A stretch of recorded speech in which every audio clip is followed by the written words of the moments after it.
taking down what was said between you, your lawyer, Ms. Bumpkus, and District Attorney Hilton? Yes. Okay.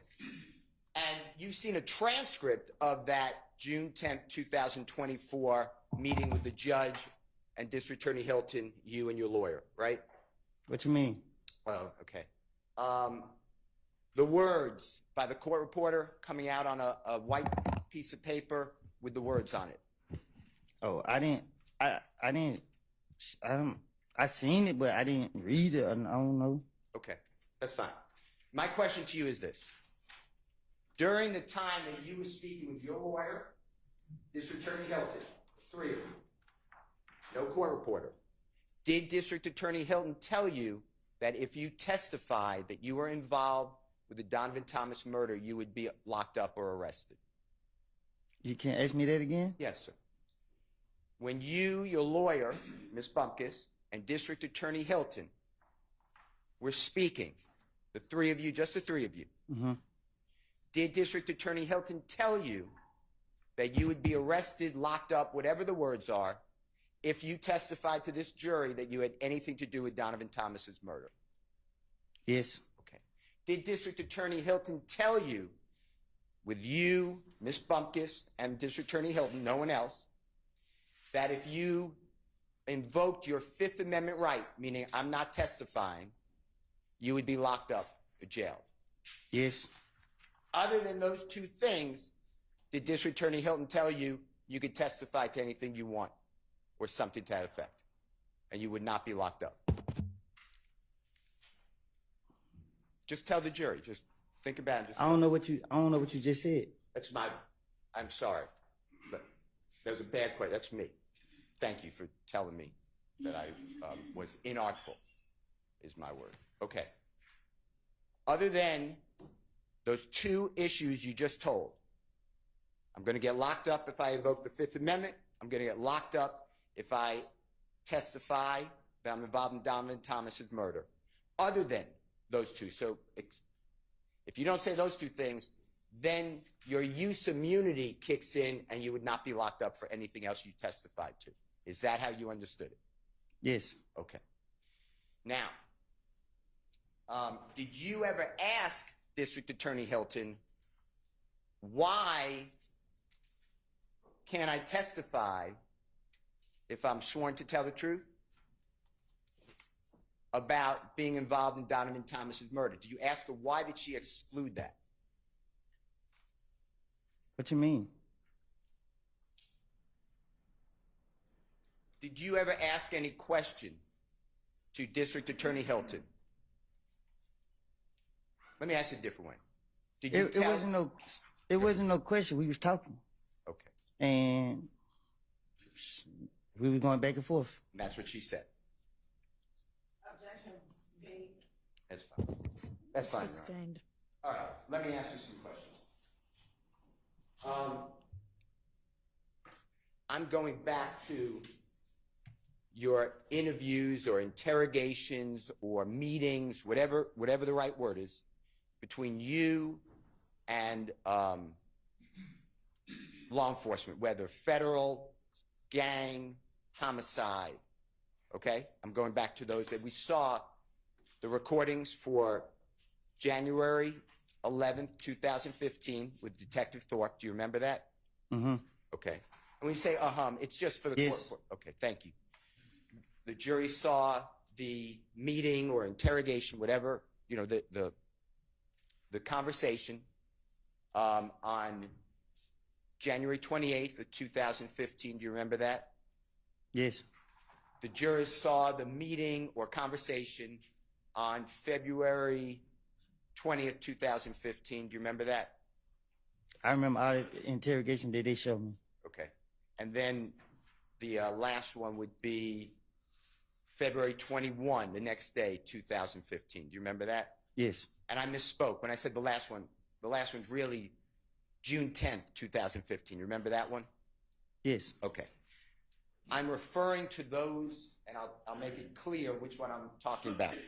But I would like to talk to you about what you said in those different statements, and then if it was a lie, and then whether the police, the district attorney's office, the federal authorities ever came to you to say that we can or cannot, the words corroborate, but that means we verified what you said, okay? Or didn't verify. That's what I'm going to ask you. A whole series, okay? All right. If I'm losing you at all, Mr. Copeland, it's me. Let's. All right. Let's start with, this is going to be, Your Honor, Jeffrey Williams, or JW240A. It's in Elisa, and it's State's Exhibit number 378YE, already in evidence. It's June 10, 2015. Interrogation, and Your Honor, the times are 10:36:34 a.m. through 10:36:42 a.m. And Mr. Copeland, do you have you might need those.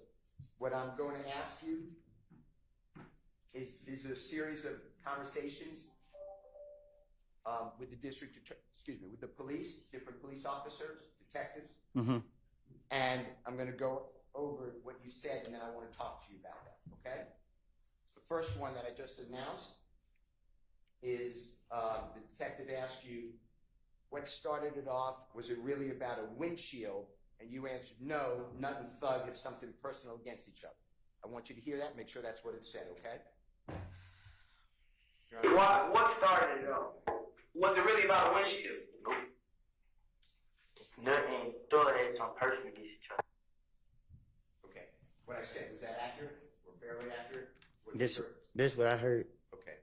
And what you're saying there, you're being interviewed, if you can tell, that's Detective Dennis, and you heard Detective Gaither's voice. Is that fair?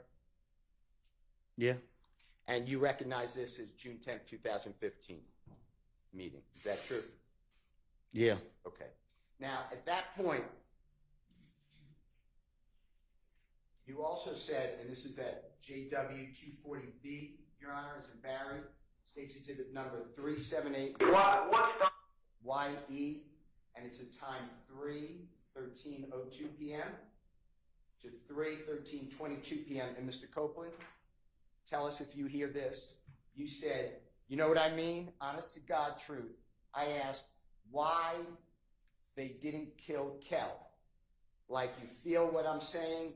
Why and I'm not saying it, but H-E-L-L, they kill like he wasn't a problem. Did nothing. And Detective Thorpe, remember who he is, the homicide detective? Yeah, the bald head dude with the script right here. Yes, sir. He said, and then you said, that's what, I don't know what, and then I can't understand it, so you tell us. Then did.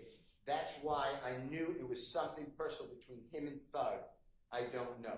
Just listen to it and tell us if that's what it says, okay? I mean, honestly, go to you. Why the hell did they kill Cam? Like, you know what I'm saying? Why the hell they kill? Like, he wasn't a problem. Nothing ain't did nothing. Like, I don't know what they done did. I knew it was something personal between him and Thug. I mean, but what was personal between him and Thug? I don't know. Okay. The next one is JW240C is in Colette. State's Exhibit number 378YE from the June 10, 2015 interview, 10:36:47, Mr. Copeland, through 10:36:51.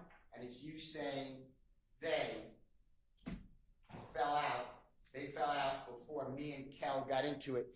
And the they, if you need any type of listening to it more, I believe, and you tell us you're referring to Jeffrey and Mr. Donovan Thomas, okay? And tell us if you need to hear more of it. No, they fell out before me and Kid got into it. Is that what it says? I didn't hear it. Can we redo it, Your Honor? Is that okay? No, they fell out before me and Kid got into it. Does it say that they fell out, meaning Jeffrey and Mr. Thomas, they fell out before me and Cal got into it? Is that what you heard? I just heard something about me and Kill. I didn't hear what I said before that. All right. Well, the jurors can make a determination, so that's great. Whatever you hear, okay? And the next one is JW241A. That's State's Exhibit number 378YA is in Elisa. That's at 3:01:37 a.m. to 3:02:52 a.m. And Mr. Copeland, this is January 11th. This is about 6, 7 hours, 8 hours after Mr. Thomas has got the big shot. Okay? So this is the morning of January 11th, the next day, Sunday morning. Okay? 2015. And Detective Thorpe, you remember being with him that day? January 11th, 2015? I don't remember the day, but that's who questioned me. Okay. And on here, just tell us if you hear the Detective Thorpe saying, what made you want to pull you into this situation? And you said, me and him had a problem in the club. Kel, they say, is the little brother. Me and him got into it at the club, probably about no longer than 4 months. So 4 months before January 2015. Just listen to it, make sure that that's what it says, okay? Tell me exactly what you know dealing with this situation. Like now, no, everything. Tell me everything. What made people want to pull you into this situation to happen? Okay. Me and the Kel. You know what I'm saying? Me and him, we had a problem in the club. No, I don't think it's playing through the speakers. Oh. Okay, well, IT's here, and there's not anything I can do about that. Yeah, they say this the little brother, but I thought they were just saying that, but they said they real brothers. And Okay, let's K-E-L. let's stop for now. They're here, and maybe they can fix it, even though they had all week last week, and it didn't get fixed. We thought it was, but it's not. So I'm going to excuse y'all.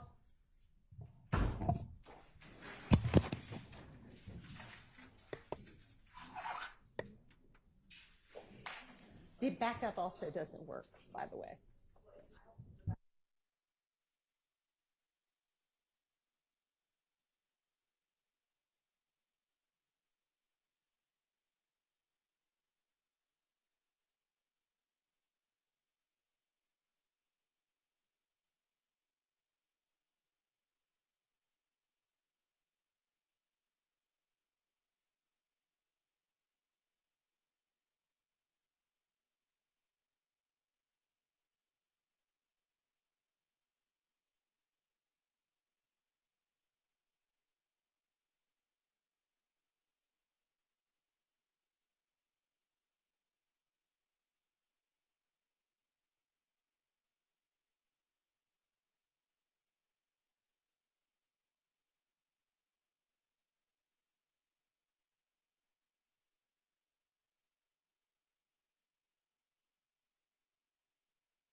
Thank you.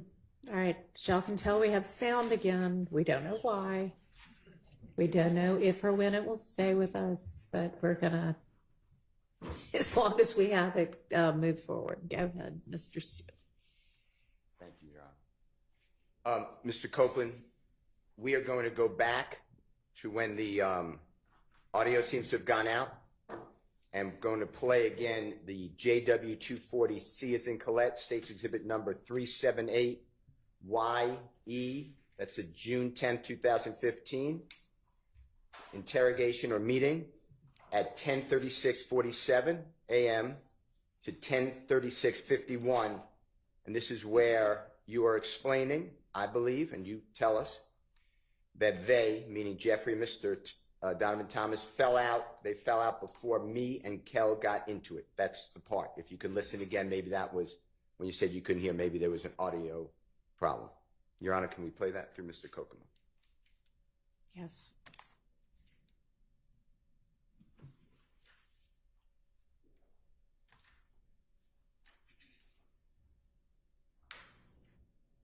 They fell out. They both, me and kid got into it. Was that better? Did you hear that?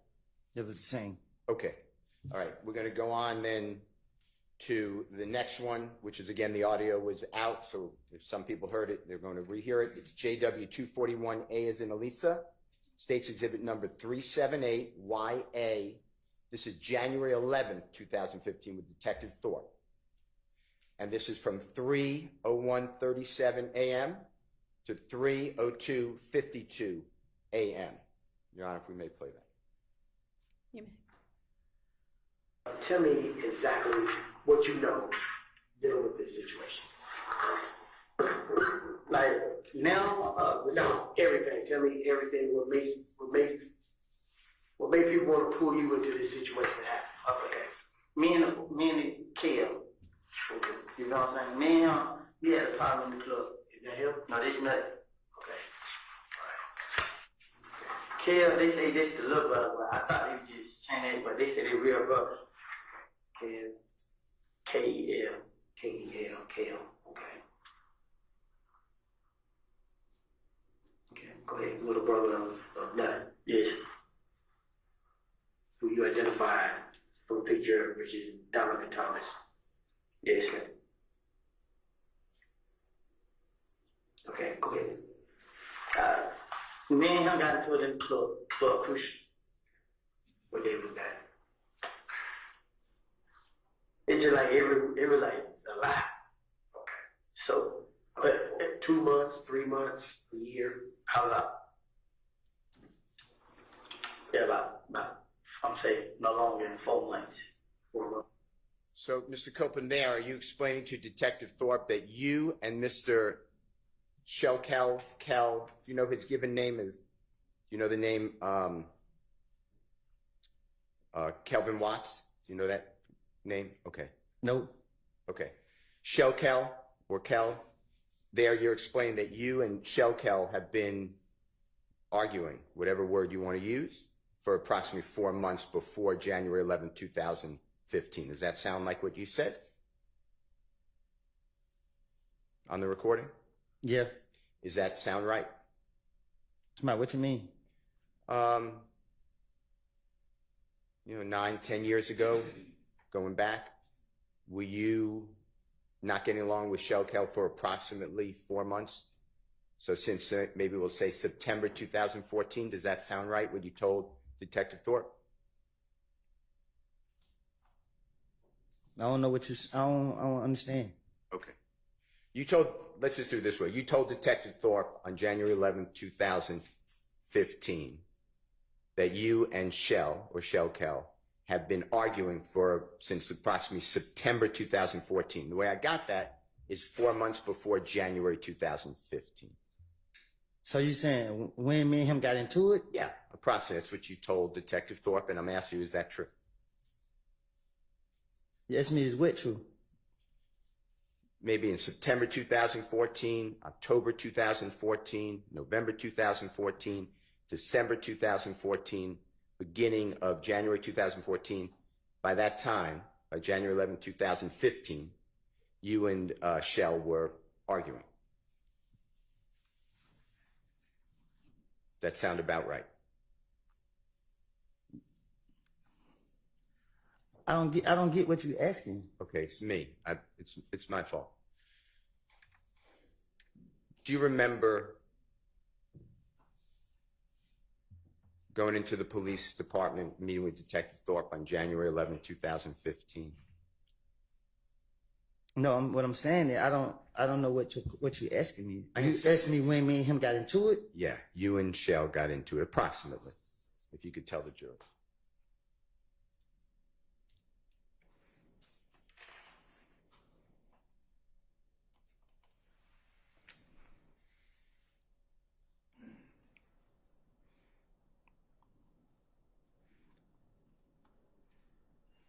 Like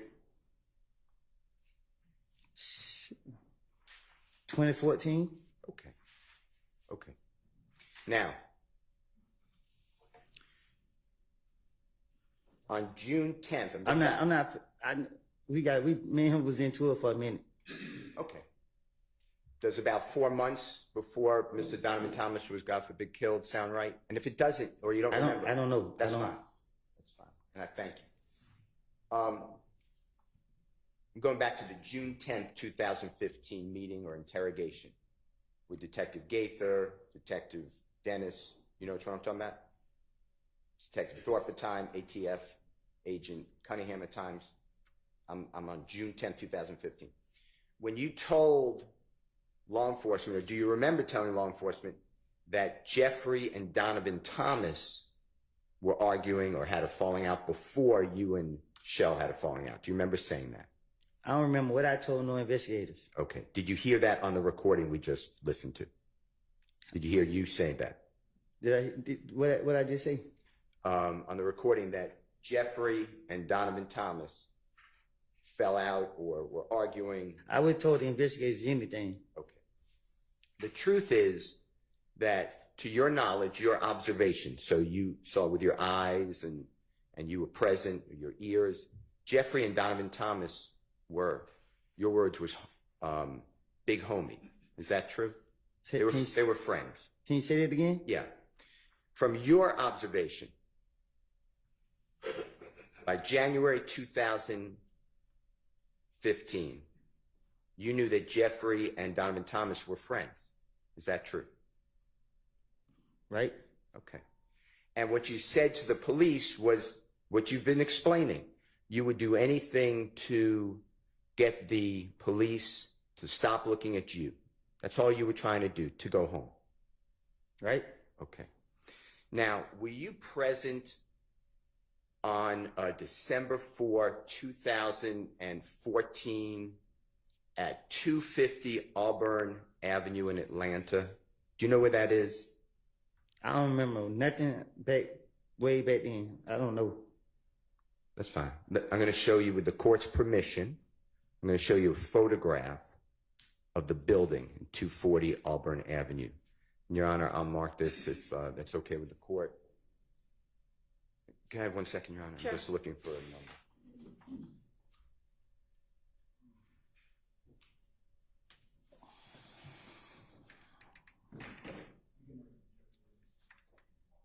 Your Honor, I'm going to mark it with the court's permission. It's Jeffrey Williams, 251. All right.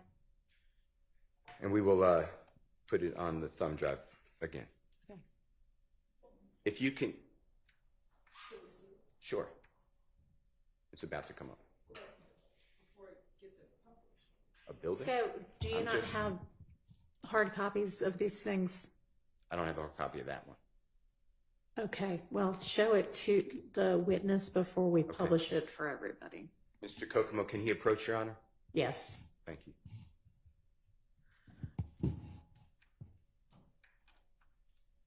You can show the whole building. Just show it to the statement, Mr. Kokomo.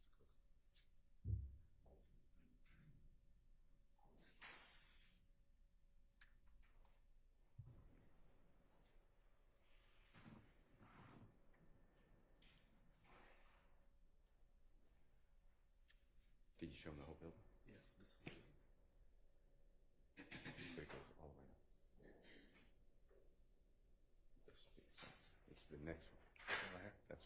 Show it to the state, though, because I don't think you showed it.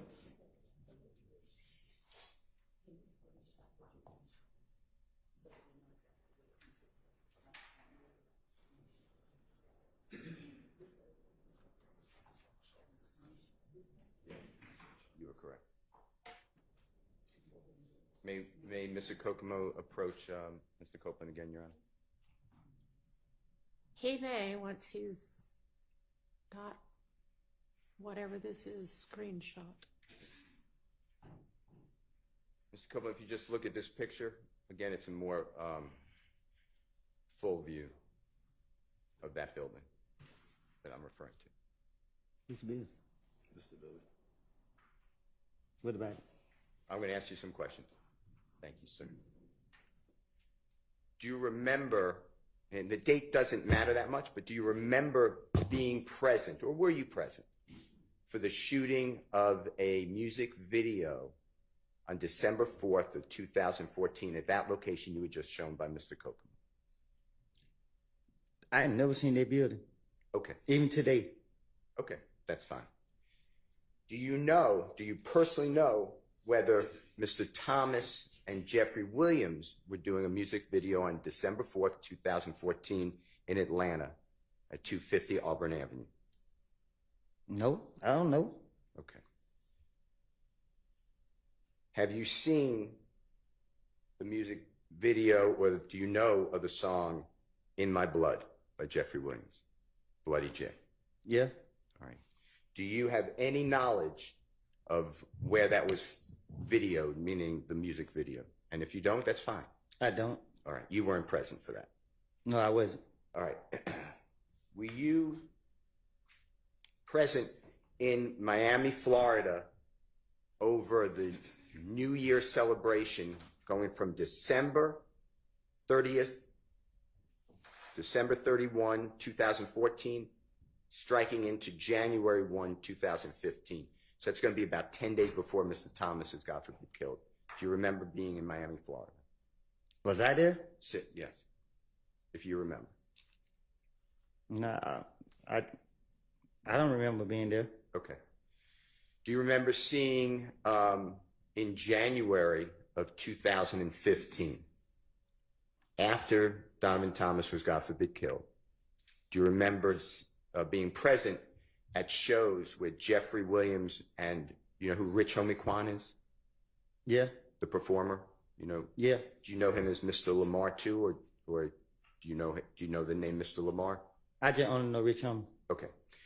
Do you remember seeing, after the killing of Donovan Thomas, seeing Rich Homie Quan and Jeffrey together What you mean? in Florida performing at shows? Were you present? You said when? At what time? Shortly after Donovan Thomas, God forbid, was murdered. So January 2015. Yeah. Okay.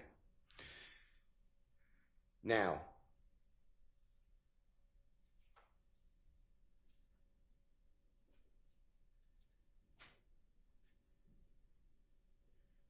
were you personally aware, you were at Jeffrey Williams' home after Donovan Thomas was killed? At some point, Donovan Thomas, God forbid, is killed. At some point, you are actually at Jeffrey Williams' home in Atlanta. Is that in the Sky House? Is that true? What you mean? Okay. So I'm locking in on the date that Donovan Thomas is killed. I'm just telling you the date. I'm not asking you to remember, but it's January 10th, 2015, okay? But Donovan Thomas is killed that night. Or he's shot that night, okay? I'm asking you this. After he's shot, do you remember being at Jeffrey Williams' home at some point at the Sky House in Atlanta, Georgia? Man, my mind, I had blanked out. Too many people were calling. I can't remember everything that happened that night. Okay. Do you? It's okay. I'm just asking questions. We're getting you're giving the testimony. It's fine. After Donovan Thomas is killed, after the news got out that he's killed, the information, did you ever see a posting by Jeffrey Williams about Donovan Thomas's death that night, or January 11, 2015. Do you remember that on social media? I don't remember that night. Okay. All right. Okay. Did anybody with the police department, the federal authorities, homicide, I'm including everybody, or the district attorney's office ever come back to you and say, hey, I want to talk to you more about Jeffrey Williams and Donovan Thomas falling out like you told us? Did they ever try to corroborate that? And if that's a bad word, I'm going to rephrase it. All right, once I got out, Anytime. Did they ever come back to you and challenge you or ask you about this conversation that you had?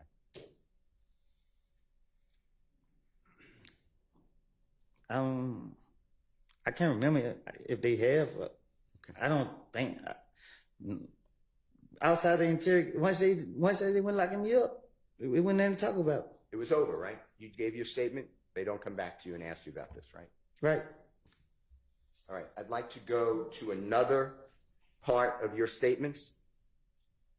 And this is where you told the detectives, again, it's June 10th, 2015, that you tried to get Mr. Williams or Jeffrey, and do you know who Bloody J is? I heard of him. Do you know the given name Justin Ussery, excuse me? Who was it? That's fine. I'm going to use Bloody J, okay? Do you remember telling the police, and this is, Your Honor, JW240D, as in David States Exhibit number 378YE, it's June 10th, 2015, meeting, interrogation, whatever, work conference, with law enforcement and Mr. Copeland. It's at 10:40:37 a.m. to 10:41:08 a.m. And Mr. Copeland, tell us if you hear this, okay? And if it's not, you correct us. Detective Dennis tells you, so the night at Crucial, when you were saying they jumped on you, you said, when all the, and I'm just not saying it, but SHI blank popped off. So what happened, this is Detective Dennis, what happened when you came outside with Bloody J? Because you were saying last time, and then there's overlapping conversation, meaning I can't understand it, multiple people speaking. Then you said, then Detective Dennis said, when you were trying to bring everybody back together. And then Detective Dennis said, you were like, is he ready? And Thug, or Jeffrey, kept saying, nah, he ain't ready. You remember that? That was Detective Dennis saying, you remember you told us that when you said, and you said, you mixing things up. You're talking about the time we was in when I called Bloody J and tried to get him and Jeffrey, or Thug, you said, back cool. That's what I'm targeting, okay? So please listen to it. And if I said it wrong, just say it right. Your Honor, can Mr. Copeland listen to this, please? And the jury. So the night at Crucial, that when you were saying they jumped on you, right? When all shit popped off. So what happened when you came outside with Bloody J? Because you were saying the last time you were trying to bring everybody back together. You was like, is he ready? And Thug kept saying, nah, he ain't ready. You remember that? You remember you told us that? When you said you mixing it up. You talking about the time we just made the season when I called Bloody J and tried to get him to throw that cool. Remember saying that you were, the discussion, Detective Dennis is telling you were trying to bring everyone back together, make everyone, friends again. You remember Detective Dennis saying that? You just heard that? I just heard. Okay. And then you said that you called Bloody J and tried to get him and Jeffrey, or Thug, back cool. Do you remember saying that? Or did you hear that? Again, I'm talking to the investigators. I'm trying to tell them anything. Right. That's not true. Right? You were just trying to get out of custody or jail. You want to go home, right? I've been telling y'all that for the longest. Sustained. The statement the jurors just listened to, you were trying to finesse or lie to the investigators to get them off of you so you could go home, right? That was my plan. It was a lie, right? My plan was to spin the police hoping they'll let me go. And did the police ever show you, or the district attorney's office, any cell phone records of you and Bloody J speaking at all on the phone? What you mean? When you said to the detective, I called Bloody J and tried to get him and Thug back cool, did the police ever come back to you at any time, or the district attorney's office, and say, here are jail records, here are cell phone records showing you and Bloody J talking? Did they ever try to do that with you? No, once they took me to jail, I don't hear from them until I'm back on the street and I'm going back to jail again. Any time while in jail that you called Bloody J and said, wow, I tried to get everyone together? And that never happened, right? Huh? Had a phone call with Bloody J while that would be recorded? I never had Bloody J number a day in my life. Did the police ever come to you, or the district attorney's office, to say to you, to challenge you, or to tell you, hey, we know this to be true or not true? Did they ever do that with you? Huh? Did the police or the district attorney's office come to you and challenge you on that statement and say, hey, we have information, this is true or not true? Did that ever happen? It's the same question. It's a single question. Did the police ever do that at the district attorney's office? No. Okay. I'm going to go to another one. This is your statement again. This is June 10th, 2015. Your Honor, it's JW, Jeffrey Williams, 240E, as in Aaron. It states exhibit number 378YE. And Mr. Copeland, this is at 10:45:09 in the morning to 10:46:01 in the morning. And on this one, what I'd like you to listen for is you saying, if you did say, you tell us, yeah, so I'm like, and I'm not saying, but darn, but it says another word, but this SHI blank happened, but before that happened, me and Kel was face to face. You know what I mean? Detective says yes, or uh-huh. Then you say, truth be told, I walked up on him, meaning Kel, with Shannon, me and him, it was me, D, my baby mama, and her friend. You said, the text said, uh-huh. You said, it was Kel and about 5 more other, I'm not saying, but ends. All right, look, bruh, you know what I mean? I got a problem with you, bruh. You know what I mean? This SHI blank here, we've been knowing each other. Detective says, right. And you say, I'm telling Kel that, bruh, this SHI blank ain't about them, bruh. You know what I mean? What the HELL? Woo-woo. We talked like, while me and Kel talking, Kel, you know what I mean? All this SHI blank really about Thug. The truth, this is the truth. So detective says, so Kel's beef is not with you, it's with Thug. And you say, yeah, it was with Thug. Detective says, well, then why he? And you said, it was a cover-up. You're not listening. It was I was the cover-up. I want you to listen to this and tell me if you hear what I said. If not, just correct it. Yeah, I said something like that. But for the heck, me and Kill face to face. Now, I mean, truth be told, I'm a punk. With scammers. Man, it was me, D, my baby mama, and her friend. It was Kill, and about 5 more with me. I'm like, look, bro, I mean, I got a problem with you, bro. You know what I mean? This shit here, we been on each other. I'm telling Kill that, bro. This shit ain't about that, bro. You know what I mean? What the hell, we talk? Like, I mean, Kill talking. Kill really not saying. You know what I mean? All this shit really about the truth. The truth, this the truth. So Kill's beef is not with you, it was Doug. Why? I was the cover up. You're not listening, I was the cover up. Listen. Did you hear that, Mr. Copeland? Yeah, I heard. What I said, is that what you heard? I heard it. Okay. And you were doing the same thing you've told the jury over and over again. right? I was lying to the police because I wanted to go home, and I was putting it on Jeffrey, right? That's why I keep telling you. And the police, you knew, wanted Jeffrey. They wanted to make a case against Jeffrey. They made that clear to you, right?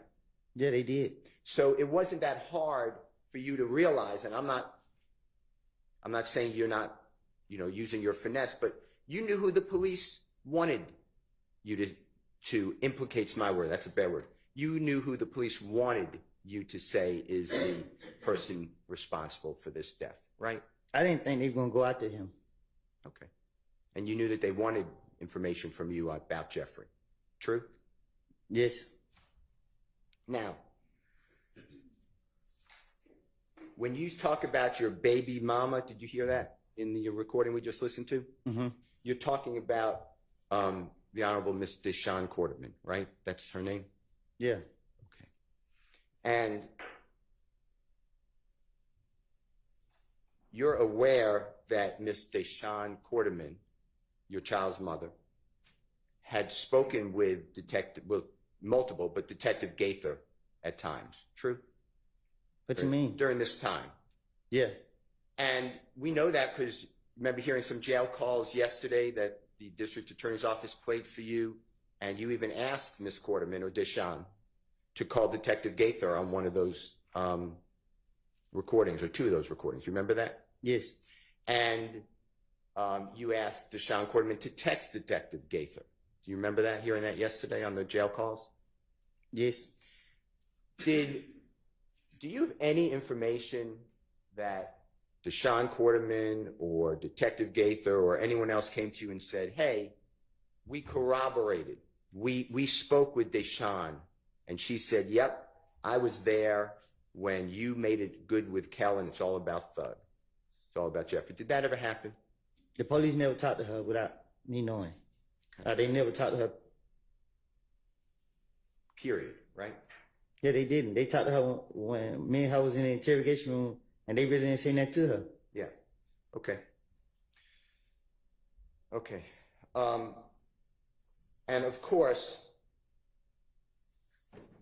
it's a lie that you and Kel were on good terms, and that it was all about Jeffrey. That was a lie. That was part of your attempt to get the police off of you so you could go home. True? What you mean? That's why you said this, because you wanted the police to to get away from you. You wanted to go home. Right. Okay.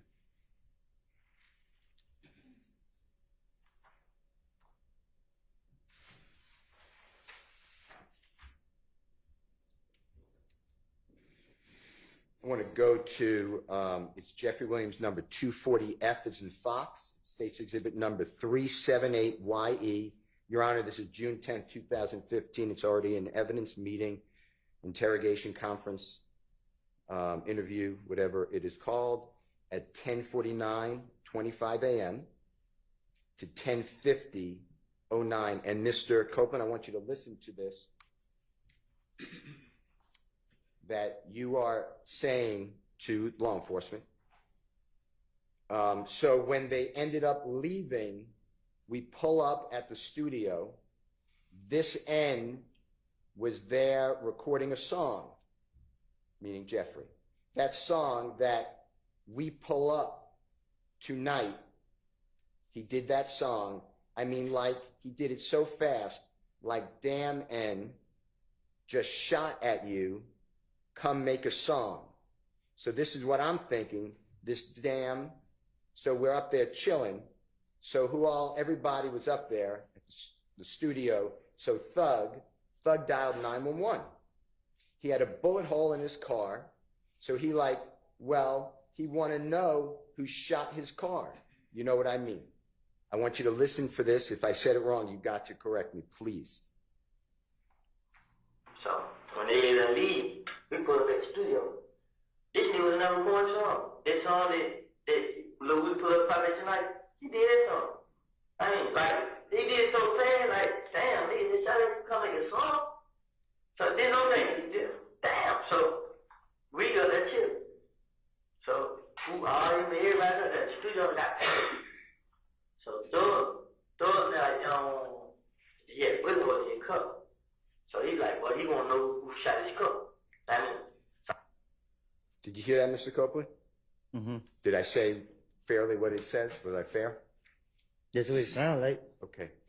Did the police ever come to you after you reward them with this information and play for you or even tell you, hey, here's the 911 call made after the gambling house was shot up and a supposed bullet hit Jeffrey's car? Did that ever happen? No. Did the district attorney's office ever come to you and say, hey, we had the 911 call that Jeffrey Williams phoned in, like you told us, on June 10th, 2015. Did the district attorney's office ever play for you that 911 call? No. There was no 911 call. You were just trying to get out of the police, right? Sustained. Was there a 911 call to your knowledge that was ever shown to you to corroborate, to verify, to support that statement? No. Okay. You're aware, if you're not, just say I'm not, that 911 calls are maintained or held by the police? You know what I'm talking about? That they're saved.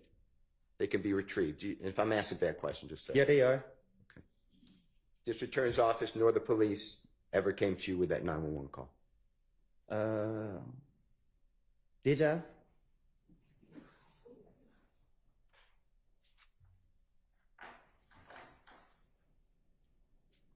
I don't know. Okay. I don't know. Okay.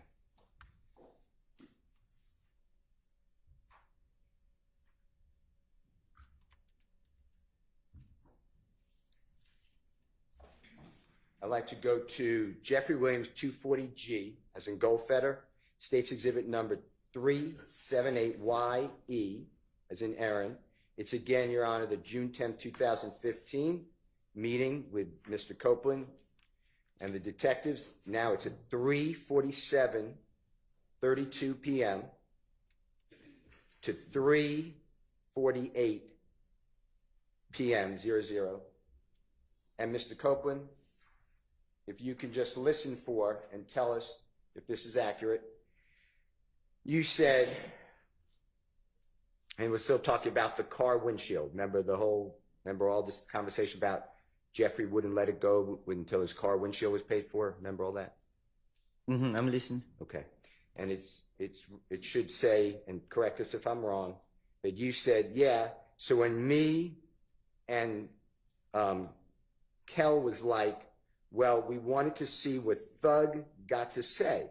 So I called Kel on FaceTime with Kel, and Kel like, I ain't let SHI blank go until you pay for my window. You know what I mean? And Detective Dennis says, Kel said that or Thug said that? You said Thug. Thug, yeah. Detective Dennis said, okay.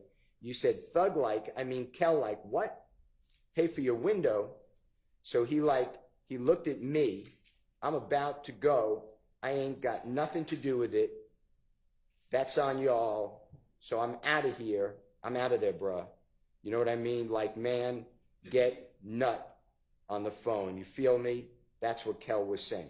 I want you to listen to it and see if I've said that accurately.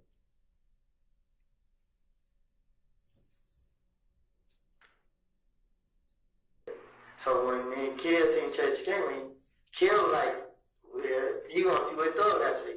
So I called Thug on FaceTime for Kill. And Kill like, ain't that shit go till you pay for my window. I mean, Kill, Kill like, what, pay for your window? So he look at me like, I'm like, bro, I ain't got nothing to do with it. It's on y'all, I'm out of there, bro. I mean, he's like, man, get rid of the phone. You did. That's what Kill was saying. What I said, was that accurate? Again, I tell the police anything, get them out my face. Okay. And at that time, by 2014, 2015, you knew Jeffrey was wildly popular in music. Is that fair to say? Since I've been knowing him, he been popular. And he was also popular, if you observed it, in fashion, meaning like dress, Yeah, social media. He had influence. yeah. And he was owning several homes, to your knowledge. True? I don't know what he owned. Okay. How about cars? He had several cars. Yeah, And he would allow people to use those cars. He was free with that stuff, right? yeah. And he would rent cars for other people too, even if he didn't own it. Is that true? I don't know what he do for other people, but it wasn't no issue. He rented cars for you. Fair? Huh? He rented cars for you if you needed it. Isn't that true?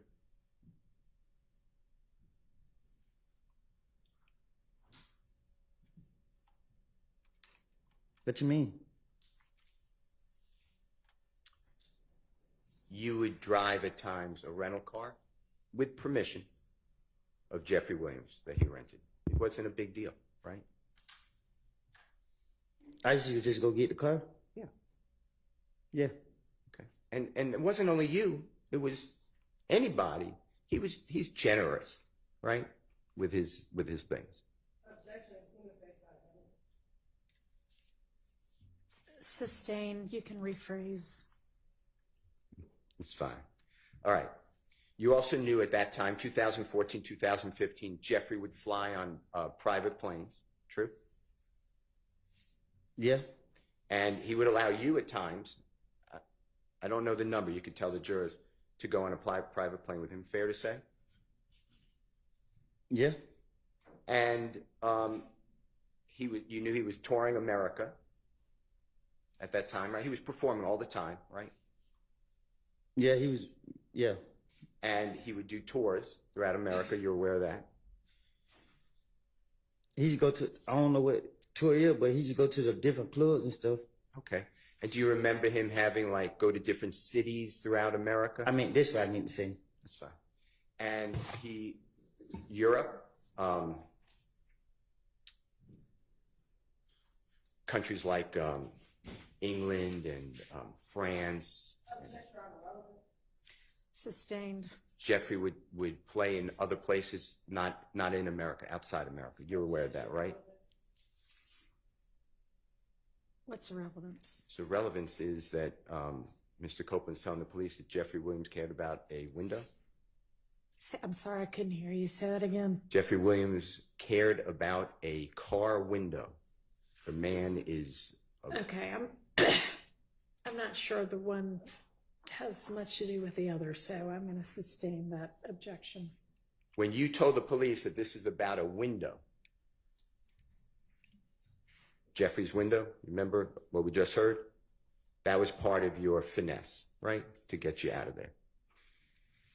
When the police was questioning, my only motive was to get me out of the interrogation room free. I was trying to say whatever I can to get them to let me go, to convince them that I would help them. And this just was my motive.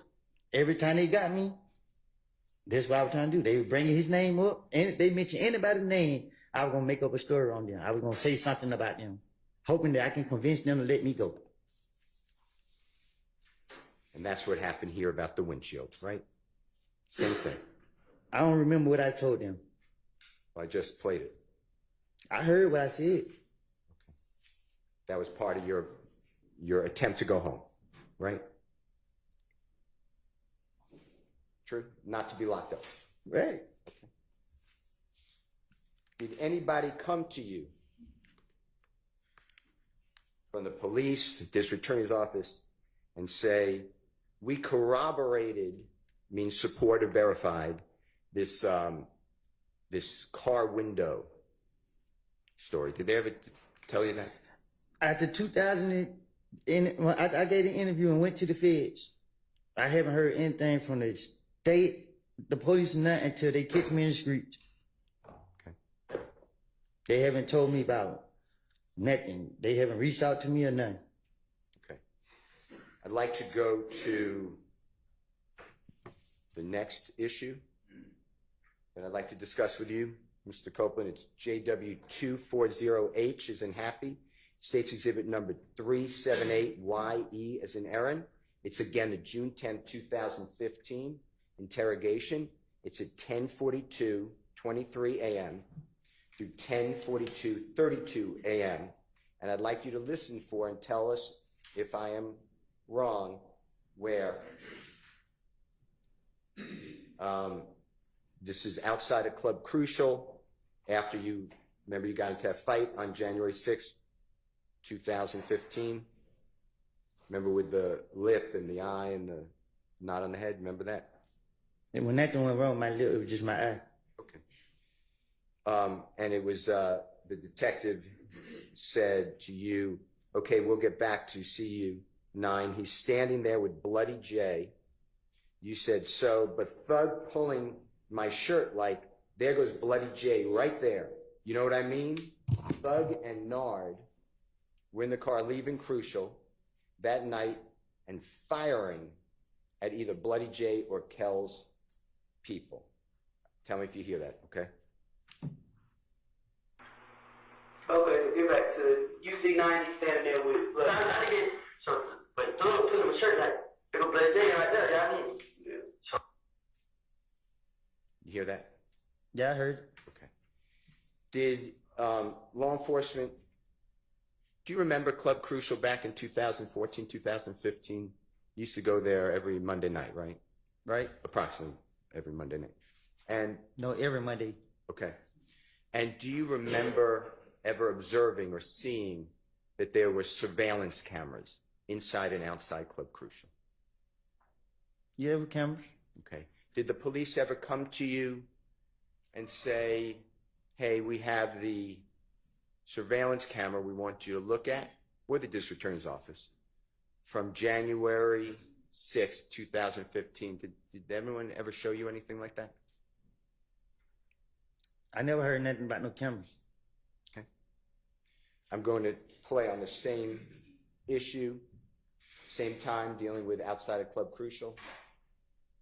This is going to be J.W. Jeffrey Williams 240I as an ice cream, state's exhibit number 378YE. It's June 10, 2015 interrogation, 10:43:20 a.m. to 10:44:18 a.m.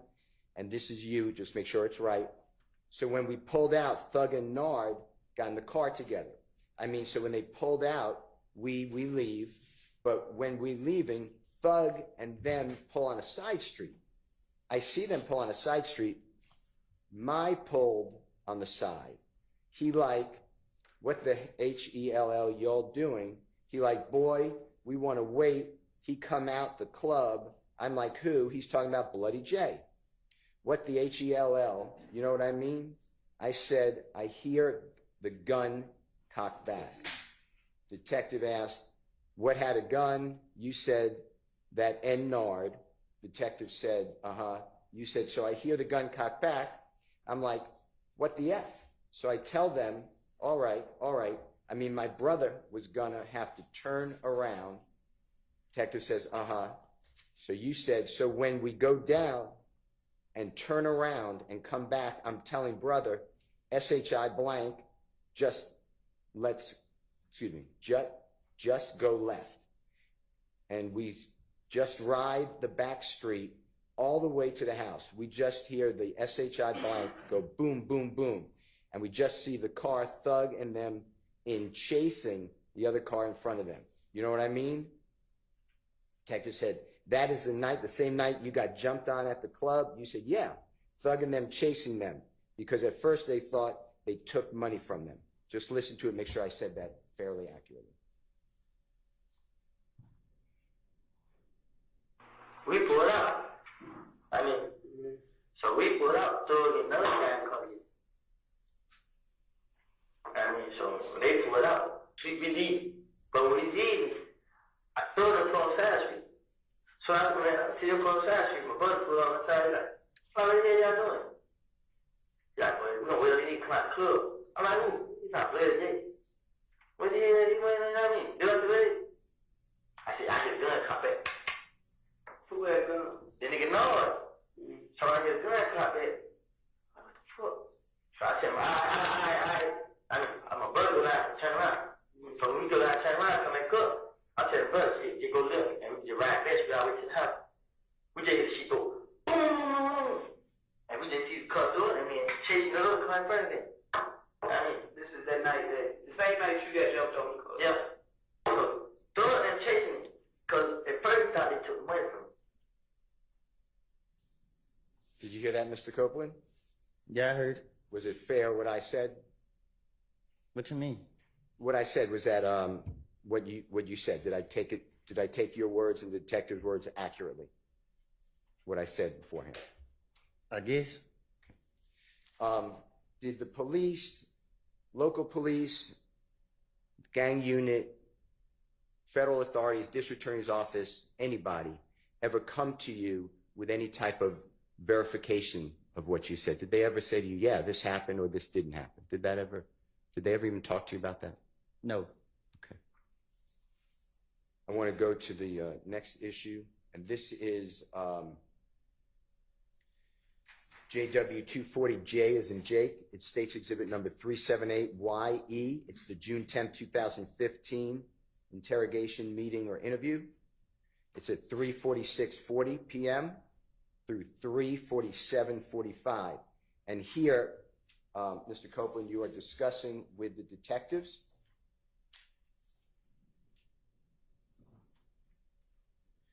that Mr. Donovan Thomas, or Nut, came to the gambling house and met with you, and you discussed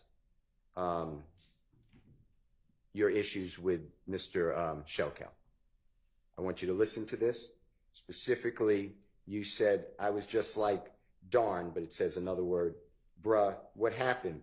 You know what I mean? What the H-E-L-L? I'm just like, the only thing I did was, you know what I mean? That N-Kel is, that's what that was, because I was just like, and then I just remembered like the stuff Nut used to be saying. You know what I mean? Like Nut pulled up at the gambling house and he tried to talk to me. You feel me? I let the window down. I cracked the window. He said, darn, it says another word, blood. I ain't blood, bruh. You know what I mean? But darn, says another word. You know what I mean? So I pull over. And when I pulled over in the car, him and Big Boo was talking. I mean, dapped him up. Boom, Shannon right there. Shannon walked right past, looked at me, and was like, you know what I mean? Detective said, uh-huh. You then said, and he was just like, man, what's up with you and Kel? Meaning Nut, or Mr. Thomas. Like, man, these ends, let him trip with y'all. I ain't got no problems with him. You know what I mean? So we was talking. When we got finished talking, he like, man, I'm a holler at the end. I'm a let y'all ends know what's up. You know what I mean? This and that. The detective said, that's what Nuts said. You said, yeah. So when me and Kel seen, Kel was like, well, he wanted to see what Thug got to say. So I called Kel on FaceTime with Kel, and Kel like, I ain't let SHI go until you pay for my window. You know what I mean? Just listen to it and tell me if you agree with what was said. I was like, damn, bro, what is you? I don't think I did ever. That nigga ain't the problem. Know what I mean? The nigga Cal is. That's what the car. I feel like. And then I can remember like the stuff Nut used to be saying. I mean, like Nut put up at the camera house and he tried to talk to me. You feel me? I did one time. I cracked the window. He like, damn, blood. I ain't blood, bro. Know what I mean? Like, damn. I mean, so I pulled over. When I pulled over, I got the car and they did boo talking. I mean, I got them up. Boom. Shannon right there. Shannon walked right past. Looked at him like, you know what I mean? And he was just like, man, what's up with you and Kel? I mean, they him trip, but I ain't got no problem with it. You know what I mean? So we were talking. We got there talking. Like, I'm hollering at me. I'm going to let y'all even know what's up. You know what I mean? This and that. That's what Nut said. Yeah. So when me and Kel came to the game, Kel was like, well, he gonna see what Thug got to say. So I called Thug on FaceTime for Kel. And Kel like, ain't that shit go till you pay for my window. said, was that fairly accurate, what you were saying with the detectives? I never had no conversation with Ned outside the gambling house. Exactly. Police never came to you in any way to say, hey, we corroborate that or support or verify that, right? That never happened. I never had a conversation with him. I want to talk with you about Jeffrey Williams number 240K, as in Kitten, State's Exhibit number 378YE. Your Honor, it's at 9:56:01 to 9:56:27 a.m. It's June 10, 2015 meeting.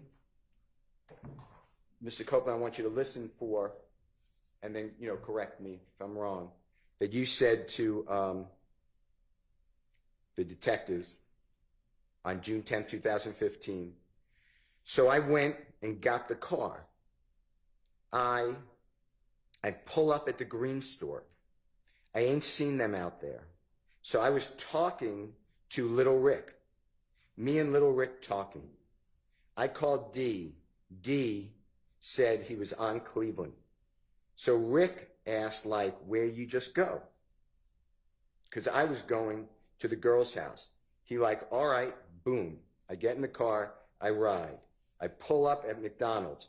When I pull up at the McDonald's, detective says, you went to McDonald's? Bye-bye. You say, on Cleveland. Detective said, on Old Hateville? You said, nah, the one across, and the detective then cuts into your statement. I want you to listen to it. We're talking about, obviously, where you were at around the time of Mr. Donovan Thomas getting shot, okay? Just to orient you. So I went back to college. I got pulled up at Green Store. I ain't survived. So I'm talking to Lil Rick. Me and Lil Rick talking. I called him. He said he's on TV. So Rick asked, where you just go? We turn around. And I'm going to go to the girl. He's like, all right. Boom. I get in the car. I ride to you. I pull up at the McDonald's. When I pull up at the McDonald's, to the McDonald's side, Cleveland, Wakefield, the one right across the street. Yeah. Did I say fairly what you said to the detectives? Did it sound correct? That's what he said. Yeah. Okay. Now, did you ever get word from the district attorney's office, the detectives, the ATF agents, anybody that Little Rick confirmed your statement to the police? That they spoke with Little Rick? No. Okay.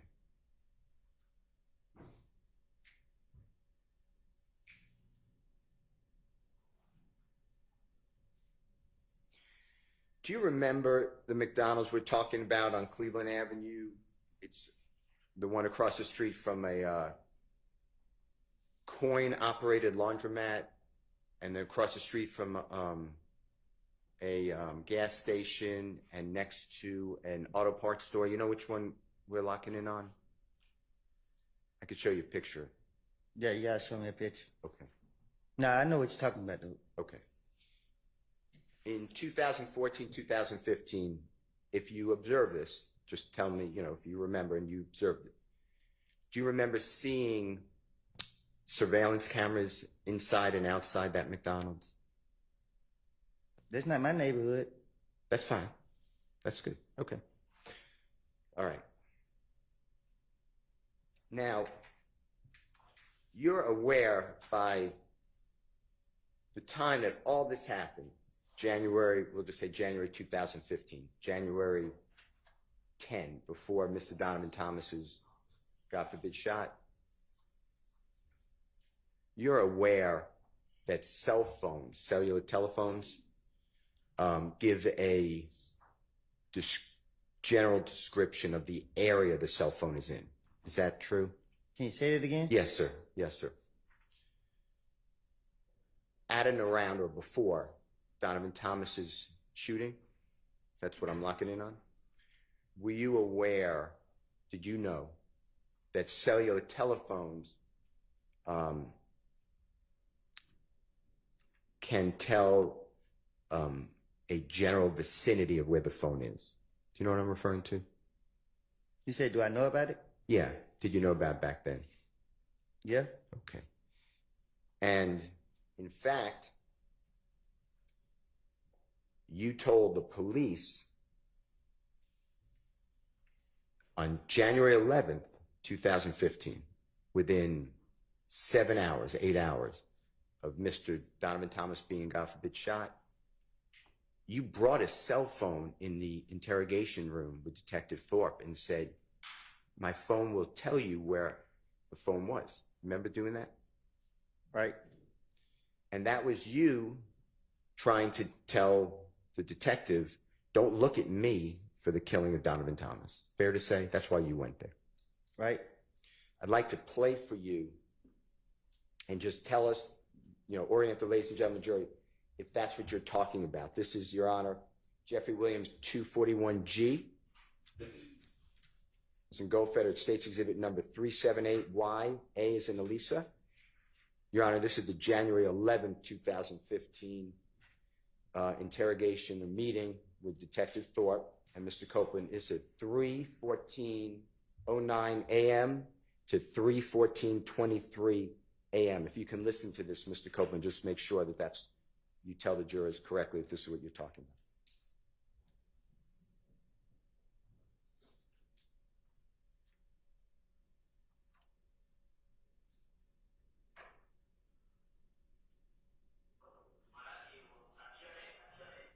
I can't hear it. It wasn't shared.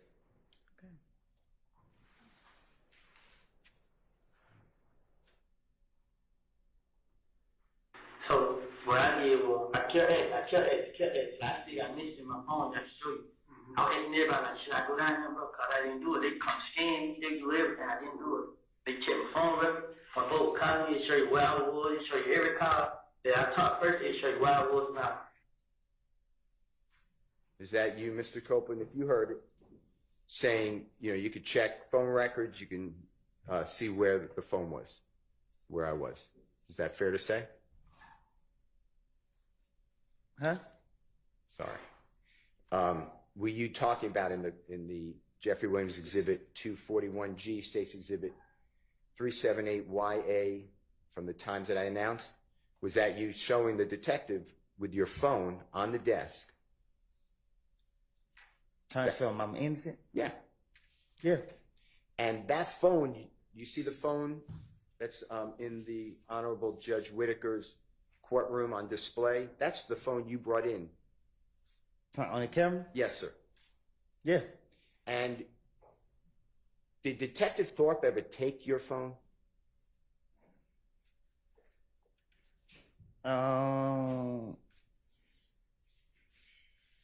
Shit, I don't know. I don't think so. Well, let's do it both ways. I don't really remember how it was so fast. I don't really remember how it went. Okay. Well, let me ask you this, and if you don't remember, just say I don't remember. Did anyone on the district attorney's office or the police department ever show you the contents of your phone, that they looked into your phone? Did they ever come back to you and say, hey, we can tell where you are, or these are the text messages? Did they ever show you that? Miss Hilty told me that, I think in Glanville office, that something about my phone showed me somewhere else. I can't. She said something to me about it, like during this trial. But I don't recall exactly how she said it. Now, you had multiple phones, fair to say, on January 10th, 2015? What you mean? Multiple is a bad word. You had more than one phone on January. The day that Mr. Donovan Thomas was killed, you had more than one phone, right? Everybody got more than one phone. Okay. And including you, right? Yeah. In fact, you told the jury on August 12th of 2024 that you had more than one phone. And if you'd listen to this, and just make sure that's what you're talking about, the night of Donovan Thomas's murder. JW 249, Your Honor, at 5:44:48 to 5:45:16 from the Fox 5 stream of this trial.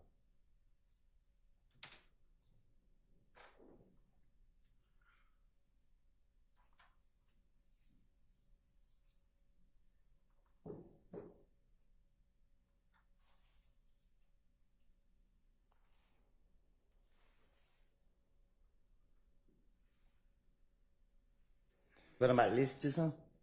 I think he's having a little issue. I'm sorry?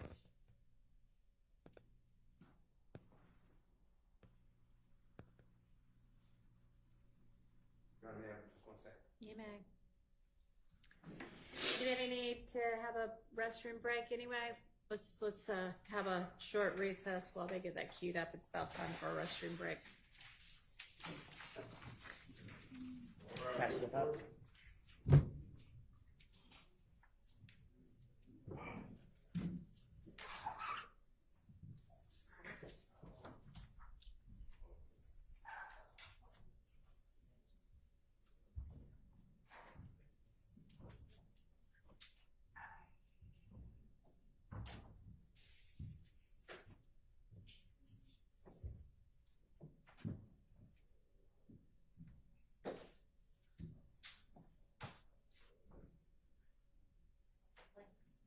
Yeah, thanks.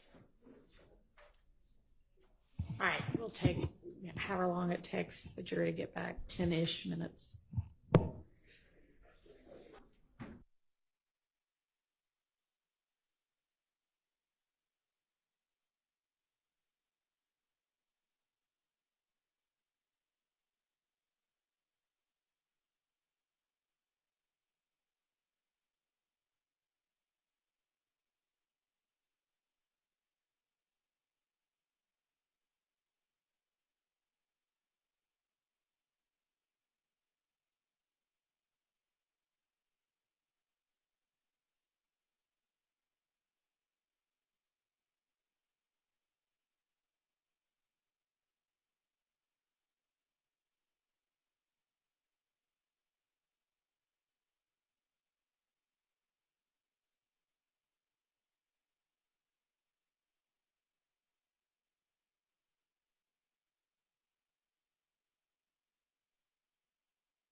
Yeah, my team.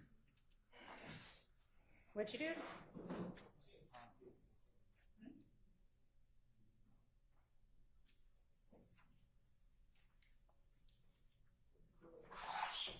All right, for the jury.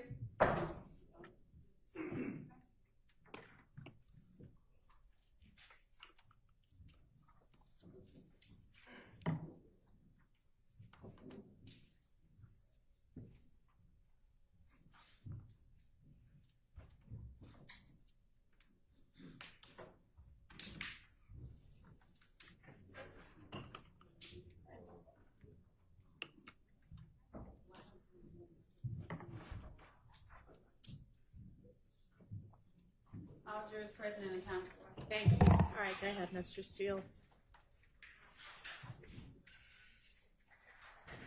Your Honor, I'd like to play Jeffrey Williams, or JW 249. It's at 54448 to 54516 from Fox 5 stream of this trial.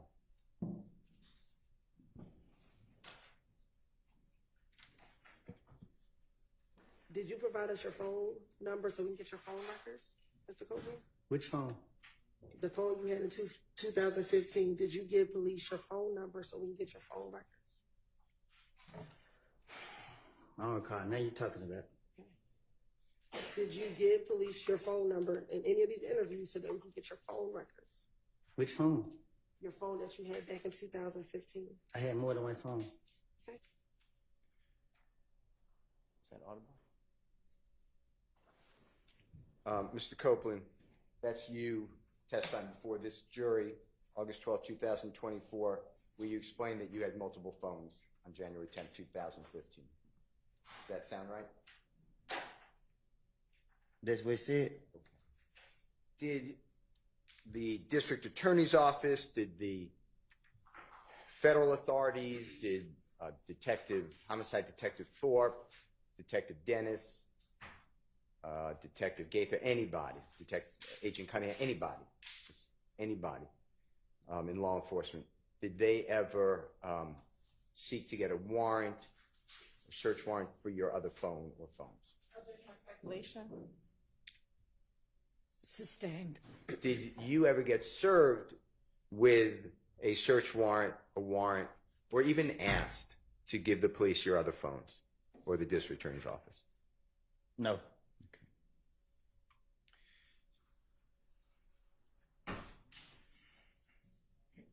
I'm going to show you and play for you, with the court's permission, Jeffrey Williams or JW 244D, as in David, State's Exhibit number 378, YB as in Barry. Your Honor, that's the January 28, 2015 meeting or interrogation. It's at 7:12:03 p.m. to 7:12:43 p.m. And this discusses, Mr. Copeland, just make sure I'm right, that you and your brother made a false report of who's driving a vehicle because you had a suspended license. If you can listen to that and make sure that's what that's about.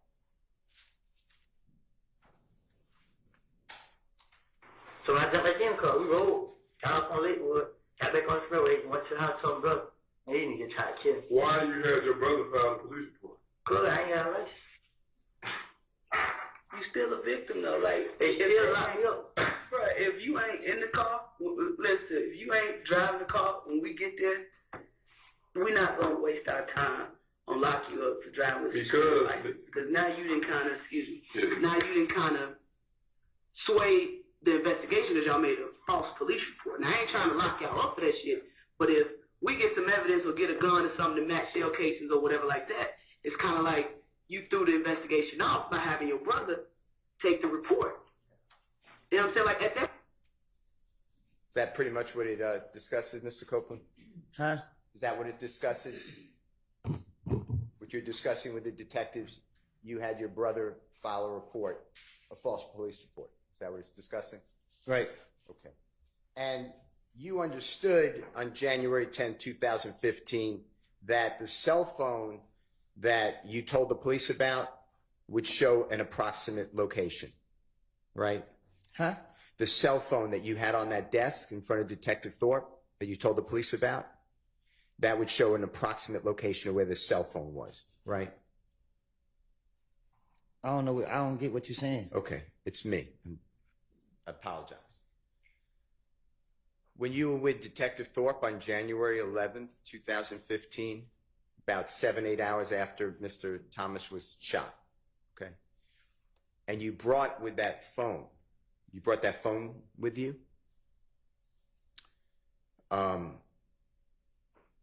If that phone was with somebody else and not you, at the time of Donovan Thomas's shooting, the police didn't have all your phones, right? Well, you didn't give, I'll correct. Just rephrase it. It was kind of Sure. confusing. You didn't give the police all your cell phones that you had with you or access to on January 10th, 2015, but you did show one phone. True? He didn't. I don't even think he went to my phone. Okay.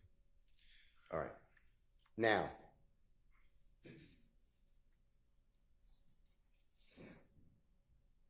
did the police ever come to you, when I say police, I'm including everybody, or the district attorney's office, come to you and inquire of you, ask you, your phone shows no calls between 7:01 at night and 7:23 or 24 at night on the night Donovan Thomas is shot. Did they ever ask you to explain or why there are no calls during that time? Did they ever discuss that with you? They don't tell me nothing. Okay.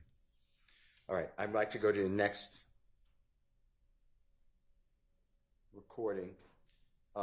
And this is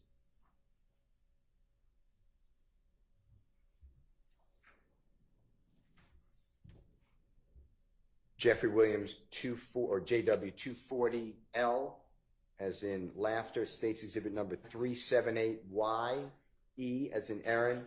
Your Honor, this is June 10th, 2015. And Mr. Copeland, June 10th, 2015, interrogation, meeting. It's at 9:55:46 a.m. to 9:56:01 a.m.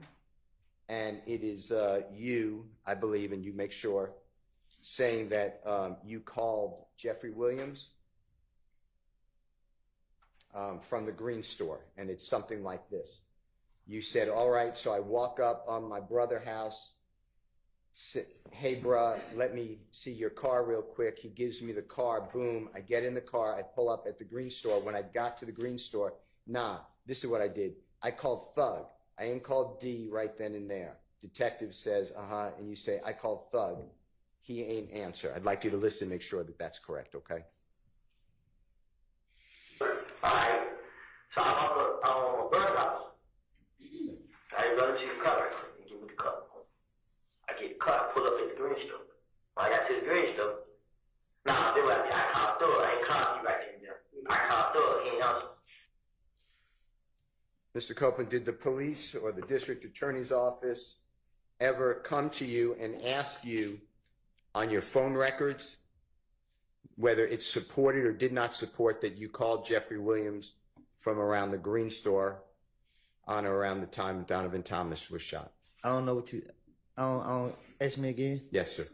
Did the police or the district attorney's office ever come to you and ask you to explain your cell records, your cell phone records, and ask you about this comment that you called Jeffrey from around the green store at around the time of Donovan Thomas's killing? Did they ever do that with you? Can you ask me short so I can catch it? It's too long for me. No, it's my bad. It's my fault. I apologize. Did the police ever share with you, or the district attorney's office, go over with you your cell phone records that they may have? Did they ever do that? No. Okay.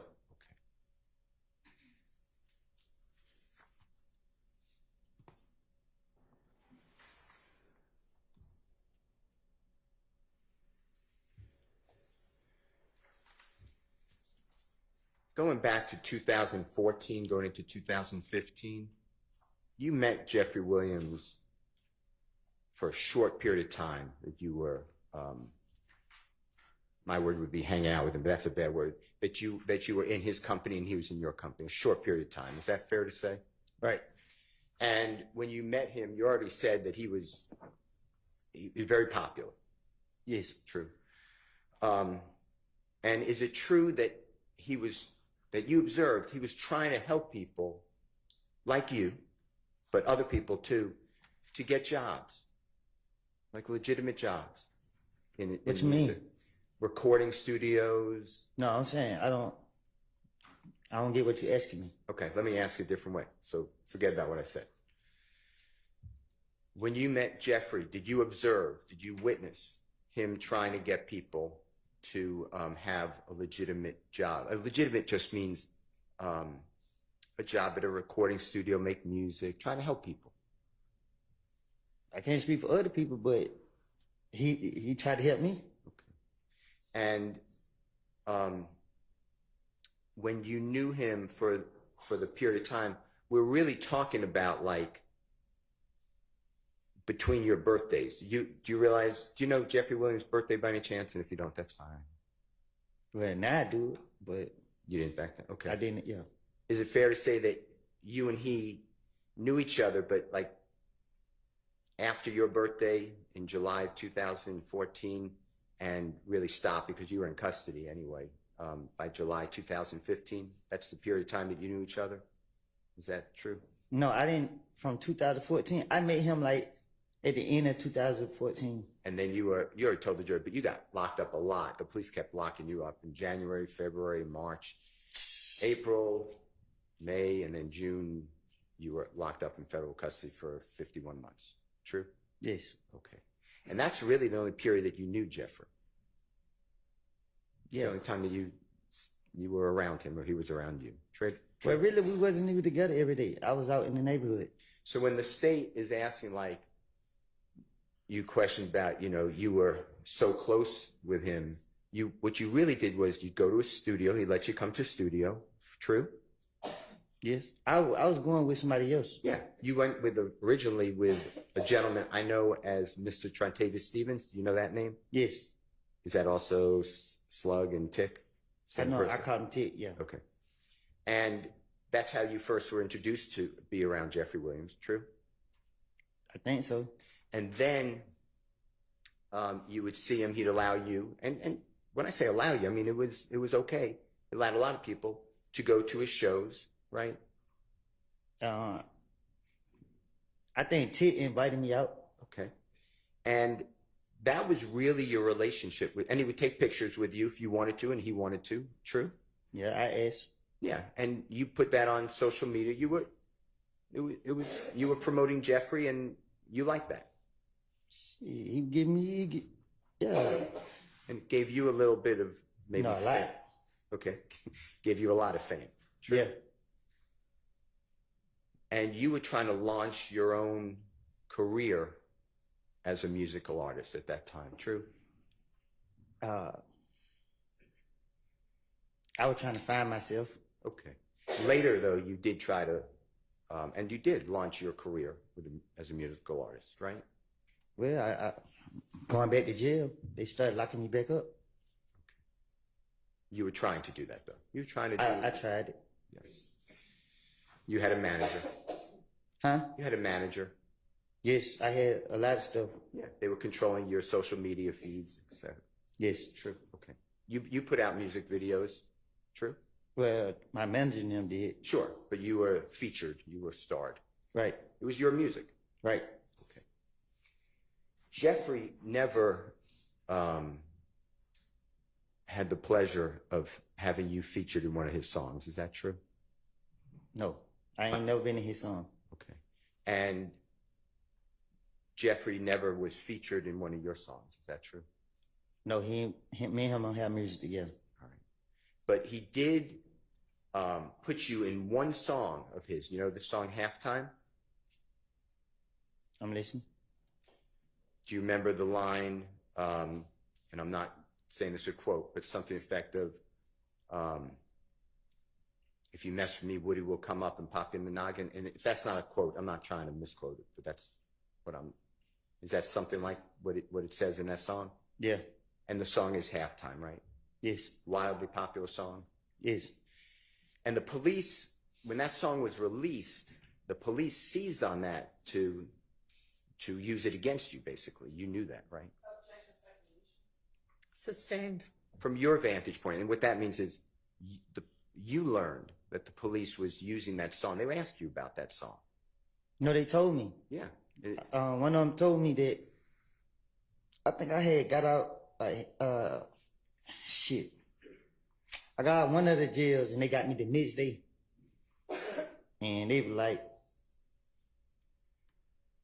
yeah, man, now you're at the top of our radar. It was something like, and he pissed me off when he said it. He being the detective. No, it wasn't no detective, it was the police. Okay.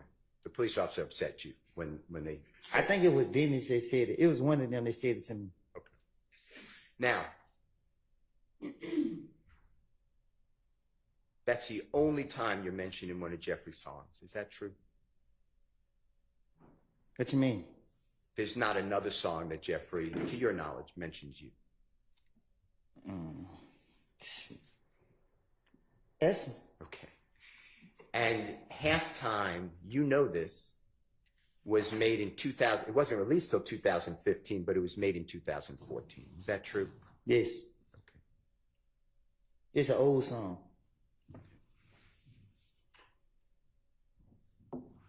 And there's no truth to that lyric that you would pop somebody in the noggin for Jeffrey. Am I right? I would never. Okay. I want to go back to what we talked about earlier, that Jeffrey was in fact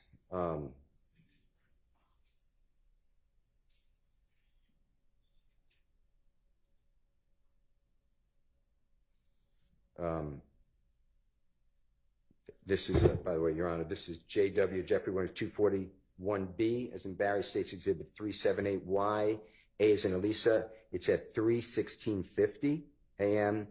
to 3:16:56 a.m. And this is January 28th, 2015 meeting or interview or interrogation with the police. Okay, Mr. Copeland?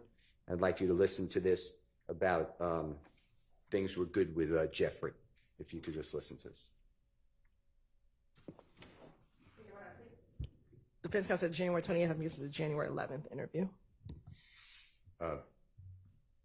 You are, and thank you very much. I apologize, Your Honor. It's Mr. Copeland, it's January 11th, 2015 with Detective Thorpe. Same time. I was cool with him at first. When Thorpe goes up, Thorpe started letting me hang and put me out in his songs and videos. You were telling Detective Thorpe that Jeffrey was cool with Mr. Thomas, right? I guess. And that's the truth, though, right? I don't know. I'm saying I can't hear what I said in the video. Okay, how about this? From your observations, Jeffrey was on good terms with Donovan Thomas. I don't think I ever seen them two. I can't remember being around both of them at one time. You never saw them dap each other up? I'm saying I don't think I've been around with. I don't think I've been around like if I never seen them. I don't think I've been around with both of them in the same place. If that makes sense. Yeah, of course. Okay. I don't remember. I can't remember seeing both of them in the same place. Okay. I want to talk with you about what you told the detectives. It's June 10, 2015. And this is when you're telling the detectives you're at the McDonald's and D gets into your car. I want to talk to you about this. This is JW or Jeffrey Williams 240M as in Magic, States Exhibit number 378, YE as in Aaron, 2:45 p.m. to 2:46 p.m. And you say to the police, SHI blank, I just heard D got in the car and he was like, they just killed him. Or he like, yeah. He like, boy, they killed Nut. Detective Thorpe said, who he say killed Nut? You said, I'm telling you. Like my heart started pounding. Like who? He was like, them? And then Nard got in the car. He shut up talking. So we get riding. I'm like, where the HELL we going, but he told me that I was already trying to get the HELL away from them. So Moonton FaceTimed me. He like, boy, you know old boy just got shot, right? They saying, boy, he just might not make it. I'm like, who? He like, nut. I'm like, huh? Man, he trying. He like, SHI, boy, you know they could scream. You know they could scream out a name, right? Man, boy, I ain't got nothing to do with it. So SHI, I'm like, man, my head started hurting instantly. I got off the phone with him. So we following behind them. We dropped. That's when we dropped them at Thug's house.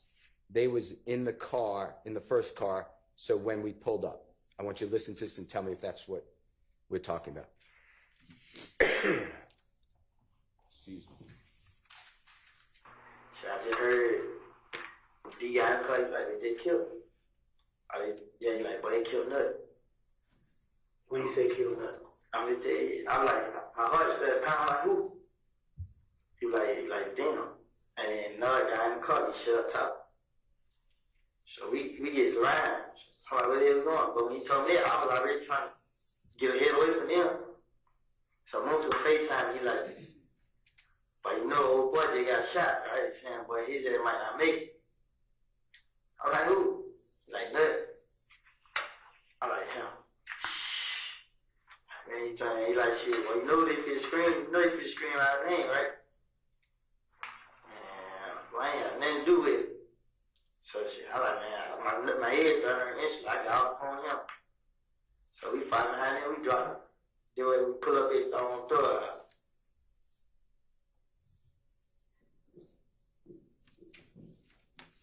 Mr. Copeland, did the district attorney's office or anybody in law enforcement, an agent with the FBI who's a cell phone expert or any of the police, did they ever go over with you where your cell phone that you told them about was traveling from the McDonald's area towards Jeffrey's home on January 10th, 2015? Did they ever ask you about that to explain it?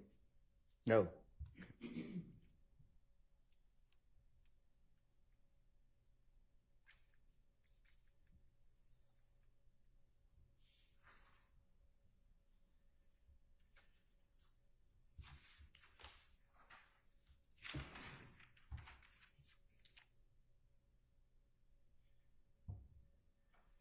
Now, when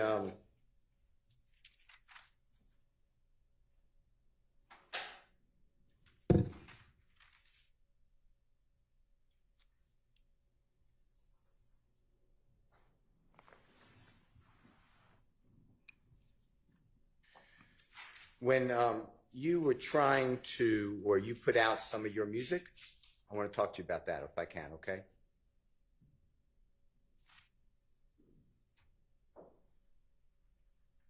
Now, do you remember putting out a song and a music video entitled Homicide?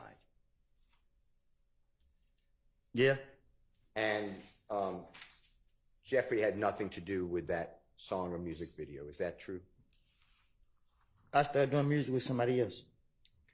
Okay. And one of the people that you started to do music with, and he's shown in your video to Homicide, is a gentleman named Mr. Turner, or you referred to him as Threat.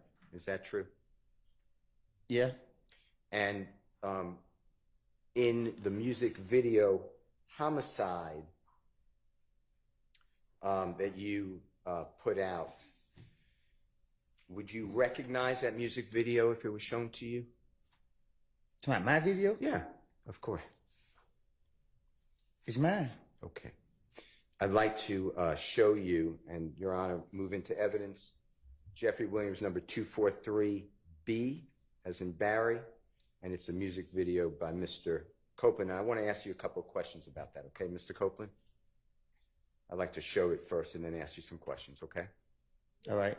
First, I think he needs to show it to the witness.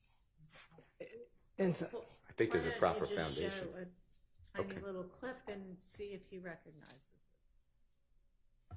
Mr. Kokomo, with the court's permission, is approaching. Thank you. Mr. Kokomo, just do me a favor. When Mr. Kokomo comes to you, just watch this for as long as you need. Just to see whether you recognize it as the music video that is homicide. And wait, you have to show it to the state first. They have it, but just show it. Is this all on the 4 minutes. drive or whatever that you provided already? Yes. So there may. And Your Honor, I misspoke. It's JW243C, as in Colette, is not B. Okay.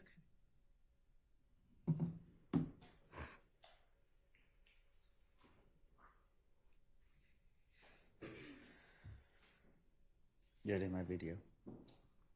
Mr. Copeland, I heard what you said. I'm going to repeat it. If it's not what you said, just correct me. That is, you recognize it as your video. Yeah, I shot that video. Okay. Your Honor, I move into evidence. I'd like to play Jeffrey Williams 243C, as in Colette. Relevance, Your Honor. What's the relevance?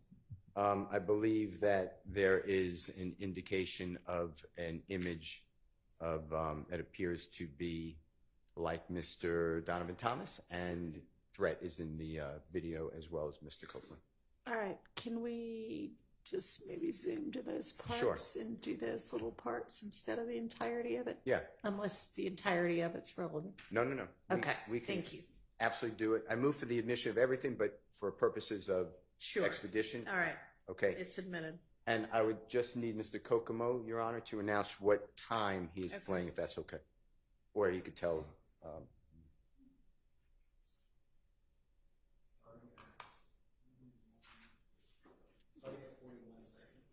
Your Honor, Mr. Kokomo said starting at 41 seconds. May I just look and see what he's playing? Sure.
Yes.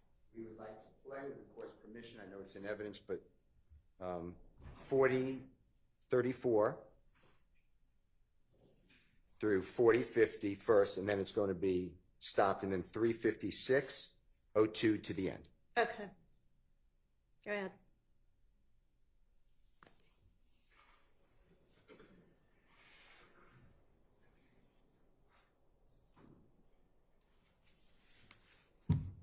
Well, matter of fact, he's calling right now.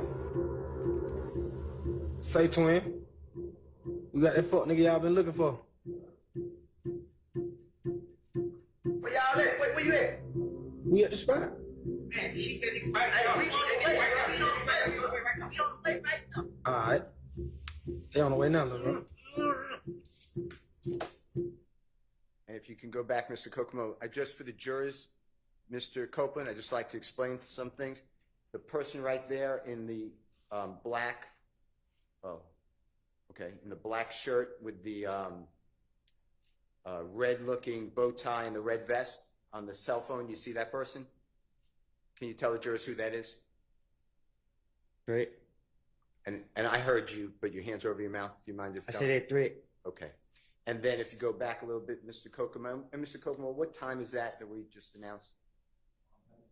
53:58, Your Honor, is what we were just talking about. And if you just go back a little bit more.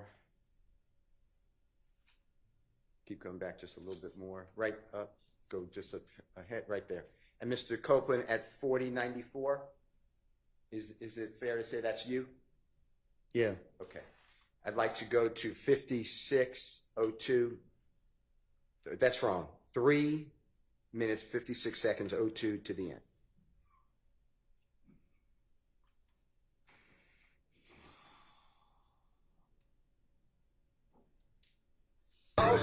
Triple cross, cause that boy is speaking to the boss. Me and Woody pay our dude, we know what it costs. We ain't take no loss.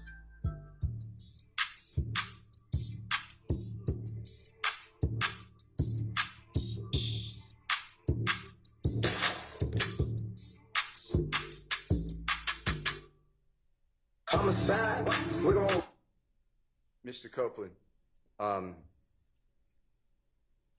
do you remember telling District Attorney Hilton before June 7, 2024, that's the first time the jurors ever saw you come into the courtroom?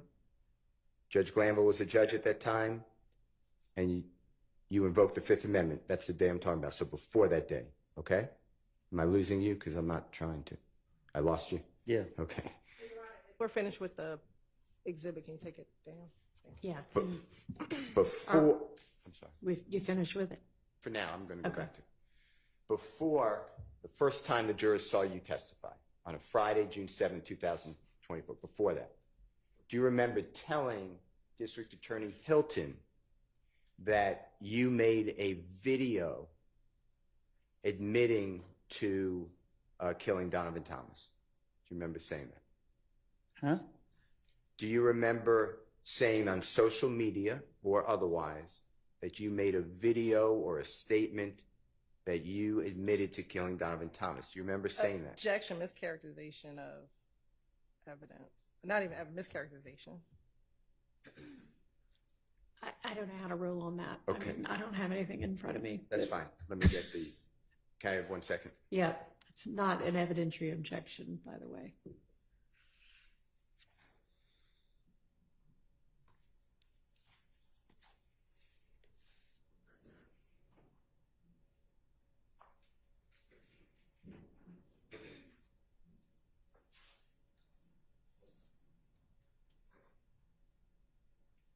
Well, they're pulling up. I'm going to ask you another question. On what we just saw on Jeffrey Williams 243C, that man who had money on his head and then was shot in the video, remember that on the homicide video? Did that have anything in your mind to do with Donovan Thomas? I don't get what you're asking me. When you did that video, did that have anything in your mind to do with the killing of Donovan Thomas? No. Okay. It's just a video, a music video? Yeah, just a video. Now, when part of your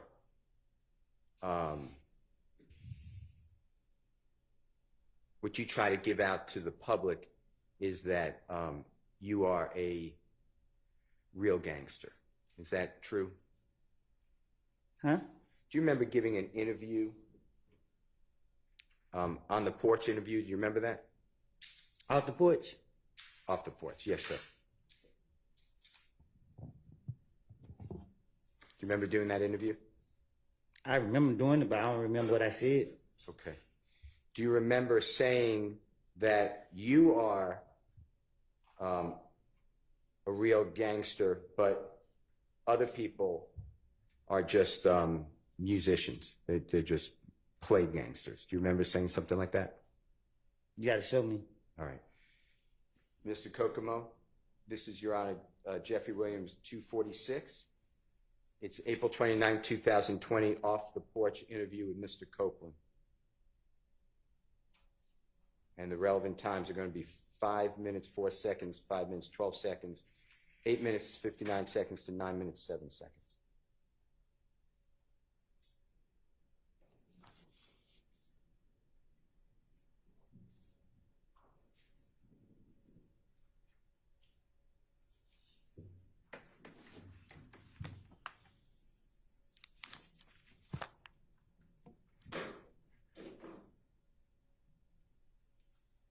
I remember. I said I don't know what he's talking about.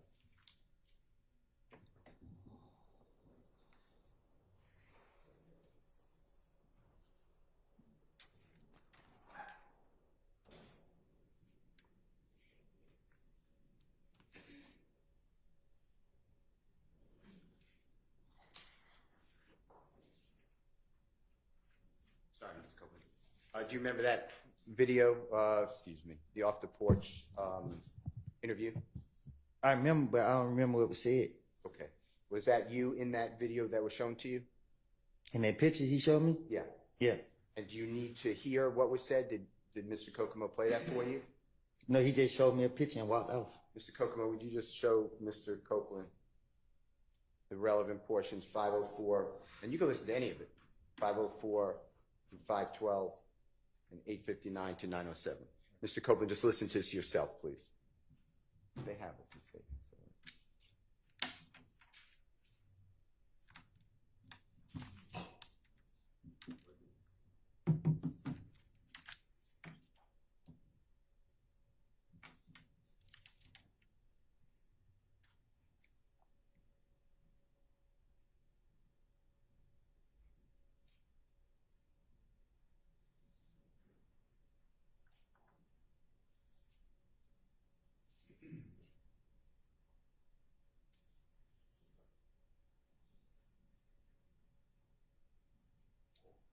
That's it.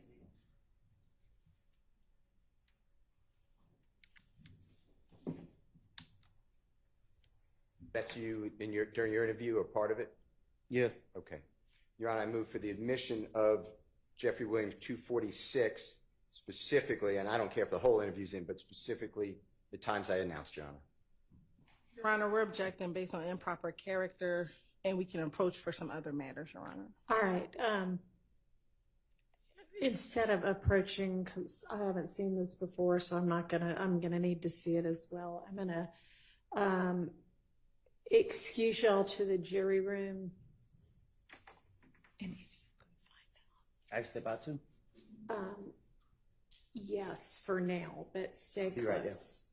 And I may end up just sending you to lunch, but not yet. If I'm gonna do that, I'll send word. Okay, so just step to the jury room for now.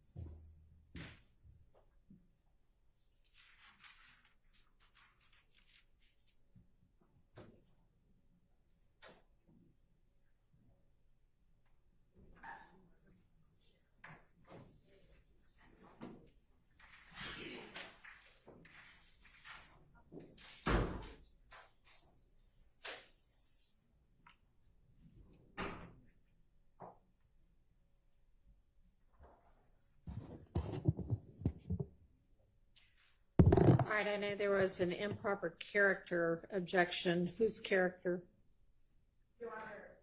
At this point, it seems like Mr. Steele is implying for the witness about him being a gangster.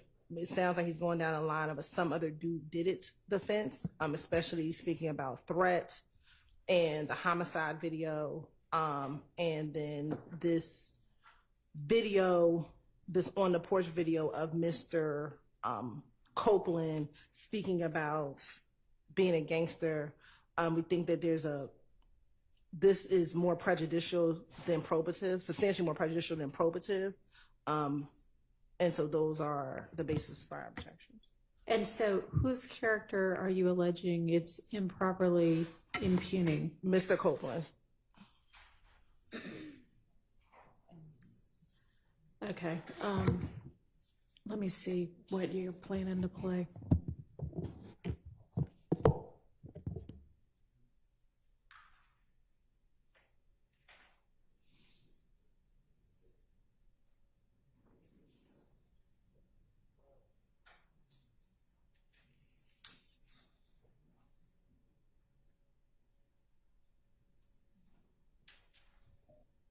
So at the end of the day, I got a story to tell. Yeah. You want to listen to it? Or you gonna keep listening to these niggas that ain't did nothing gangster, nothing tougher than their life? So.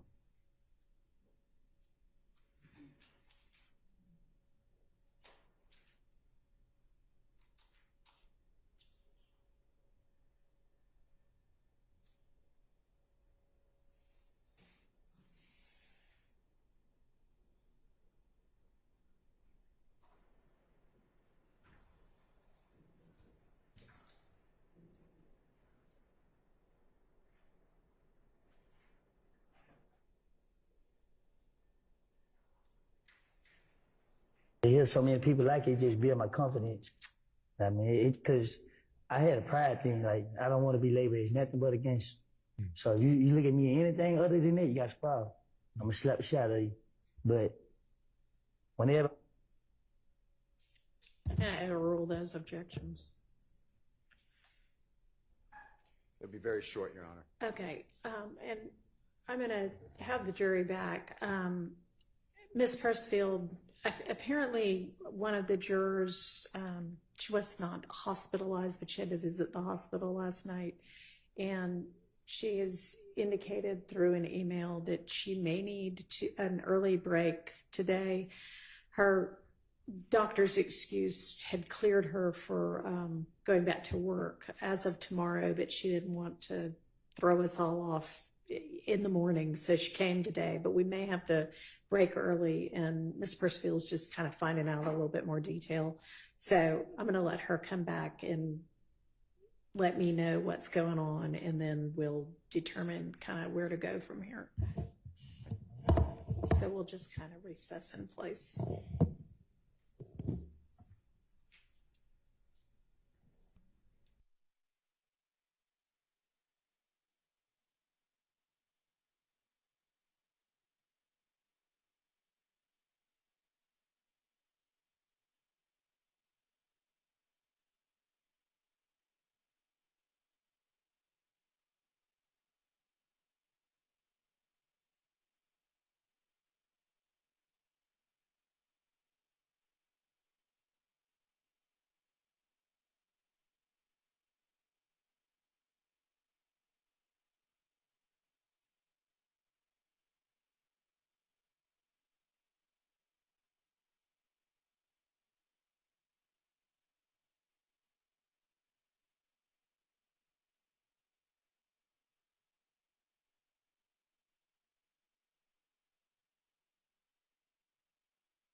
All right, so we're going to have the jury back out, wrap up. I guess you're saying, Mr. Steele, that we can wrap up this topic fairly quickly, and then we'll break for lunch. And it sounds like she's just feeling okay now, but will sort of keep us posted. So, okay. And Mr. Copeland as well.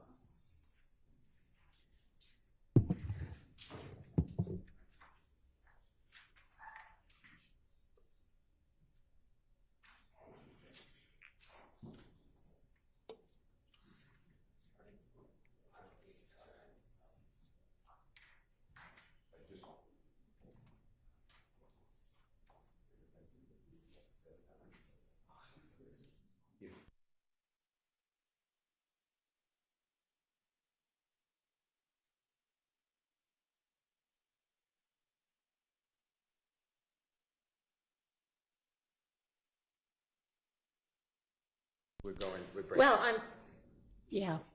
if this will be a clean kind of place for us to stop, sure. It'll be fine. Okay. Any way you say it will be fine.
It may just be easy to let him go for lunch. I think they're all doing their bathroom break now. So.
Mr. Steele, just, stop wherever you want. I mean, if you've got 15 more minutes or 20 more minutes or whatever before the next natural break, that's fine. Okay.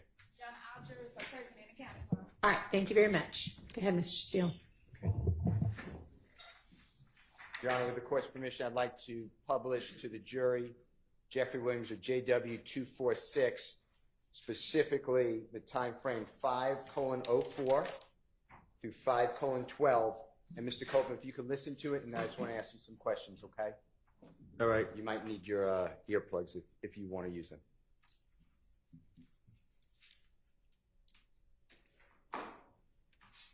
At the end of the day, I got a story to tell. Yeah. You want to listen to it? Or you keep listening to these niggas that ain't did nothing gangster, nothing tougher than they life. So. Were the people around you? Mr. Copeland, are we able to hear what you said during that interview? Yeah, I heard it. And you don't need me to explain. Tell the jurors what you were saying to the interviewer. What you mean? What was I getting at? Yeah, can you tell the jurors, please? Well, I did an interview, and I got to hear the question that he asked me. Okay, let me ask you this. Some jurors may not know what off the porch is. Can you tell them what that is? It's they interview rappers, upcoming rappers, and ask questions about the music and your background and stuff like that. That's what you ask? Yeah. And this was done approximately April 29, 2020. Do you remember that? It was done. I don't know when. Do you remember it was done during COVID, if that matters at all? Before I went back to jail. Okay.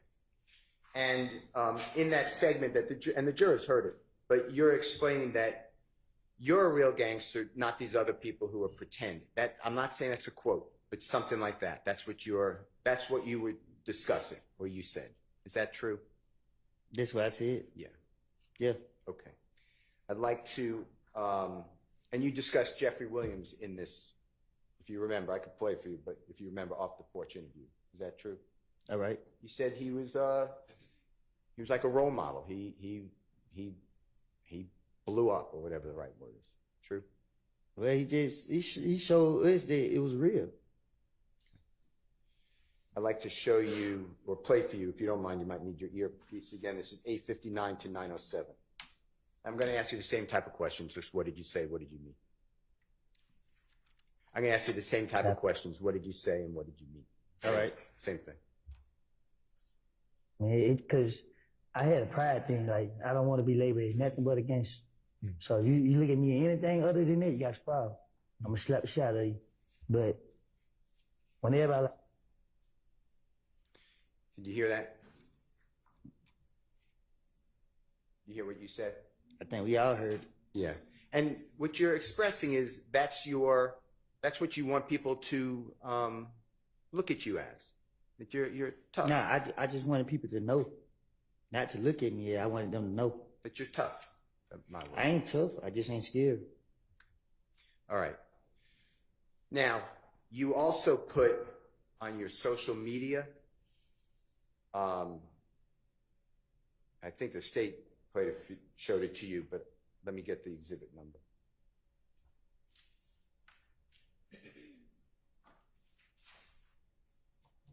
You better play some? Well, let me show you something before. Is that okay? Just give me one second. second. I was just trying to see. I didn't hear you. Let's go back to that interview for just 1 second. Do you remember at the first part of the interview saying that these other people are not real gangsters? That's what you said, right? I think I asked it actually. So no, that's what I said. Okay. All right. On your social media, give me 1 second, okay? Your Honor, may I just go back? Yeah.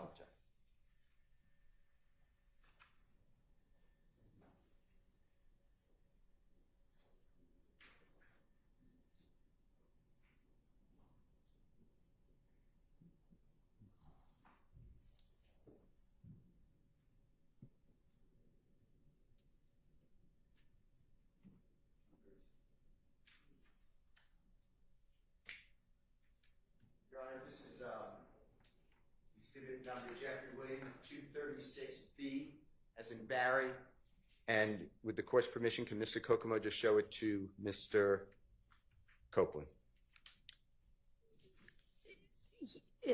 I'm sorry, is this the same one?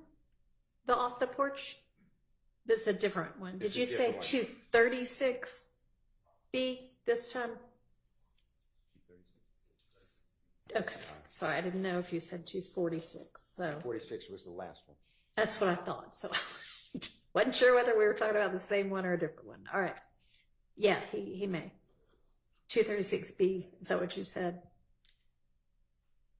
Mr. Steele B. 236B is correct. Okay.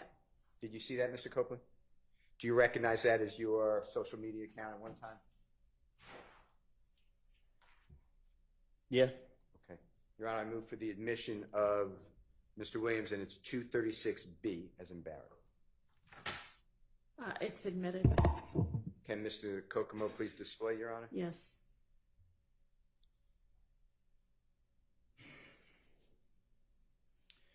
Mr. Copeland, I apologize. I want to go through this with you just for a minute, okay? Mm-hmm. And when I say this, I'm talking about JW, Jeffrey Williams, Exhibit 236B, as in Barry. That's a picture of you on the left-hand side. Do you remember where you were in that picture? In the back of a Rolls Royce. And do you remember whose Rolls Royce that would be? It was a rental. One more time. A renter. Okay. Do you know who rented it? No. Okay. And then it says 725 _ WODY, and then it has Georgia Most Wanted with 2 emoji green snakes. You see that? Mm-hmm.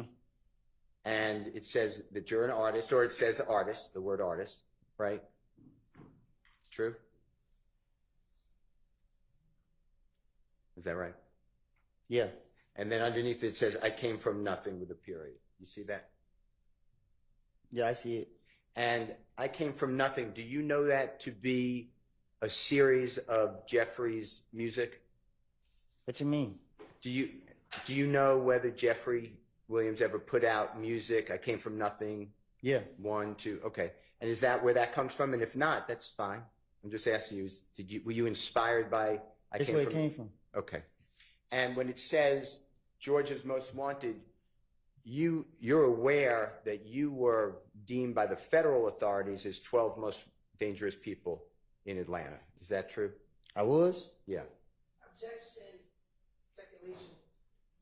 I'm asking you. Well, I mean, it's not speculation, but he's answered that he didn't seem to know.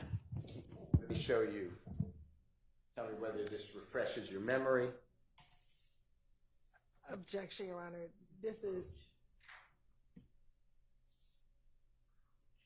What's the number? Is it a number?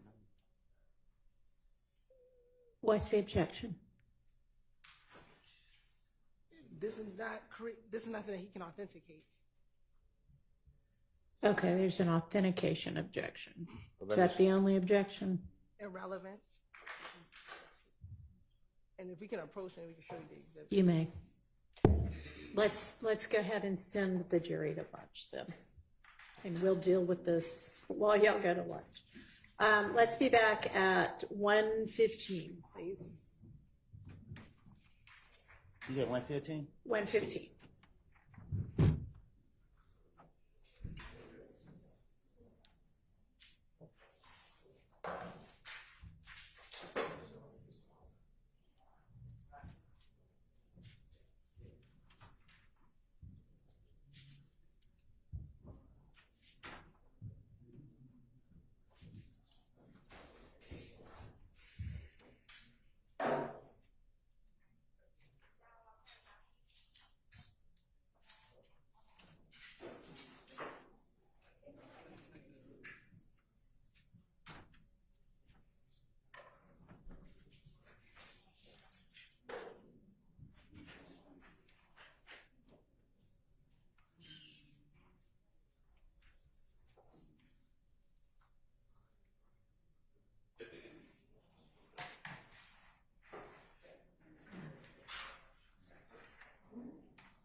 is your intent to show that entire thing with the whatever that heading is? I was going to, Your Honor, if Mr. Copeland can recognize it, I was going to admit it into evidence, and it is from, we received in discovery from the state, and it's Operation Phoenix, and it's the authorities announced on October 29th, 2020, charges for the 12 most violent offenders in Operation Phoenix, and I was going to show that to him. All right, and then he has that on his Instagram, or I shouldn't say Instagram. It's a social media account. I think and when's that social media post from? That is, it's in his, oh, I'm being told the answer. It's in his biography or bio.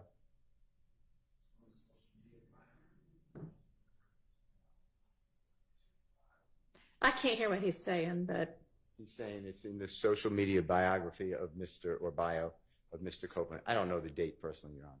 okay. And how is any of whatever, whomever authority this was might have thought in October of 2020 relevant to the issues that we're talking about right now with Mr. Copeland? I believe it's relevant because the state is saying that Jeffrey Williams governs this person. That's their whole theory. Tells them go out. They're using a lyric, one lyric from one song. Jeffrey Williams, as the court may not know, has thousands of songs that Woody's going to pop you in the noggin. That is the quote. And I want to show that they hardly knew each other. They knew each other for a short period of time. Mr. Copeland did not commit crimes for Jeffrey Williams. Jeffrey Williams encouraged Mr. Copeland to conduct himself lawfully. That was on a jail call that we heard yesterday. In fact, included on that, Jeffrey Williams, through his sisters, saying, get out of the streets, you have a child, you don't have to live that life. And I want to show that Mr. Copeland ignored all of that. And after he has no contact, he has zero contact with Jeffrey Williams, he is still putting on his social media that he is a gangster, or 12, one of Georgia's most wanted. He is by the prosecution. These are federal authorities, by the way. So when I say prosecution, I'm talking about the federal authorities. Deemed him one of the 12 most violent offenders in Georgia in 2020. And he has done a interview with Off the Porch in April 2020, where he's stating that he's a real gangster, the other people are not, and that if you disagree with that, he's going to, straighten you out, basically. So I think that's all important to the jurors, because it will hopefully undress this impression, wrong impression, in my opinion, strongly wrong impression, that the state is putting up, that somehow this man is all around Jeffrey Williams, knows what he says, knows what he's thinking, he overhears him on conversations, and Jeffrey Williams is there when the police keep calling Kenneth Copeland. It just, in my opinion, and hopefully the cross-examination, that just wasn't their relationship. So. Okay, well, most of what you mentioned already has already been put before the jury, and this particular exhibit does not in any way shed any light on whether Mr. Copeland is or is not close with Mr. Williams. And I just do not see the relevance of it, particularly given that he said he didn't know that that's what law enforcement thought of him. Okay. So I'm going to sustain that objection. I understand. Okay. We will move on. Okay, so let's all break for lunch. Can I just give this then to, it's on the thumb drive, of course, but can I just give this to the court reporter? It's the print, unless you don't want it. No, yeah, that's fine. But I understand it's not in evidence. Correct. In fact, you might not, because it's going to be a lot of, has Wright not admitted into evidence on it? Or? That's fine. Okay. Excluded. And you're on the full written and step up for the next prosecution and that's what. Yes.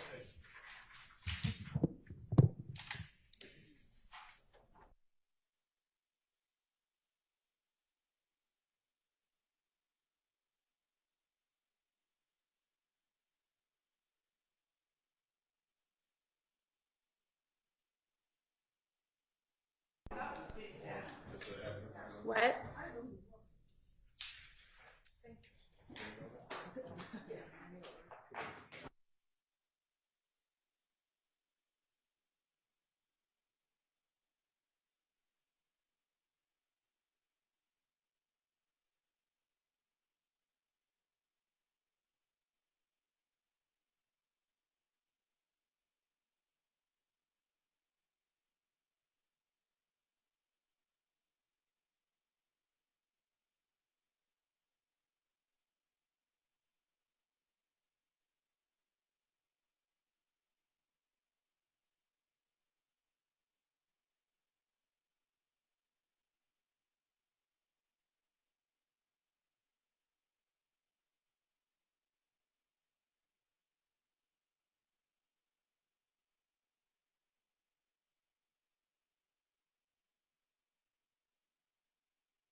I'll let y'all all know the question and the answer.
That matters. Yes, Your Honor. Your Honor, Mr. Steele has provided to us in that Dropbox link an exhibit that I assume he may intend to use with Mr. Copeland, and it's going to be Exhibit 236A. It's a Instagram posting. I believe the posting may have been on June 27th of this year, in which Mr. Copeland appears post, he is an innocent man in real life. The demons that has been on me at certain times in my life had full control. And he goes on, I think I know who he is the innocent man that he might be referencing, Your Honor. I'm not sure how this is going to come out during Mr. Copeland's cross-examination. However, the state's concern would be the initial part of he is an innocent man, and that's invading on the province of the jury, depending on what he is innocent of, or determining from this post what he may or may not be innocent of. I'll cite the court to Fordham v. State, which is 352 Georgia Appeals 520. From what year? 2019, Your Honor. Okay. And essentially that Georgia law generally precludes a witness from testifying. Slow down. Sorry. Georgia law what? Generally precludes a witness from testifying as to his or her opinion regarding an ultimate issue in the case, because to do so would invade the province of the jury. And so if you're trying to say he's an innocent man, that could be perceived that you're trying to invade what the jury ultimately has to decide about Mr. William or any of the defendants' guilt or innocence. And so I'm just bringing to the court's attention, I don't know how it's going to come in, but that is the state's concern regarding this posting. Mr. Steele.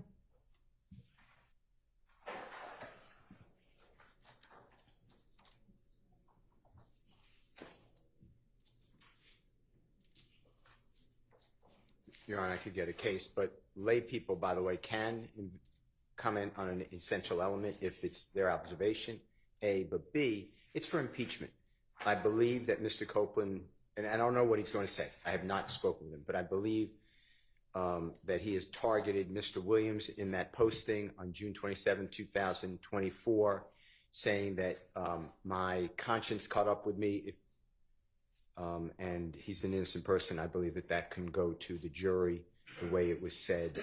I don't see any problem with that. It's a prior inconsistent statement because he's telling the jurors through 2015 video, audio, that Mr. Williams is the reason that the person's dead. Mr. Williams gave the order to kill Mr. Copeland, that all these people work for Mr. Williams. So I believe that it's critical, his state of mind. And the jurors obviously go to weight. I understand there's a 9-year difference, but it goes to weight. Okay, so how is this a prior inconsistent statement? This was made subsequent to everything that I may just not be following you. I understand. Prior inconsistent statement is anything prior to the trial of the case, but I could get you that case. Okay, well, this is in the midst of the trial of the case. Prior to testimony. It's not prior to all of his testimony either. I don't think it matters. You know, if he said to someone on the way in here, hey, what I said on the 2015 about being at the Green Store is not true, that comes in for impeachment. I asked him about it, then I could put up the person who he said it to. It does not matter. It's a prior statement that is inconsistent with what he said. So I feel very comfortable that that is the law. I tell him it's not a prior statement. It can't possibly be a prior inconsistent statement if it's not a prior statement. This is not a statement he made prior to any of his 2015 statements to law enforcement. Let me get you the case, but It does not have to be prior to the statement that you're impeaching. It's a prior statement of that witness. He made a prior statement on June 27, 2024 that is inconsistent with his previous statements, but I can get you those cases. Okay, I don't know that it's inconsistent with his trial testimony, though. He's testified at trial. Everything I said to the police, I just said it because I wanted to get out of there, and none of it was true. So this is not inconsistent with that either. Well, it is for two reasons, or I believe it's admissible. One, he's saying that what he said was about an innocent person, which is different than I just wanted to get out. So I was saying some truth and some non-truth. And second, it impeaches his 2015 statements. It may do that. And that's admissible. But let me get you a case instead of just me saying it's prior inconsistency. Okay. Let me just get you a case. All right. Was there an objection other than? Yes, Your Honor, because I don't believe it's a prior inconsistent statement based upon his testimony in trial. He made this post the beginning of his testimony. So he made this post, if it's on June 27th, he started testifying initially on June 6th. June 7th. Before and he testified all the way up until June 17th, prior to, that testimony not being included. And this is after that on the 24th, which this is consistent with what he said on the stand repeatedly to this jury over and over and over again, that I lied on Thug. Thug hasn't done anything. I was just asking you, did you have an objection beyond or in addition to that? I didn't know if that was everything you were saying or. Definitely. Okay. Yes, Your Honor. All right. And then, Mr. Shart, did you have something?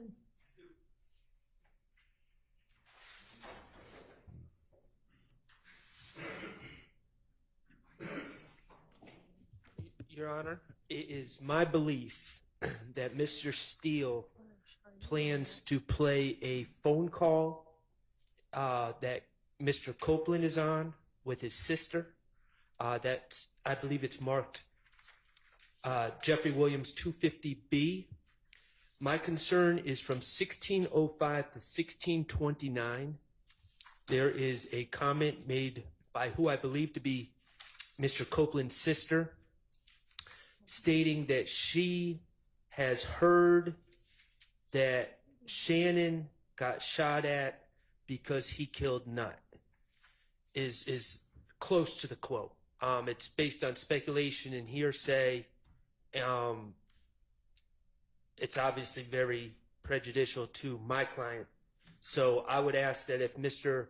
Williams or if Mr. Steele, on behalf of Mr. Williams, is to publish JW 250B, that the times between 1605 and 1629 be redacted to take that segment out. All right. Any response, Mr. Steele? Any objection to that part coming out? Okay. Thank you. All right. Anything else?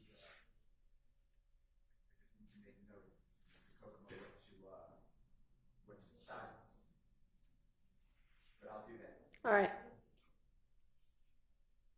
Any other matters? Okay.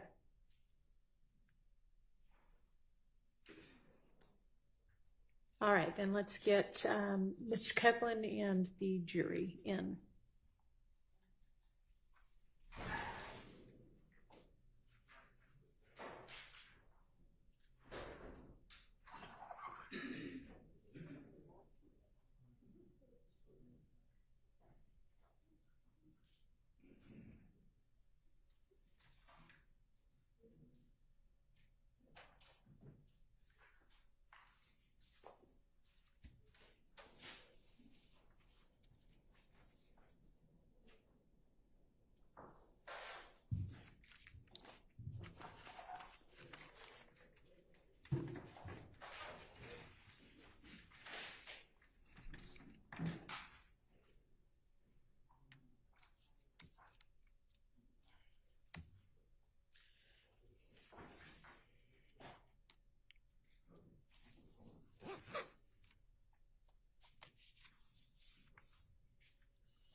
Thank you.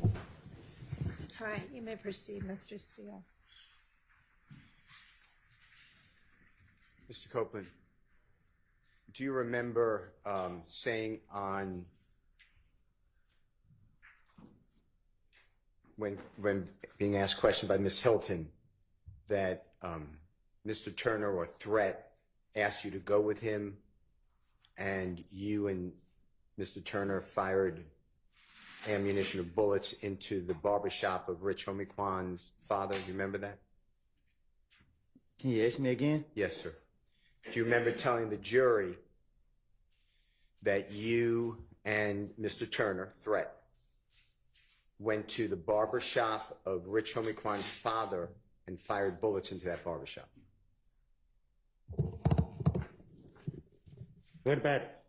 One more time. What about it? Do you remember saying that? Out of frustration? Yes. Yes. And when you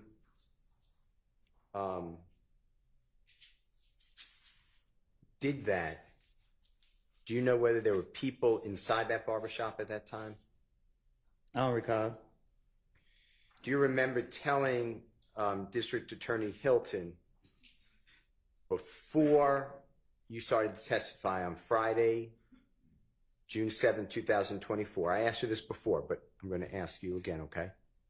Before, when you first came into the jury to testify, before June 7, 2024, so before that date, do you remember telling District Attorney Hilton that there was a video of you and others saying, "We killed Nut," may exist? Do you remember saying that?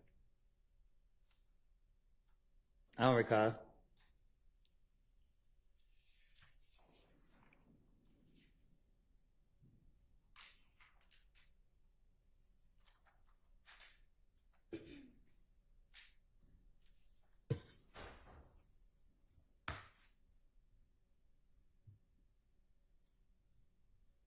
Did you tell District Attorney Hilton that?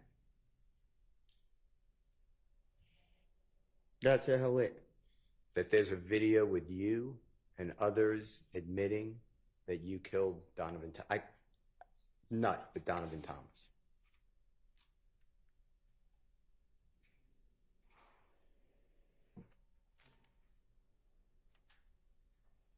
I can't remember if I told her. All right, let me go into this. I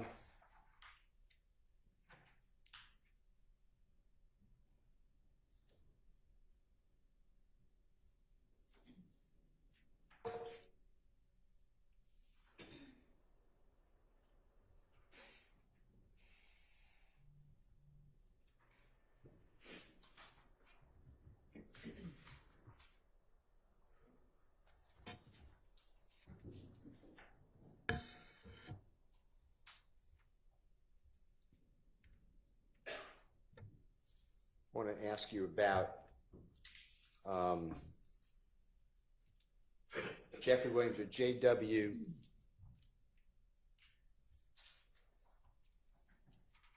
$240P as in perfect, and that states exhibit number 378YE.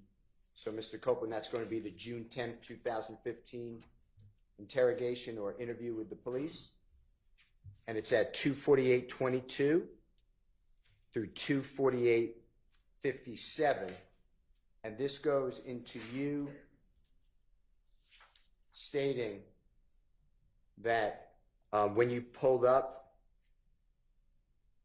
you told Deshawn. Deshawn is your child's mother, right? That's right. Her name? Okay. But I was like, she got in the car. She was at her friend's house. This is on January 10, 2015. You're recounting. She got in the car. You said, "Man, these ends just killed Nut, bro." She like, "Who?" I told her, "It's Thug and them." She like, "Huh? What happened?" Like, SHI, I don't know. D just got in the car and like, SHI, boy, they just, you know what I mean? They just told me that. So she like, "What you gonna do?" "What the F you mean what I'm going to do? I ain't got nothing to do with this, SHI. She like, "Yeah, you know, like we all know they was going to say my name. So I was like, I don't know. So we got in the car and we rode home. Okay? I'd like you to listen to make sure I said that right, if you don't mind listening.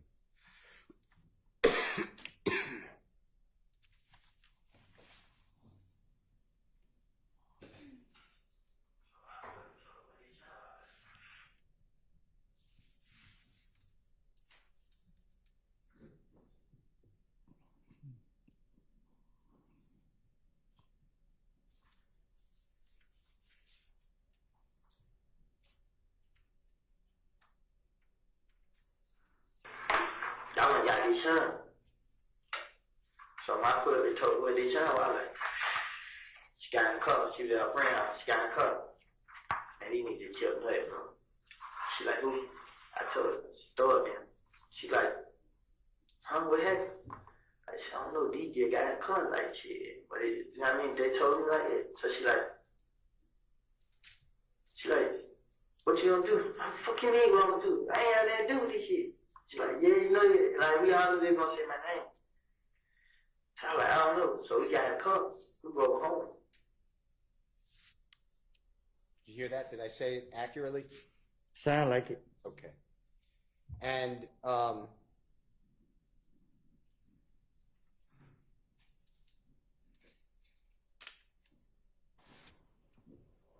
do you remember telling the police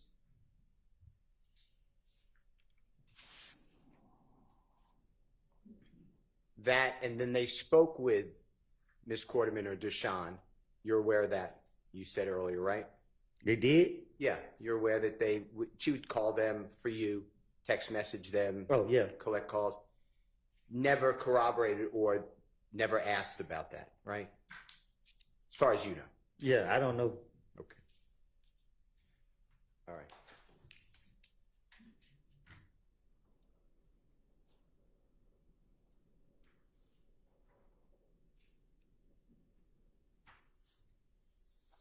You want me to have 1 second? Sure. I apologize.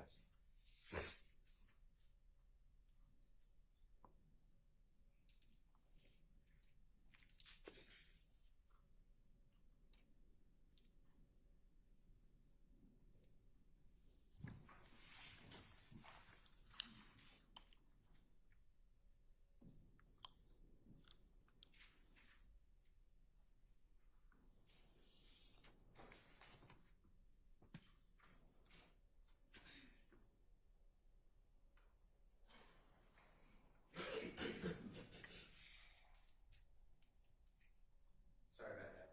Thank you, Your Honor. Okay. The next one,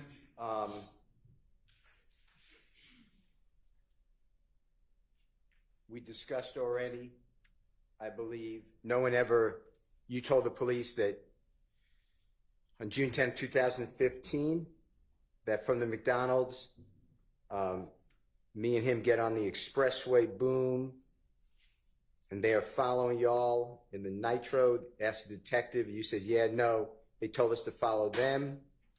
So you're following them, the detective said, and you said, yeah. But when D told me this, H-E-L-L, no, I ain't fixing to follow them. But D didn't get out of the car with me, but I'm trying to trick D so I can see what the H-E-L-L is going on. Boom, so we followed them to Thug's house. They stayed downtown at the Sky House. I'm going to play for you, make sure that's right. Jeffrey Williams of JW240Q, State's Exhibit number 378YE. It's the June 10th, 2015 interview. It's from 9:58:12 to 9:58:39.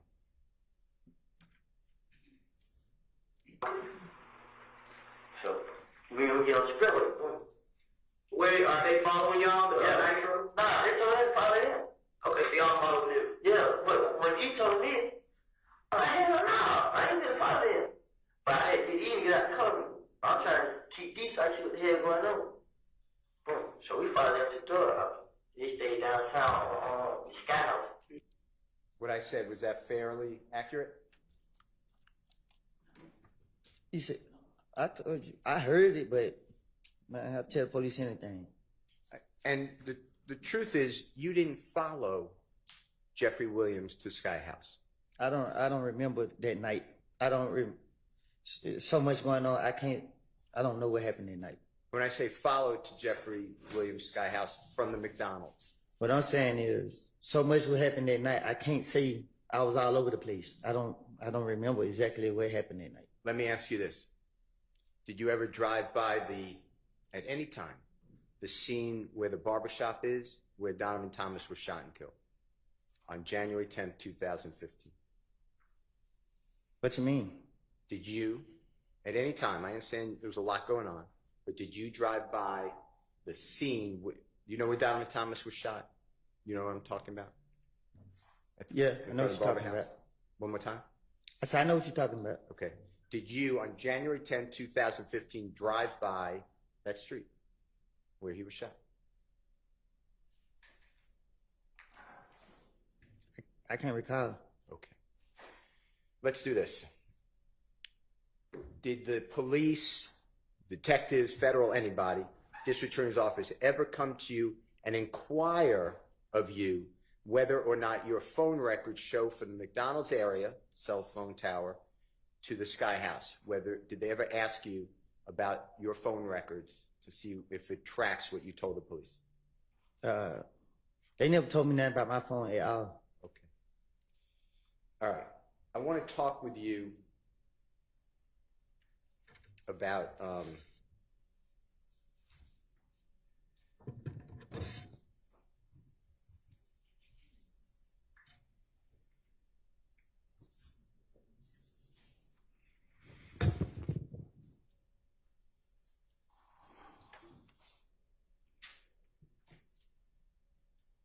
the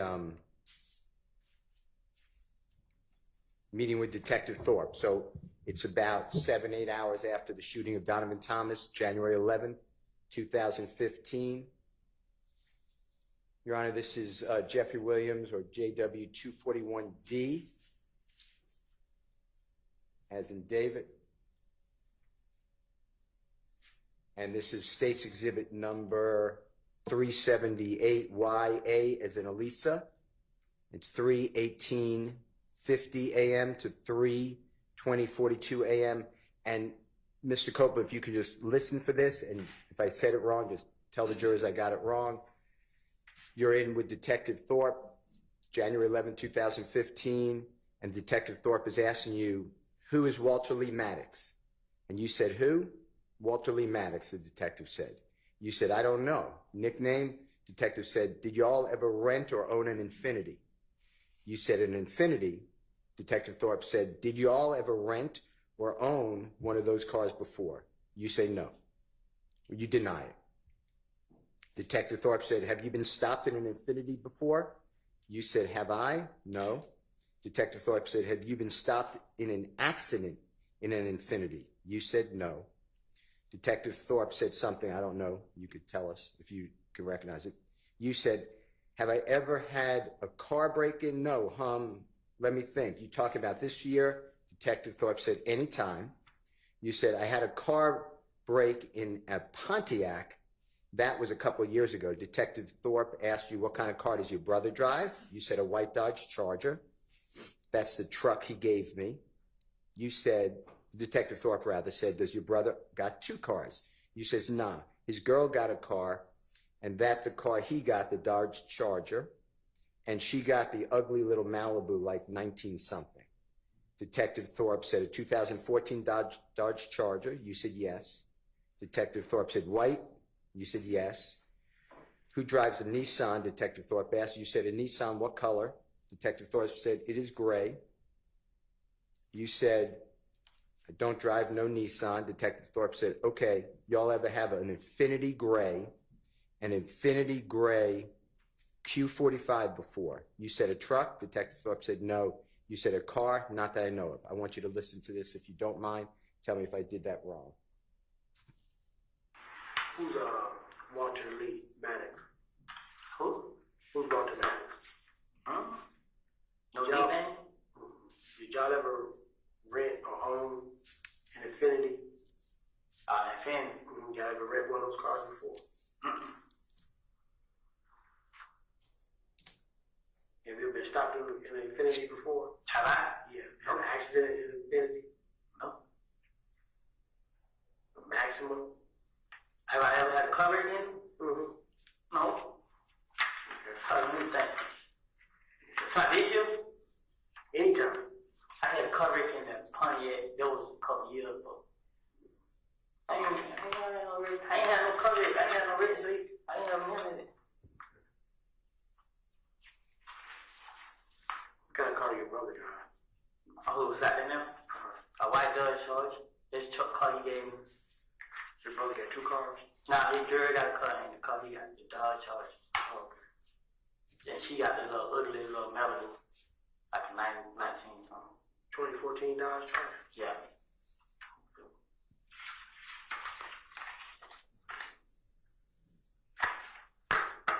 White.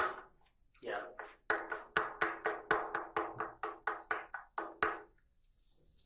Who drives the Nissan? A Nissan?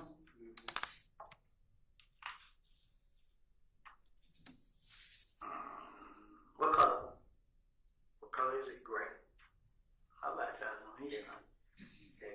Y'all ever had a Infinity Gray? A gray Infinity Q45 before? A truck? No. A cup? Yeah. Not that I know of. Were you able to hear that, sir? I think we all heard. Okay, similar to what I said? Huh? Similar to what I said? I guess. Okay. Mr. Copeland, you referred to Detective Thorpe as a squirrel brain. Do you remember that earlier in the testimony? Do you remember saying something like that? Yeah.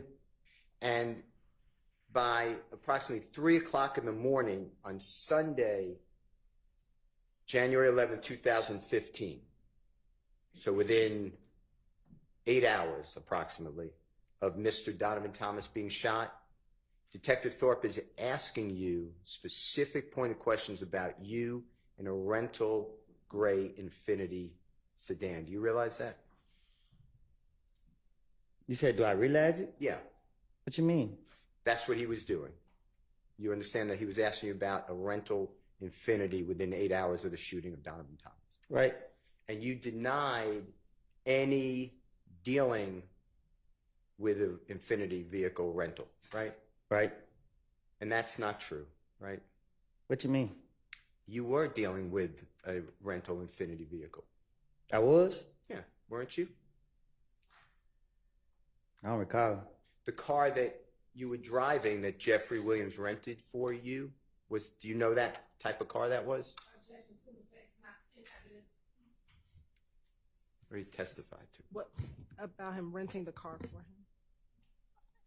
Sustained. Okay. The car you were driving that you announced that you gave to Threat or Mr. Turner, do you know what type of car, rental car that was? No. Okay. Okay. Did the police ever come back to you and ask you about Walter Lee Harvey again? To your knowledge? I still don't know who that is. Okay. Did the police ever come back to you and talk with you about wrecking that 2015 Infinity vehicle? Besides this? No. Now,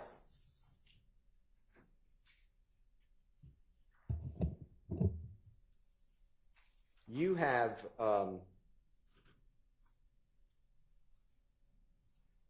used other people's, like when other people rent cars, you know, Miss Quarterman's mother rented cars, allowed you and Miss Quarterman to use. You know what I'm talking about? Mm-hmm. Just do me a courtesy, I apologize, but for the court. Oh, yes. Okay.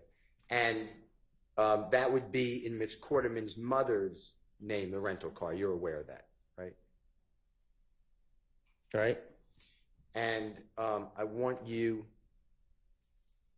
to listen to, if you don't mind, J.W. Jeffrey Williams 240R as in righteous, states exhibit number 378YE as in Aaron. It's also June 10th, 2015 meeting or interrogation by the police, 11:33:17 a.m. to 11:34:10 a.m. And I'm just going to tell you and just make sure this is what it says. You said that I didn't break in these cars. I wasn't even with them. I just gave them the car. Detective said, but you said, but for what reason though? Because they was going to do some stupid SHI blank to get some money. Detective Dennis said something, I don't know what it is, so you could help us if you don't mind. You said, I knew they were fixing to go. Detective Gaither said, you knew they were going to do a job. You ain't what exact job it was. And then there's overlapping, meaning everyone's talking at one time. Detective Gaither said, but you know what an effing job is. You said, I just. Detective Gaither says, you know they ain't going to church. You said, I was just looking at like SHI. I ain't doing it. I ain't getting in trouble behind it. That's how I was really looking at it. Detective Gaither says, but you're still effing up Deshaun. Because if something else would have happened in that effing car, that truck is in her mama's name. Detective Dennis said, what if they did a robbery? You said, like I told them. Detective Gaither said, and it's the first report. Detective Dennis said, right. Detective Gaither said, we found. Detective Dennis said, we ain't even check. And you said, what I'm saying, no. What I'm saying, I already told them. I said, look, y'all, this car is Deshaun Mama name. You feel what I'm saying? I just said it like that. I said, it's in her mama name. She's gonna tell the police if y'all do anything. I did it. And I'm saying, y'all, I ain't going down for nobody else. I told her just like that. Just listen to it and make sure that what I said was fairly accurate. That ain't her fault that you did that. No, I didn't bring any car. I wasn't even with them. I just held the car. But for what reason though? Because you knew they was going to do some stupid shit to get some money. I knew they was going to go. You knew they was going to do a jug. You ain't know what the exact jug was, but you know what the fucking jug is. You know they ain't going to church. I know I was in jail. I just looking at it like shit. I ain't going to get in trouble behind. That's how I'm just looking at it. But you can still fucking up their shot if something else would happen in that fucking car. That truck is in her mama's name. What if they did a robbery? Like I told you. And this is just the first report we found. They can check on What I'm saying. I told him. I said, look, the car is your mama's name. You know what I'm saying? I said, it's your mama's name. She don't tell the police if y'all do anything, I did. And I'm letting y'all know I ain't going out for nobody else. I told him just like that. Is it fair what I said? That's what you all are talking about? That's what it sounds like.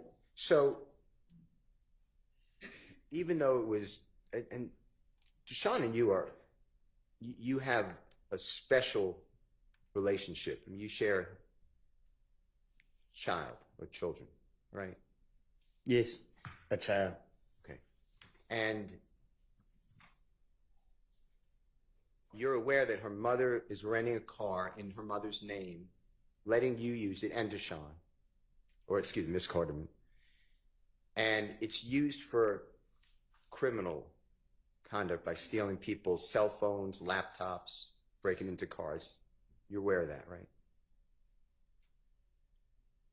No. You're aware on June 10, 2015, when the police came to arrest you, they searched that rental car in Deshaun Quarterman's mother's name and found other people's cellular telephones, laptops, identifications.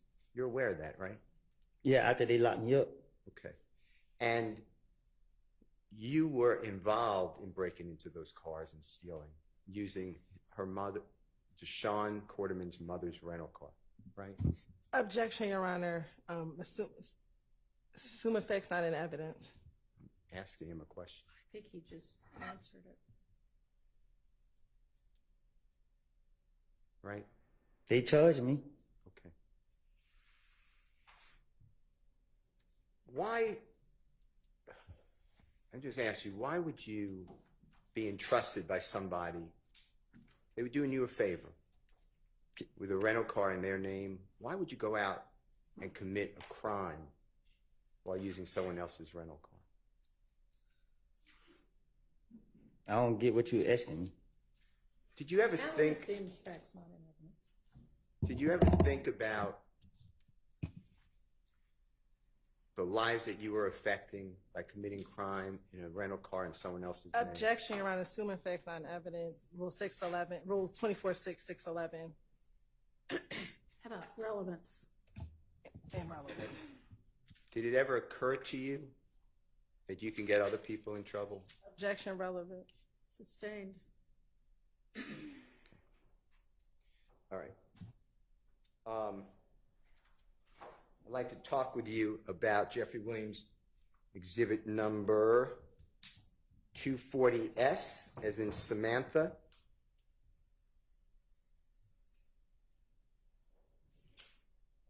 This is at State's exhibit number 378YE, as in Aaron. It's June 10, 2015 interrogation. It's at 10:00:31 a.m. to 10:00:46 a.m. And please listen and make sure that what I'm announcing is accurate. You're talking about, if you remember, and you'll listen to it, O.G. Bentley. Do you know the name Kelvin Treadwell?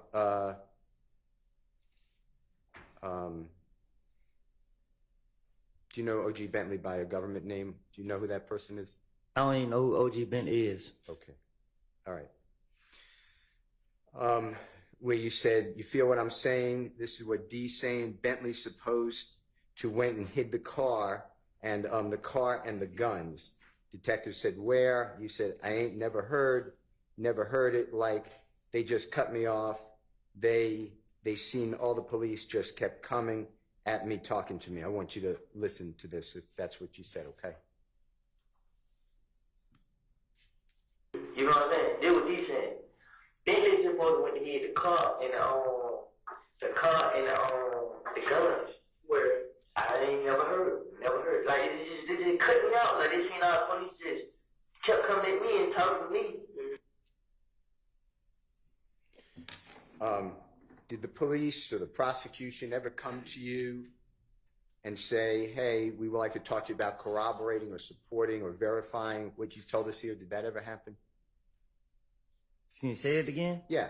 When you're telling the police that O.G. Bentley supposedly hit a car and guns, did the police ever come to you or the district attorney's office and say, we want to talk to you about that statement and see if we could verify it? Did they ever do that? Then I said to the police, they came back to me and asked me to verify whatever word you using. They never, after I said what I said to them, that was it. I didn't hear nothing else from them until I was back in handcuffs. Okay. Yesterday, you were shown State's exhibit number 22CC. Could you help me out if you don't mind? Thank you.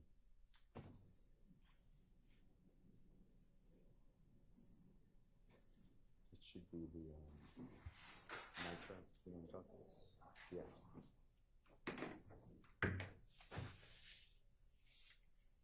This is already in evidence, Your Honor. Right.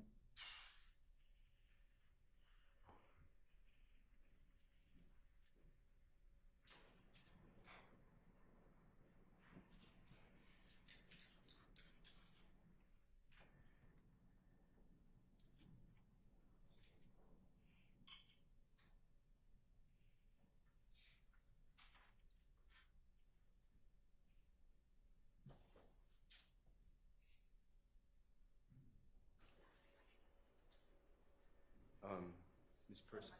Ms. Perfect. Thank you.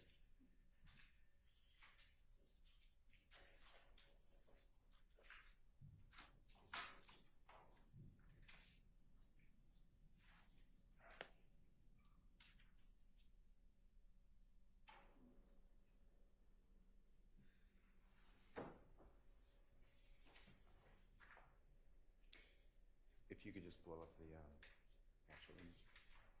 Mr. Copeland, if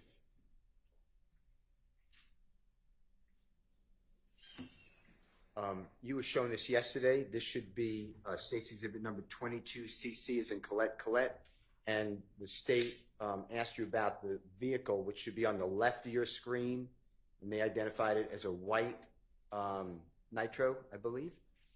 You remember this from yesterday by any chance? Yeah, I seen it. Yeah. Now, I just want to make sure the jurors know, and if you could make it smaller. This is not the Texaco gas station that you were shown pictures of with the Infinity and the Pontiac and the gentleman walking into the convenience store. This is a totally different gas station. Do you recognize that? I don't know what he said. I just want to make sure that there was clarity. Do you know where this gas station is by any chance, just from looking around? Just from looking at 22cc? You said, do I know that area? Yeah, do you recognize that at all? I know that area. Okay. Is that in the same area, vicinity as the Texaco gas station that's next to the barbershop where Mr. Donovan Thomas was killed? No. Okay.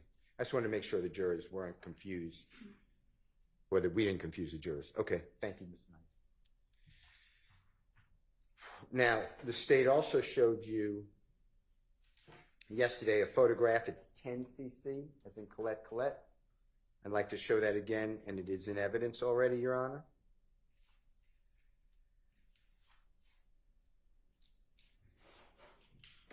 And if you could blow it up, if you don't mind. Do you remember seeing this yesterday by any chance, Mr. Copeland? Do you remember being shown? I don't see nothing. Oh, it's not on your screen? It might be, it's behind you. Yeah, I see it now. Okay. And the gentleman in the white shirt, kind of in the center but left of the screen, do you know that person? No, I don't know that person. Okay. Talking with the white shirt or the black shirt? I don't know neither one of those. Okay. That doesn't, being shown that yesterday by the district attorney? Let me be clear. Yes, sir. I see him around, but I don't know him. Okay, thank you. But that doesn't verify any of your statements to the police, does it? Huh? Objection, improper question, Your Honor. I'm not sure he can answer that question. Do you believe that by seeing that picture of that person, whoever it is, the person you see around sometimes, did that in any way verify what you told the police? I mean, that's basically just, you put a do you believe in front of it, but what he believes about it isn't relevant. Did the police ever do anything to show you, or the district attorney, to corroborate your statement to the police? I understand what you're saying, that it was made up. But did they ever do anything to try to tie it to that person? Did the police ever do that to you? Or the district attorney's office? I don't even remember. I don't know. I don't hear nothing about him. Okay.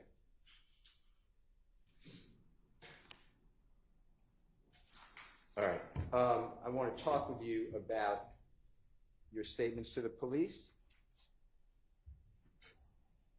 that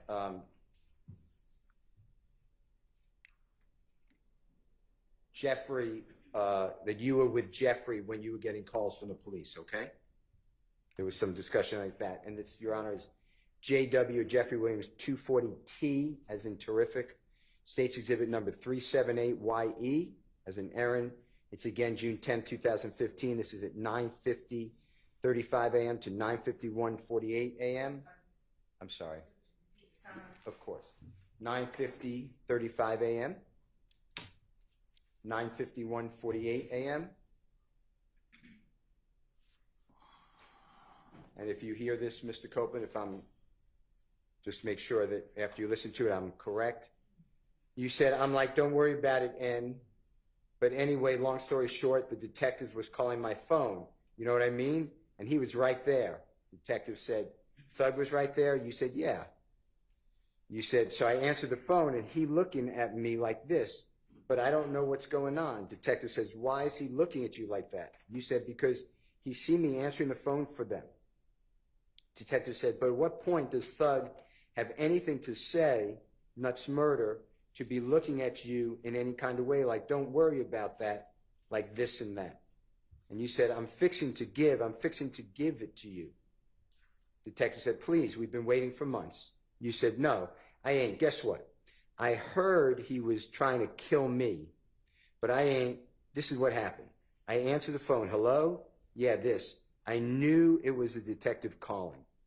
Detective said, the one that's handling the murder case? You said, no, different detective. Detective said, okay. You said, I thought one of them was you. My sister said that she described, you know what I mean? But she was just like a man. Detective said, right. So you said, so I just thought she was talking about you. Detective said, okay. You said, so she was like, detective's called, all right? So I answered the phone, and he's right there.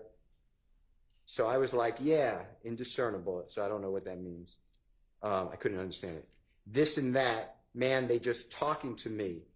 And he was just looking at me, but I ain't think, because I ain't did nothing. So I'm like, SHI blank. I'd like you to just listen to this if you don't mind and tell me if this is what you're saying, and I'd like to ask you some questions. Okay, don't worry about it, nigga. But anyway, long story short, the terrorist was calling my phone. You know what I mean? And he was right there. Yeah. So I answered the phone, and he looked at me like this. So, well, I don't know what's going on. Why are you looking at you like that? Because he see me answer the phone for him. But at what point does Thug have anything to say about Nuts murder and be looking at it any kind of way, like, don't worry about that? Like, I'll get to you. Please, we've been waiting months. No, guess what? Well, I heard you try to, but I ain't. This way, I answered the phone. Hello? Yeah, this I knew it was the tip call. The one that's handling the murder case? Nah, it was different detectives. I went on too. My sister said that she described it. You know what I mean? But she was just like a man. I thought she was my too. So she was like, detective call Ice.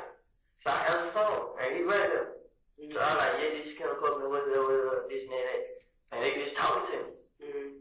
And he just licked them, but I ain't think he could. I ain't need that. So I'm like, shit, nigga, yeah. Mr. Copeland, what I said, was that substantially right, according to what you just heard? That what it sound like. Did the police ever come to you, or the district attorney's office ever come to you and discuss with you whether or not anything about you were around Jeffrey when police are calling and his impression of it or reaction to it? They ever do anything to verify that, to your knowledge? No. It's made up, right? But they said that their own mouth. You heard them in the investigation. You ain't giving us nothing. You bushing us. I mean, like, they knew what I was doing. My stomach hurt bad, Judge. I feel like I got cramps.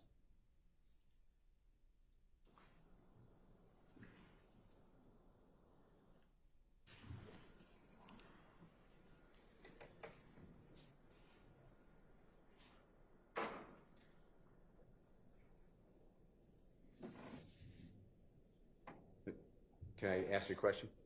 Okay. This is JW241E as in Aaron, State's Exhibit number 378YA as in Elisa.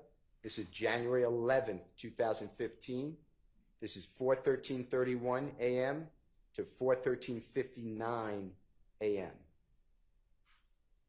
And specifically, this is you telling Detective Thorpe that Jeffrey, that you wanted to retaliate after the shooting of Donovan Thomas. People were shooting your family's homes. You want to retaliate, and Jeffrey telling you, don't do that, let 12 handle. Okay, just listen, okay? Basically, like, she said, I had went down to her house and, like, see what's going on. Like, bro, these folks, they can't shot this shit in my house. Like, for real. Yeah, I'm like, bro, what I supposed to do, bro? Like, man, get out of the way, bro. Let 12 handle that. 12 deal with that. That's all he kept saying. Like, man, bro, you just might let police handle that and deal with that, bro. These folks kill my family. He just like, man, folks, God, he know them better than that. I mean, them folks, man. I don't, Were you able to hear that, Mr. Copeland? Yeah, I heard. And is it fair to say that you told Detective Thorpe about 7-8 hours after the shooting of Donovan Thomas that Jeffrey's reaction to all this is let 12 handle? Say it again. Okay. Jeffrey's reaction when you were saying that people are shooting at your family's homes, God forbid, Jeffrey told you let 12 handle. That's what you told the police, right? Now I tell the police anything to try to get them out my face. Okay. And tell the jurors, if you don't mind, who is 12? Who? Who is 12? Who is 12? Yeah. Shit, they know the police.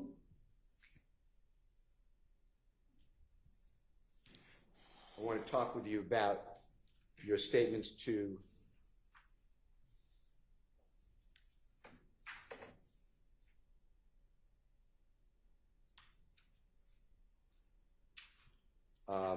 law enforcement. This is JW240U as in unbelievable. It's State's Exhibit number 378YE as in Aaron. This is 10:58:11 a.m. to 10:58:46 a.m. This is again June 10th, 2015. And Mr. Copeland, just to orient you, this is where you're talking to the police about Jeffrey supposedly want to have you killed, okay? Have who killed? Remember that? Have who killed? You. Me? Yeah, that's what you told the police. I'm going to read it, and then you tell me. Well, I'm going to say what I think it said, but you correct us. You said, it ain't none of that. It ain't. This is what only thing, when the police called, bruh, he seen me talking to them, and he just feel as I ain't supposed to say nothing. You know what I mean? He just want me to just let y'all put one on me for murder. You know what I mean? That's what he want. Detective said, and Sam called and not saying nothing. And you said, that's what he wanted. That's what I feel like deep inside my heart. Like I ain't even told my brother. I ain't tell nobody that this N is trying to have me killed. I ain't tell my baby mama, you know what I mean? Detective said, right. You said, it was a feeling like when Nut first died and everybody was coming, screaming my name, seeing how nervous and scared I was. If you could listen to it, if you don't mind. It ain't none of it. It ain't just what all I'm saying, he just, when the police called, bro, he seen me talking to him. And he just feel, and then I ain't supposed to say nothing. You know what I mean? He just want me to just try to put one of me for murder. I mean, that's what he wanted. And stand tall and not say nothing. That's what he wanted. That's what I feel like deep inside my heart. Like, I just told my brother, I ain't tell nobody about something that he trying to kill. Like, I ain't tell baby mama. I mean, And then I'd like to play for you Jeffrey Williams 240W. As in wonderful, it State's Exhibit number 378YE as in Aaron. It's at 10:58:50 a.m. to 10:59:09 a.m. So it's right after where we stopped. So it's really a continuation. And I'd like you to listen to this and focus on your statement that, you know what I mean? It was, I got scared to be around him, be told, the truth be told, I got scared. I told my baby mama, like you can call her now, man, we gotta go, man. I think that N thug, like that night they shot at us when I was telling y'all that story, in my heart, I was like, darn, it says another word, that N thug trying to get me killed, you know what I mean?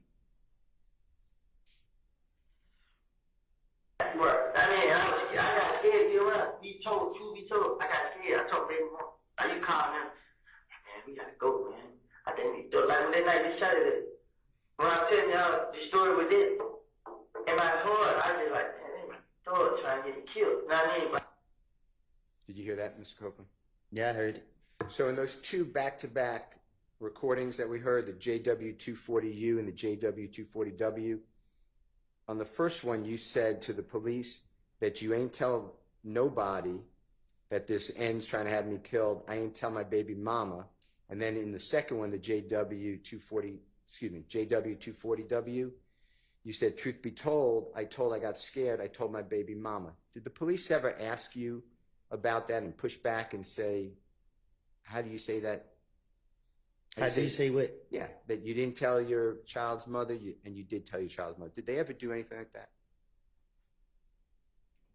I think they just try to make me feel comfortable like they talk to me to try to make me feel comfortable to open up to them.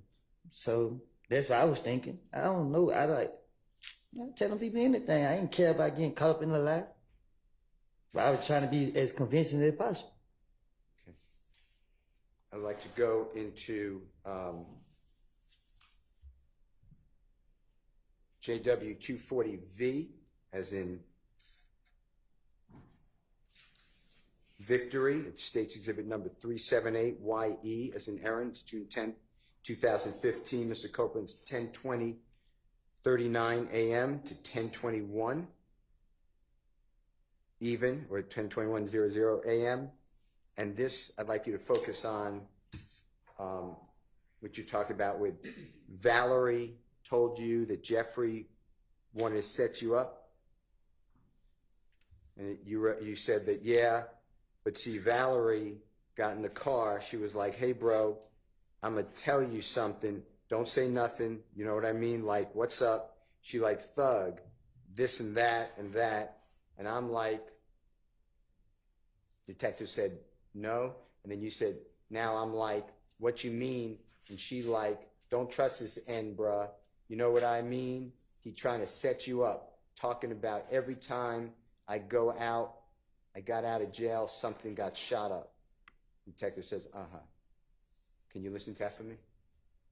All right. Thank you.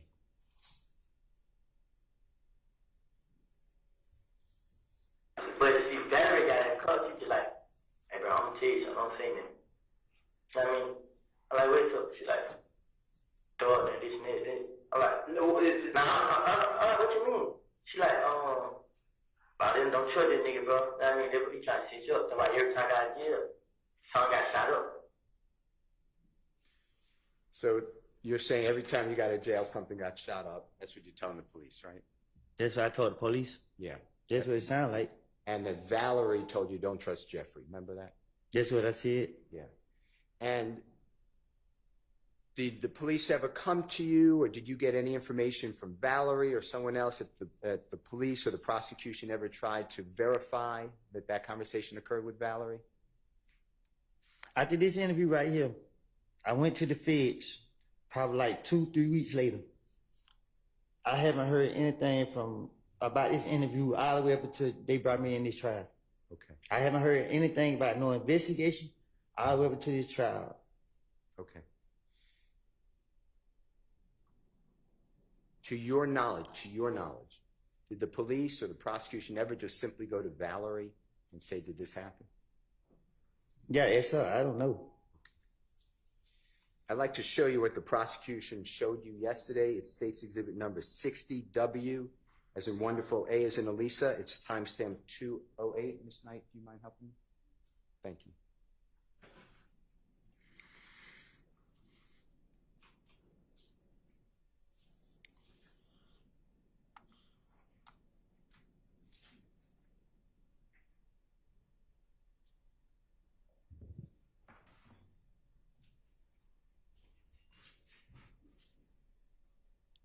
Do you remember seeing this yesterday, Mr. Copeland, this photograph that Ms. Hilton showed you? Yeah. And she said, and you verified that that's Valerie, remember that? I think it's so. How does, from your understanding, how does showing you State's Exhibit number 60WA verify that Valerie had a conversation with you in a car that don't trust Jeffrey? Objection, Your Honor. Improper question, speculation. I'm not asking to speculate. Vague. Okay. Can you tell the jury, how showing you State's Exhibit 60WA verified anything that you said to the police on June 10th, 2015? Objection, vague, and it's the same question. Just reframed. Sustained. Besides that being a photograph or an image of a video, what does that picture mean to you that you were shown yesterday? That she was dirty as hell back in the day. Thank you, sir. All right. I'd like to go into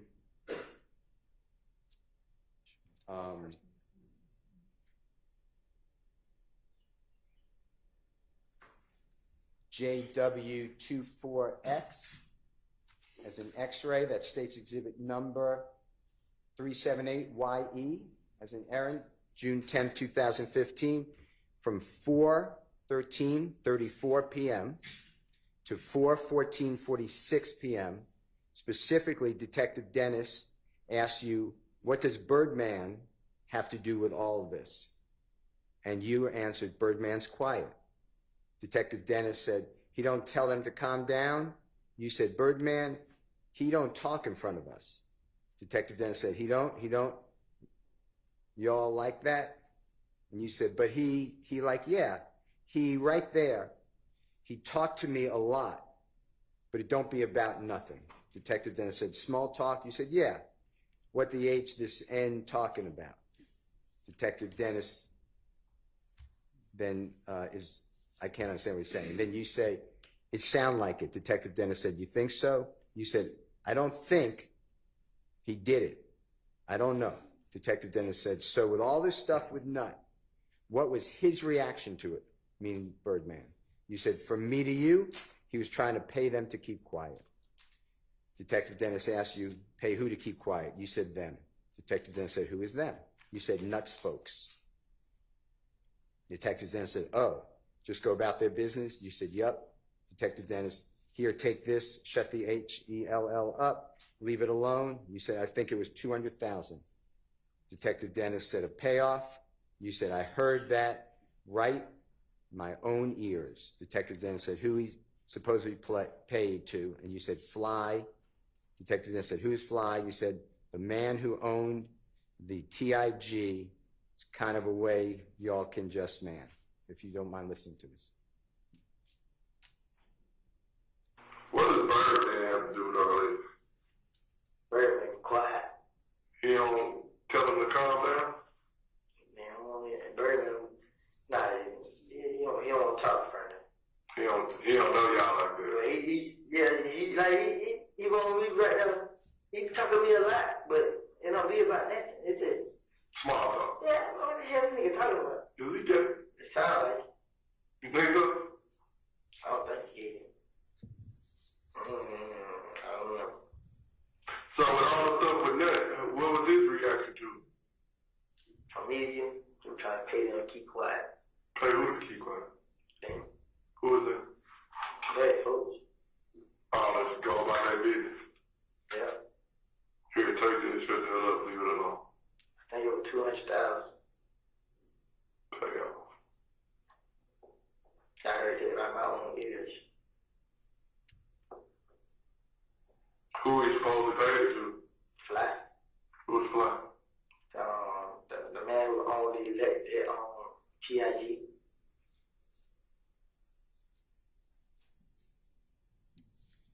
Cooper, what I said, was that fairly accurate to what you told the Detective Dennis? I tell the police anything. Sure. Did the police ever come to you, the district attorney's office, and ever discuss with you anything to, let's corroborate this? All the way up to this point, even today, they never sat down and asked me nothing about nothing I said in the interviews. I'm the first one to do this? Yeah, you the only one that did this to me. Did you bring up Birdman, or did Detective Dennis bring up Birdman? I think he did. And then you just started talking about him, like you. That's what I'm gonna do. Like you've been telling the jurors. He bring up your name. I'm gonna have something for you.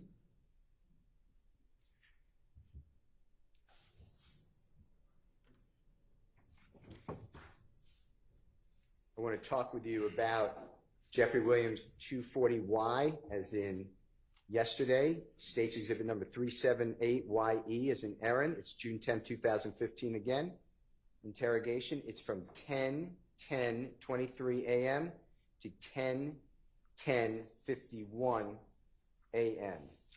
And Mr. Copeland, if you can listen to this and tell us if this is you talking about Jeffrey was going to buy the gun that was found at the Dunbar Recreational Center for $1,000, if this is what you're talking about with the police, okay? So when I got the gun, I got it from Greenstone. So I went up to the pub to go play baseball, but I waiting on them to come get it. So waiting on who to come get it? Ladina. So his brother pulled up. I mean, Lil D, yeah, you talking about the Mickey or the Cordet, Cleveland. Okay. His brother pulled up to get it.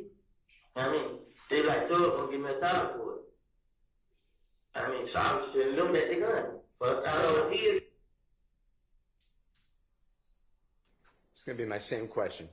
Anything besides what you told the police to verify that Jeffrey was going to buy a gun for $1,000 at the Dunbar Recreational Center gun? They didn't even believe me. Miss Hilton asked you yesterday towards the end of your testimony with her. She said, but all you were talking about were people, the only people committed crimes was Jeffrey and other people maybe here, like Little D and Nard, etc. Do you remember that type of question that she asked you? I don't even understand what you're saying. Okay. Do you remember telling the police that Rich Homie Quan took out, put $25,000 to kill Tay? Remember telling him that? See, I told the police that. Told you, I wanted them to believe I knew information, and that they can rely on me. That's my whole motive when they were questioning me. If they go for it and they let me walk away, you got to catch me on the back end. Okay. Do you remember telling the police that Rich Homie Quan would buy guns for YFN Lucy and his people and store them? I can't tell the police nothing that's going on in with people that I'm not around. So it's self-explanatory that I made it up. Did the police ever come to you or the prosecution, meaning the district attorney's office, and say, hey, we want to go over what you said to see if we could verify it? No. I haven't heard anything until this trial. Only person come talk to me is Miss Hill. But I can't, like, she asked me, have I heard some calls? She let me hear the calls. Like, I don't recall her asking me specific questions. Okay.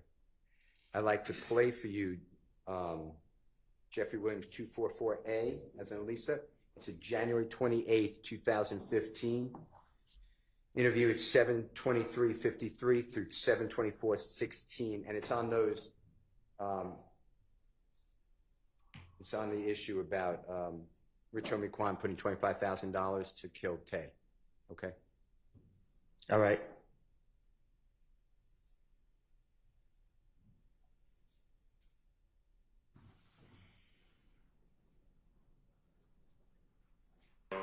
Rich Homie Quan supposed to give him $50,000 to meet a new plug. Like Rich Homie Quan told him this out his mouth. Yeah. Then Rich Homie Quan like he got $25,000 have Tay killed.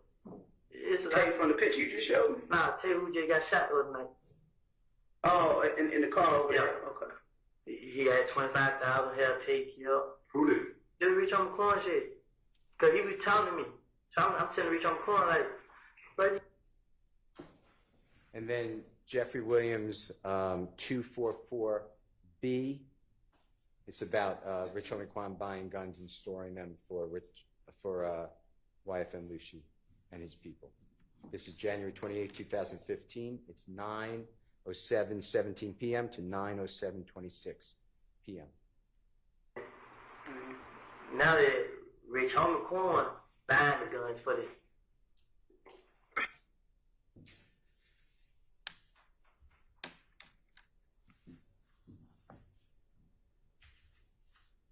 Is that it? Okay. And Mr. Copeland, this is just the same thing you've been saying the whole time, right? You're just going to talk about me. If the police bring me up or want to know, you're just going to be a fountain of information so they let you go. Man, this is crazy, man. Like, throughout my whole life with interacting with the police, they never believed nothing I said. I don't have a clue why they even got me in here. You know what I mean? Yeah, man.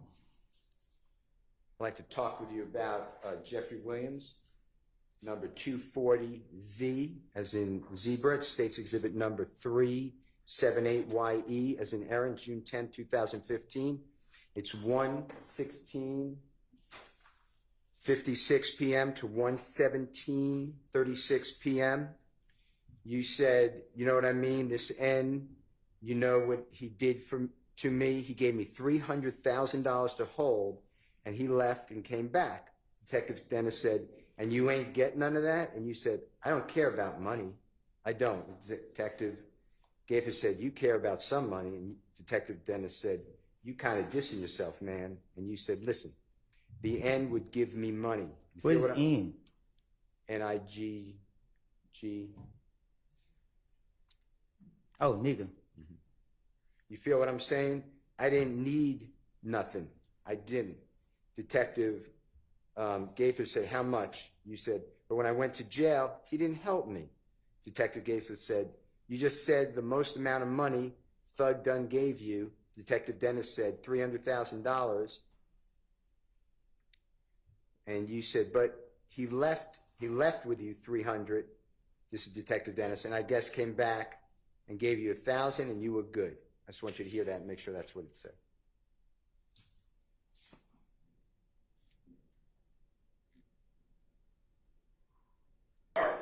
I mean, you know what he did me? Yeah, $300,000. The whole. He left. Came back. And you know it. I don't care about money. I don't. You care about some money. You be contradicting yourself, man. The nigga was giving me money. You know what I'm saying? I didn't need that. I did it. But when I went to jail and he didn't help me, You just said the most amount of money Thug gave you.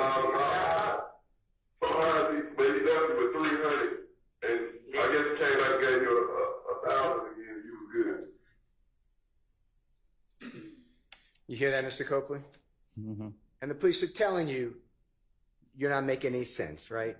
It's saying that to you, right? Right. They know, you believe they know this is all just try to make them, give them something they need to let you go, right? Objection to speculation. That's what you're doing. Don't speculate about anyone else. That's what you're doing, right? They know that. Dennis know it. Gaither know it. And there's no picture of you with $300,000. You're not saying that's true. You just said that to the police, right? If I had $300,000, you know it would have been pictures, videos, and everything. The whole world would have seen it. Okay. I'd like to go through with you Jeffrey Williams, or JW 241F as in Fox, State's Exhibit number 378YA as in Elisa. This is January 11th, 2015. So this is, 7-8 hours after Mr. Thomas was, God forbid, shot. It's 3:14:24 a.m. to 3:14:29 a.m. And I want you to hear and listen for whether you said this. I never had a problem with Nut. Me and Nut ain't never had two words with each other. Me and Nut was always okay. You know what I'm saying? The only person I ever had a problem with was Cal. Just tell me if that's what is being said.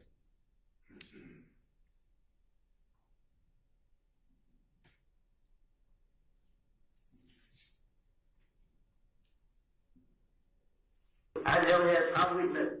Me and Nut ain't never had two words to each other. Me and Nut was always okay. You know what I'm saying? Now, Mr. Copeland, what I said, that was fairly accurate? What you say? What I said when I asked you to listen for it, that was accurate? That was... We heard it. Okay. And actually, a little time before January 6, 2015, I'm using that date for when you got into that fight at Club Crucial. You know what I'm talking about? When Shell Kell and other people jumped on you with your eye.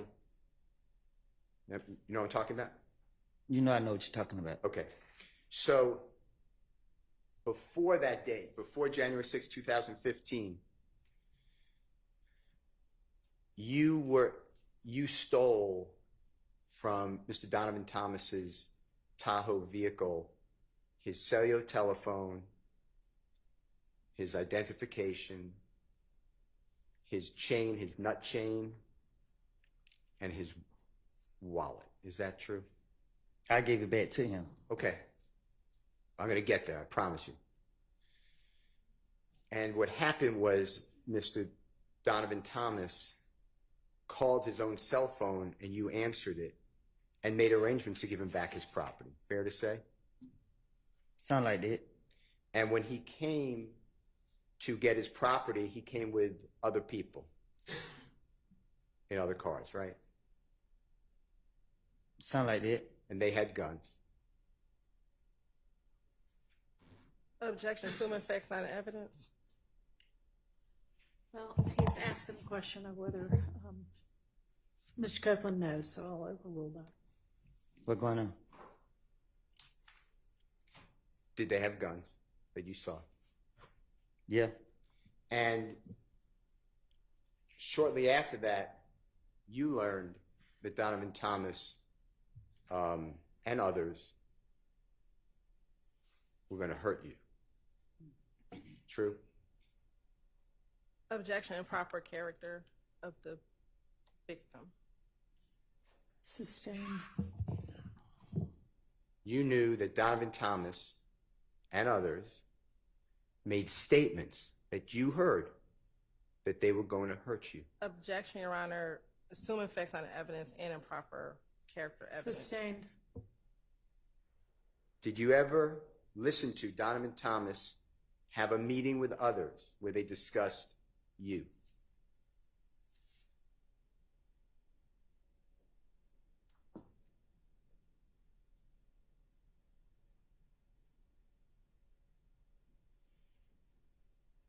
Yeah, I was told.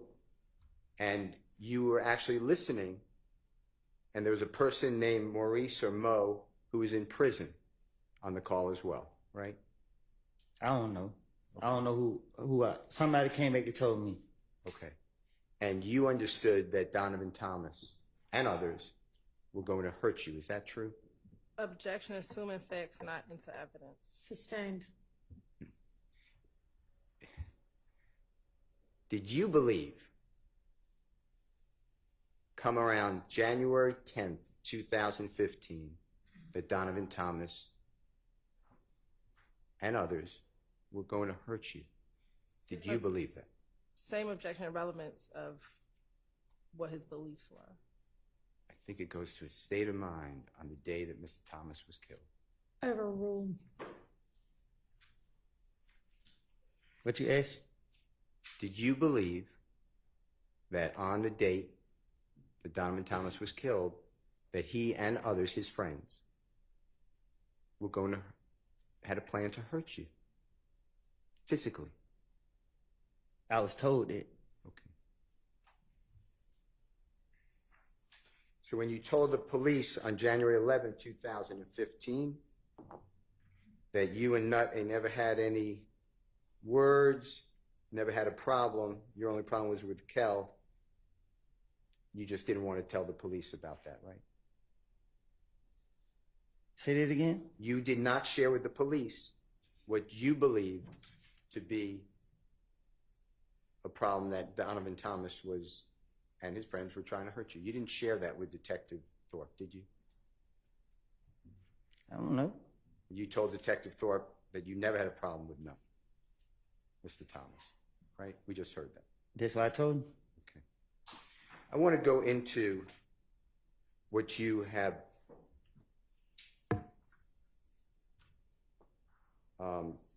been told by law enforcement. I'm going to do it all from January 10th of 2015. And I want you to listen to these.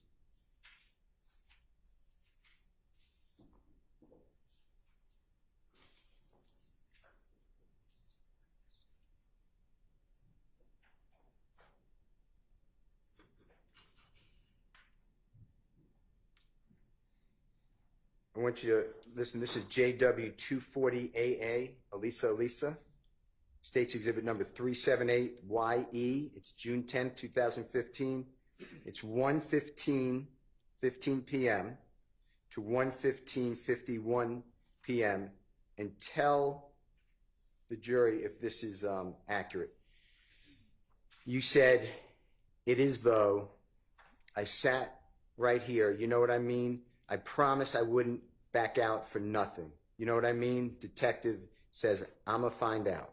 You said, like I said, man, if that was to keep me out of jail, and y'all can help me, I promise you, want Birdman, Kente, any of them, I will go right there and do what I have to do, right? I am good with anybody. You know, even though all this SHI blank going on, you know, and detective says, you mean, right? And you said, I put it on my mama's soul. I mean it. I want you to listen to this, okay? I promise I'm gonna back out next. I mean, I'm fine now. Like I said, man, if they was to keep me out of jail and if y'all can help me, man, I promise you gonna throw up Birdman, can't say and one of them. I'm gonna go right there and do what I have to do. Like, I'm good with anybody. Now, even though all this shit going on, I didn't live it up 2015, 1:16 p.m. You mean that, right? Put on my own soul, I mean. Now, did you hear Detective Gaither say June 10, 2015, 1:16 p.m.? You mean that, right? And you said, I put on my mama's soul. She's saying that what you said, that you're going to help them. You'll do anything to get out of jail, right? Right. Okay. I want to go back in time, same day, but this is going to be 9:45 a.m., so about 4 hours before, 3 hours before. This is JW 240B as in Barry, B as in Barry, States Exhibit number 378YE as in Aaron. And this is 9:45, 19 a.m. to 9:48, 39 a.m. And it's Detective Cunning, not detective, Special Agent with the ATF, Alcohol, Tobacco, Firearms, Explosive, Cunningham. She's a female, and she says, and I want you to make sure that it's accurate, she says, okay, I need you to listen. You know you're a felon. You know that you got a gun today, so you can't even dispute that. I don't even want you to try because you're just going to be wasting my time and yours too. And let me finish. You said no, and there's overlapping conversation, meaning multiple people speaking.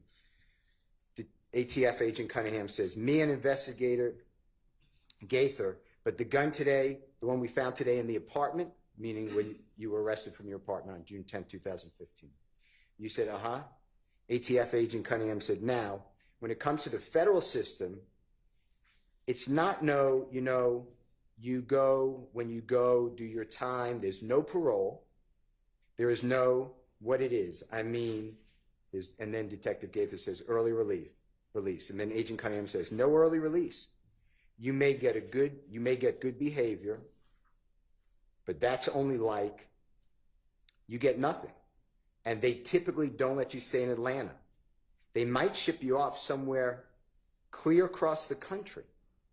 So whatever you do, and then you say, darn, but you said a different word, my head hurt. Agent Cunningham said, I'll go back and tell the United States attorney that's assigned to this case, this is what he did to help himself out. It pans out. Or I can go back and tell her, this is what he said. We found out it was a lie. He's continuing to play games. The judge do what they want to do. So, before we can even get started, especially while I'm sitting here, everything is on you because I've never talked to you before. So with me, you almost get a clean slate to help yourself. If you do lies, I don't, because I got too much other stuff to do and would hate to have to go back and tell the U.S. attorney, but he's lying, he's full of crap. It's up to you. You said, before I lie, then there's a lot of people talking. Agent Cunningham said, it's up to you, Mr. Copeland. You said, before I lie, Agent Cunningham said, let me finish. I think it's a 3 or 4 time convicted felon you are. How many felonies do you have? Detective Gaither said, about 3, don't you? Agent Cunningham said, you got 3. Detective Gaither said, about 3 or 4. You said, talking about what? Agent Cunningham said, how many felonies do you have? You said, what am I on probation for? Agent Cunningham said, how many convictions are felonies? Detective Gaither said, it's around 3. You said, I don't know. Agent Cunningham said, let's just assume it's 3, okay? I'm fixing to tell you right now, you have heard of the armed career criminal. You said, you're not going to worry about me lying. Agent Cunningham said, you have heard of armed career criminal with 3 while you're sitting here now? And how old are you? You said 23.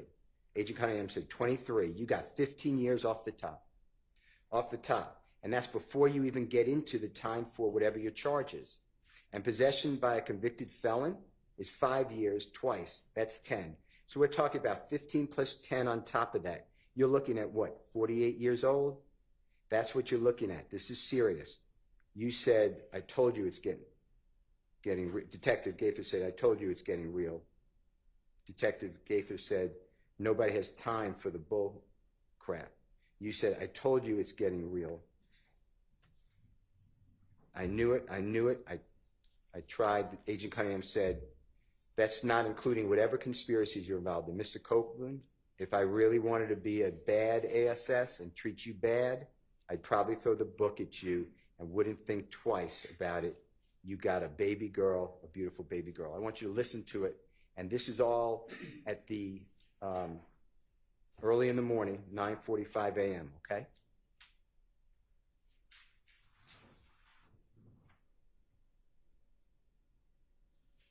Okay, I need you to listen. You know you're a felon. You know you got that gun today.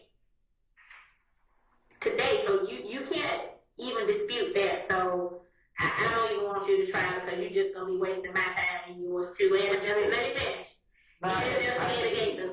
With the gun today, the one we found today in the apartment.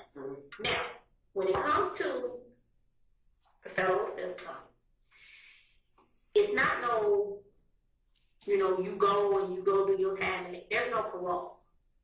There is no, what is it? I mean, no early release. You may get good behavior, but that's only like, you get nothing. And they typically don't let you stay in Atlanta. They might ship you off somewhere clear across the country. So, whatever you do, I go back and tell the U.S. attorney that's assigned to your case, this is what he did to help himself out. It pans out. Or I can go back and tell her, this is what he said. We found out it was lies. He continued to play games. The judge do what they want to do. So, what I'm trying to tell you before we even get started, especially while I'm sitting here, everything is on you because I've never talked to you before. So with me, you almost get a clean slate to help yourself. I don't do lies. I just don't because I got too much other stuff to do. And I would hate to have to go back and tell any U.S. attorney, you know what, he just lying and he full of crap. It's up to you, Mr. Copeland. You are I think, is it a 3 or 4 times convicted felon? How many felons do you have? About 3, no? You have 3? About 3 or 4. Right. How many felonies? Is it what I'm on probation for? How many convictions that are felonies do you have? Is it 3 or 4? It's around there, yeah. I don't know. Okay, let's just assume it's 3, okay? I'm going to tell you right now. With 3, have you ever heard of armed career criminal? No, I read about me lying. Have you ever heard of armed career criminal? With 3, where you sitting at now, and you how old? 23. You get 15 years off the top. Off the top. That's before you even get into the time for whatever your charge is, and possession by convicted felon is 5 years. Twice is 10. So we talking about 15 plus 10 on top of that. You looking at, what, 48 years old? That's what you're looking at. This is serious. I told you. Nobody has time for the bull crap. I told you it's getting real. Did I not? I knew it. I tried to. That's not including whatever conspiracies you involved in. Mr. Copeland, if I really wanted to be a badass and treat you bad, I would probably throw the book at you and wouldn't think twice about it. You got a baby girl, beautiful baby girl.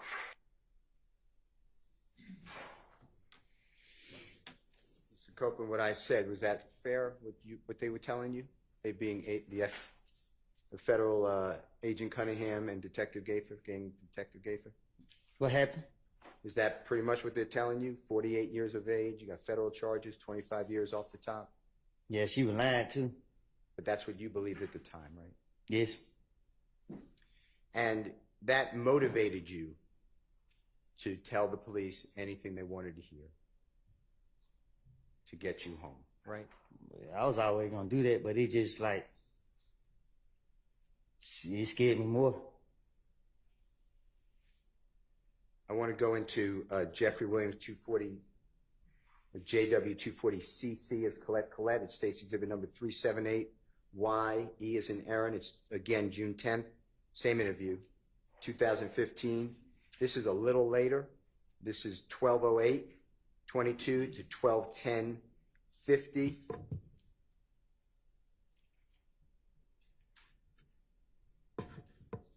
And on this one, you said, man, so what can I do? I don't know why. I'll do whatever, man. I'll wear a camera. Detective said, listen to me. I'll do whatever, man. I'm glad you mentioned that, said Detective Gaither. I'll do whatever, man. I promise to God, man. Detective said, I'm glad you mentioned that because last Thursday, Miss Kim Dammers is a United States attorney, like the head person for the federal prison system. And I basically broke down to her everything we had so far in your case. All of them, shootings, all of this, all right? She said, you guys have great cases, but we need somebody with direct knowledge that can take down the main culprits. To us, I don't think you're a main target because you are the target for them. What we want, the top guys that's calling the shots. I know you heard the term, we want the big fish. And sometimes to get the big fish, you got to dangle small fish in front of them for them to come, for the fish to come. So is that something you want to do? Because our case is sealed with you. Like it's not, of course, we would like to, solve some of these retaliatory shootings and all that stuff. But as far as your fate at this point, Detective Dennis said, you're done. Detective Gaither said, you're cooked. The only thing that may possibly help you is helping yourself by speaking what you know. You said, I just. Then Detective Gaither said, right. And then, but that's Shannon. And Detective Dennis said, he's on the same level as you. Detective Gaither said, basically, I don't consider Shannon a big fish. Detective Dennis said, he's a small fish. You said, I know what y'all want to throw. Detective Gaither said, like, he's a gopher, you understand? And that's why he's less. In my opinion, he's less than you with your status, in my opinion. And you said, so what do I need to do? And Detective Gaither said, I want to know what the F-U-C blank thug doing.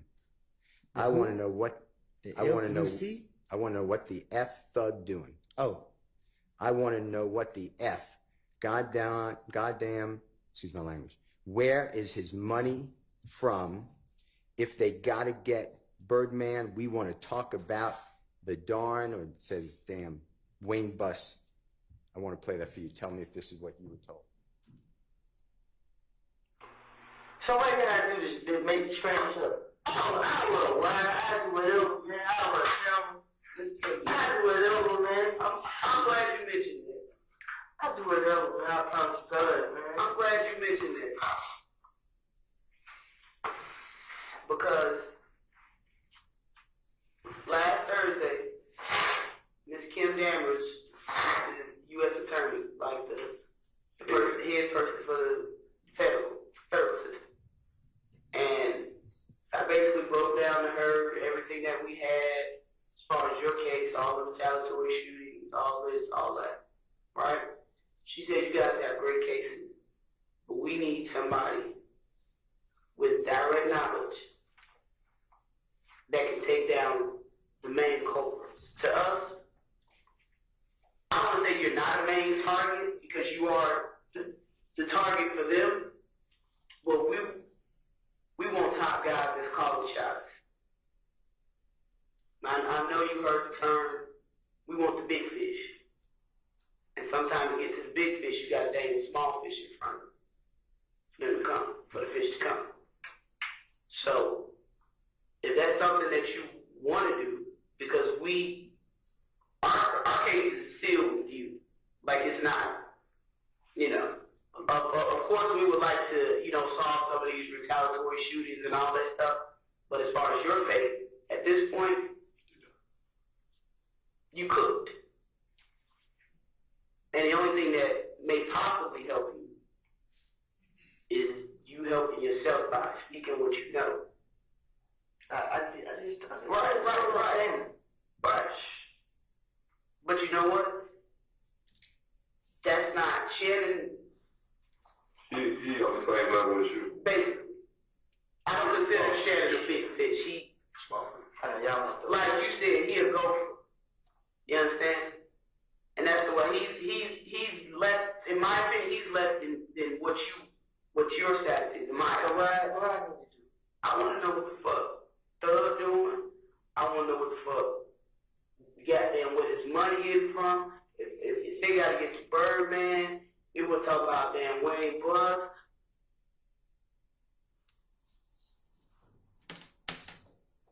Fair what I said, Mr. Copeland? This what it sounds like. You knew before going in that law enforcement, they made it clear to you, this happens to be recorded, but they made it clear to you that they wanted Jeffrey Williams, you to give information on Jeffrey Williams, right? Yeah. And the only way that you were going to avoid, in your opinion, what you were told, pretty much the rest of your life in prison, is that how you understood it? Was to give information on Jeffrey Williams and others. True? Really, just him. And it was a lie, wasn't it? What you mean? Jeffrey Williams didn't do these things that you're telling the police. But I told y'all that. All right, let's take a break.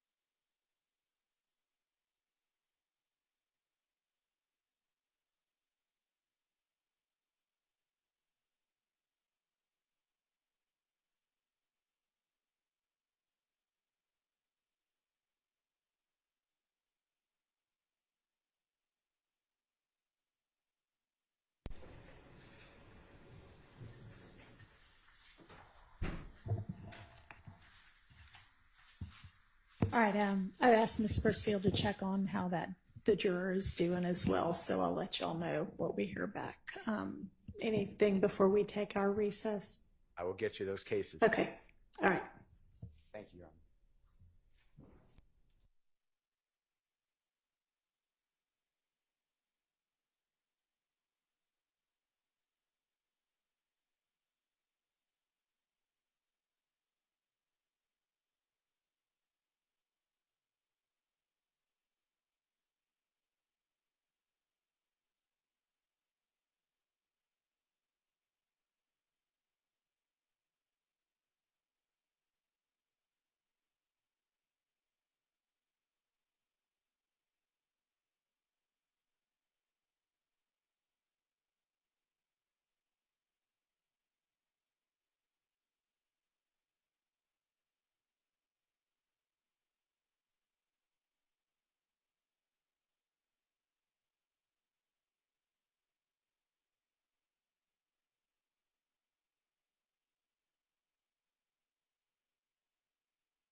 would really appreciate if us wrapping up early today. So if we can go maybe about 45 more minutes or so, and then at least let them go for the day after that. All right.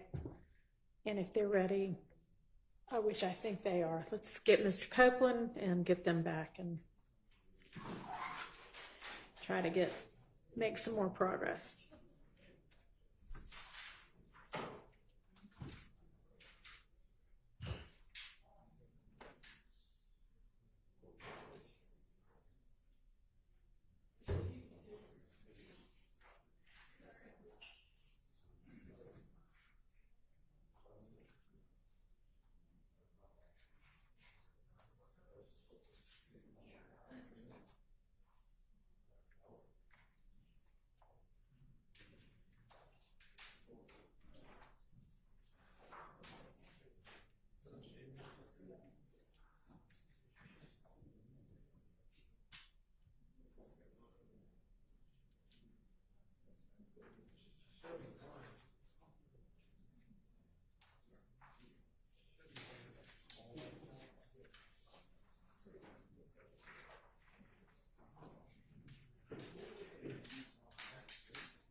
You right?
Break a little early. All right. Go ahead, Mr. Steele. Mr. Copeland, I would like to discuss with you Jeffrey Williams, JW 240DD, David States Exhibit number 378, YE as in Aaron, that's at 11:52:04 a.m. to 11:52:28 a.m. And what it specifically, I believe, says, and then you tell us if I'm wrong or correct, that you said, because right now I just need help. If y'all can promise y'all could help me, I promise. And then there's some break. I don't understand what's being said. And then you say, I'll sit here, tell y'all everything I done heard and everything I done saw and everything I can tell y'all, stuff that y'all can go get. You know what I mean? Like, and then Detective Dennis said, are you willing to do that though? And you said, I promise. I'll do it right now. I can show y'all houses. Y'all can go bust your head right at the spot. I don't care, man. I just want y'all to protect. Detective Dennis says, what do you want out of it? You said, me, my baby girl. Excuse me, I said that wrong. Me and my baby and my girl. Can you listen to it for us? Right now, I just need help. If y'all promise y'all can help me, I promise you, bro. I'm gonna sit right here and tell y'all everything I done heard, everything I done saw, and everything. I can tell y'all stuff that y'all can go get. Like, Are you willing to do that now? I promise I'll do it right now. I can show y'all how. I can y'all go butch everybody's spot. I don't care. I just want y'all to What do you want out of it? like that. Mr. Copeland, what I said, was that fairly accurate of what you just heard? That's what I just heard. Okay. And then the last one I want to focus on for this series is Jeffrey Williams number or JW 240EE, Aaron, that states exhibit number 378YE. It's the June 10th, 2015 meeting, interrogation with the police, and now it's a little early. It's 10:01:46 a.m. to 10:01:59 a.m. And you said something to the effect of, I hate jail, man. And I'm just saying darn, but it says another word. I let an N get me sent away for man, them N's trying to kill me and my child, bruh, I ain't. And then he talking about killing me, bruh. Listen, I'm a tell you anything. Okay? If you could just listen to this for us. You know what they did to me? Tell us. Tell us. After January the 10th, people started shooting at me and my family. February, I went to jail for trying to protect me and my baby and my girl at the time. They put me in Rice Street on some stuff called medical flow. It's somewhere hid in the jail. It stink. It's crazy people in there talking, yelling through the door, putting feces out on the window and on the wall. They locked me in the room. It's one door right here, it's one door right here, and it's another door back here, and it's another door back here. I'm behind this door. I don't see nobody, I don't talk to nobody, I'm by myself. I'm at the verge of losing my mind. People trying to shoot at me while they got me locked in this room. I can't talk to nobody, I can't see nobody, I'm locked in this room. They held me in that room for 3 weeks. I got out of jail. I had a court date for another county where I never even been to for some charges I never even did. I don't steal out of stores. I went down to that courthouse and tried to get it situated. Went in the wrong courtroom, told the deputy, hey, my name is such and such. I missed court. I'm here to fix it. He said, oh, I gave him my name, told him what happened. He said, oh, you got a warrant. And he locked me up. They put me right back in jail. I stayed in jail a whole month. I had to use the money for selling my four-wheeler to pay an attorney to come represent me. I got the lawyer to come represent me. That lawyer, he got me a bond. A friend of mine gave my baby mama the money to pay my bond. She paid my bond. I got out of jail. The very next day, Atlanta police came into the gym with a whole lot of them. They got me, said that this my bag, this my gun. They took me from my neighborhood to Turnerfield. They questioned me. I told them it wasn't my gun. They let me go. They came back and get me June 10th.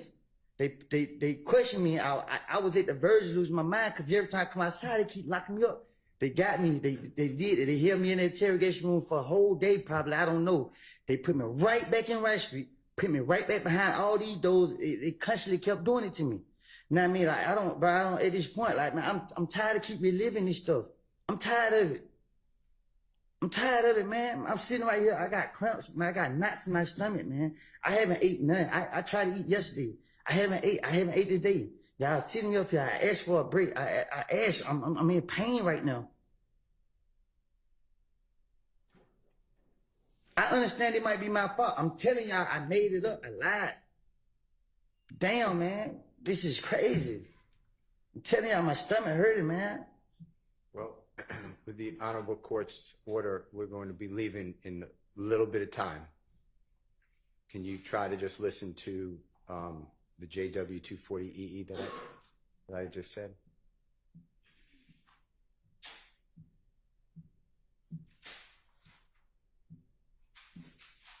If you need it, could you put in your earphone if you don't mind? I can hear it. Okay. I hate jail. I hate jail, man. I'd be damn how this nigga reach out with. Man, my nigga try to kill me and my child, bro. And then he come out and kill me, bro. Listen, I'm telling you, man, but you. Mr. Copeland, with your background and your experiences in jail, is it fair to say that you would do anything not to go to jail?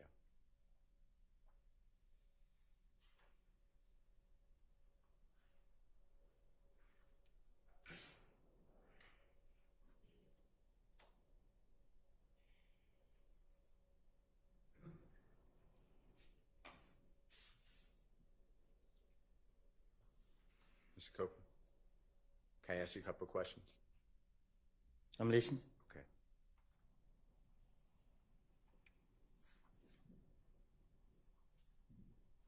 For people who've never been to prison or jail,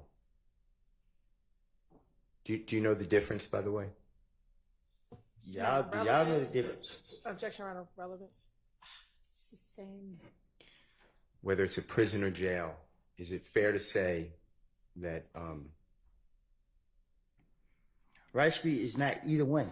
There's not prison or jail. I don't know what that place is. This is the worst place in the world. Do you remember being in custody after Friday, June 7th, 2024, after the first time you testified before the ladies and gentlemen of the jury, and before you came back in the late morning of Monday, June 10th, 2024? Do you remember where you were held? You talking about they locked me up here? Yes, sir. What about it? Do you remember were you held in the Fulton County jail, another jail? Do you remember? When they took me out of here? Yes, sir. Yeah. Where were you held? They took me to Rice Street, and then the next day came, they took me from Rice Street to DeKalb County Jail. And they damn near just as worse as Rice Street. And DeKalb County Jail, describe to the ladies and gentlemen jury what it was like when you were in that jail. Objection relevance, Your Honor. Goes to his motivation for testifying here. I don't know that we need to get that far afield. He's already told us that Rice Street is horrible. It's the worst place in the world, and DeKalb is even worse. So let's move on. Okay. Mr. Copeland, after giving law enforcement officers this information that the prosecution has played for you, January 11th, 2015, recorded interview, January 28th, 2015, recorded interview, February 20th, 2015, recorded interview, February 21st, 2015, recorded interview, June 10th, 2015, 9-hour recorded interview. You got charged with murder, right? For Donovan Thomas. Can you say it again? Yes. I heard the interview. You said I got charged with murder? Yeah. Do you remember being served?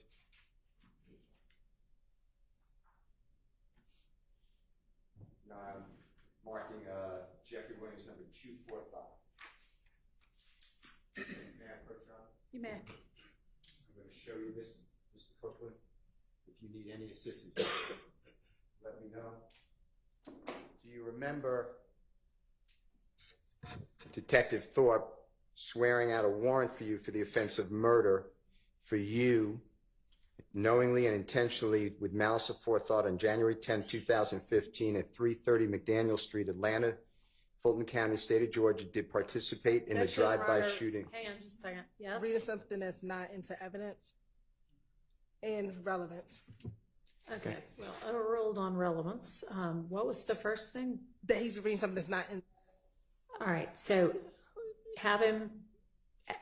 Are you asking him whether he recognizes it? Just Sure. Did he ask get him, charged? do you recognize it? That's Okay. the way to do that. Okay, look at Jeffrey Williams, number 245. It's several pages, but this is the first page at first. Do you recognize that as the warrant taken for your arrest for murder of Donovan Thomas by Detective Thorpe on October 20th, 2015?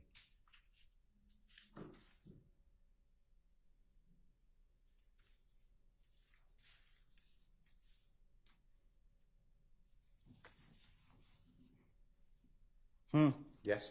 Wait, Do you recognize that? it's a warrant paper. For you? True? I see my name on it. Okay. And that's Detective Thorpe? Swore it out, right? Do you see that? You gotta show me. May I approach your honor? You may. May I approach you, Mr. Copeland?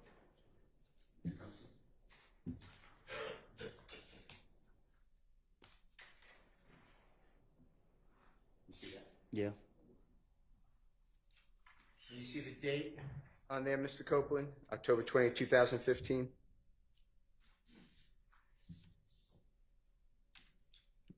You said who? October 20th, it says 10/20/15, 2015. Do you, No, I don't see it. may I approach your honor? You may. Are you going to ask him whether it was served on him? Because he didn't really answer whether he recognized. Date? Mm-hmm. Yes.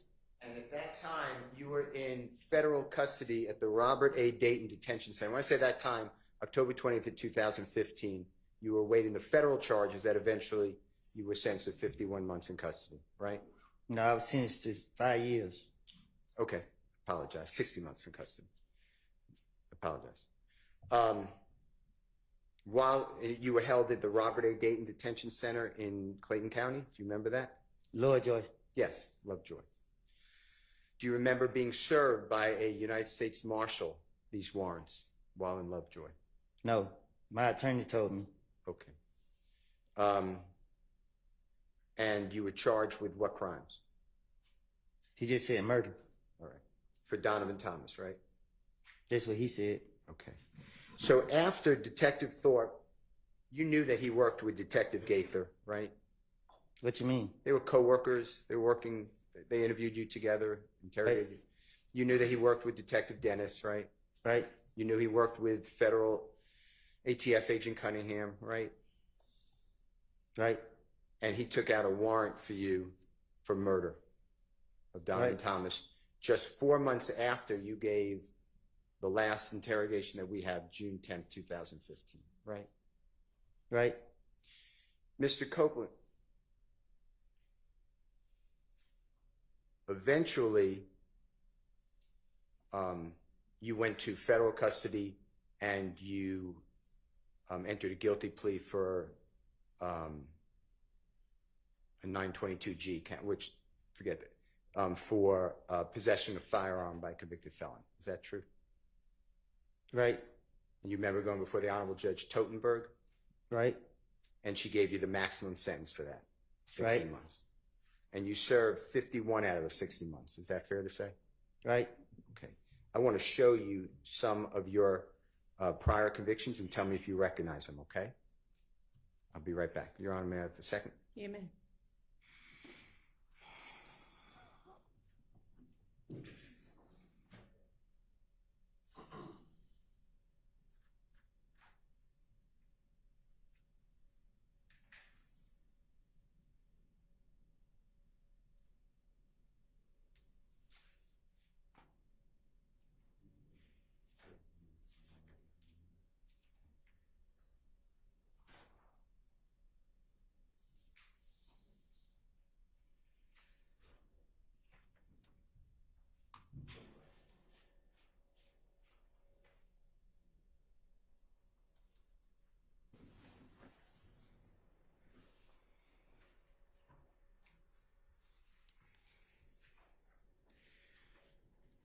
While they're looking for that, Mr. Copeland, Jeffrey Williams wasn't charged with murder of Donovan Thomas, right? I don't know. Not to my knowledge. Okay.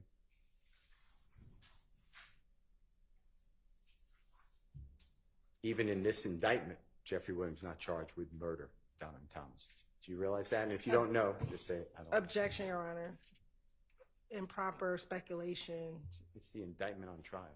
Well, it really doesn't matter whether he knows it or not. Ask your next question. I'm just waiting on the certified copies.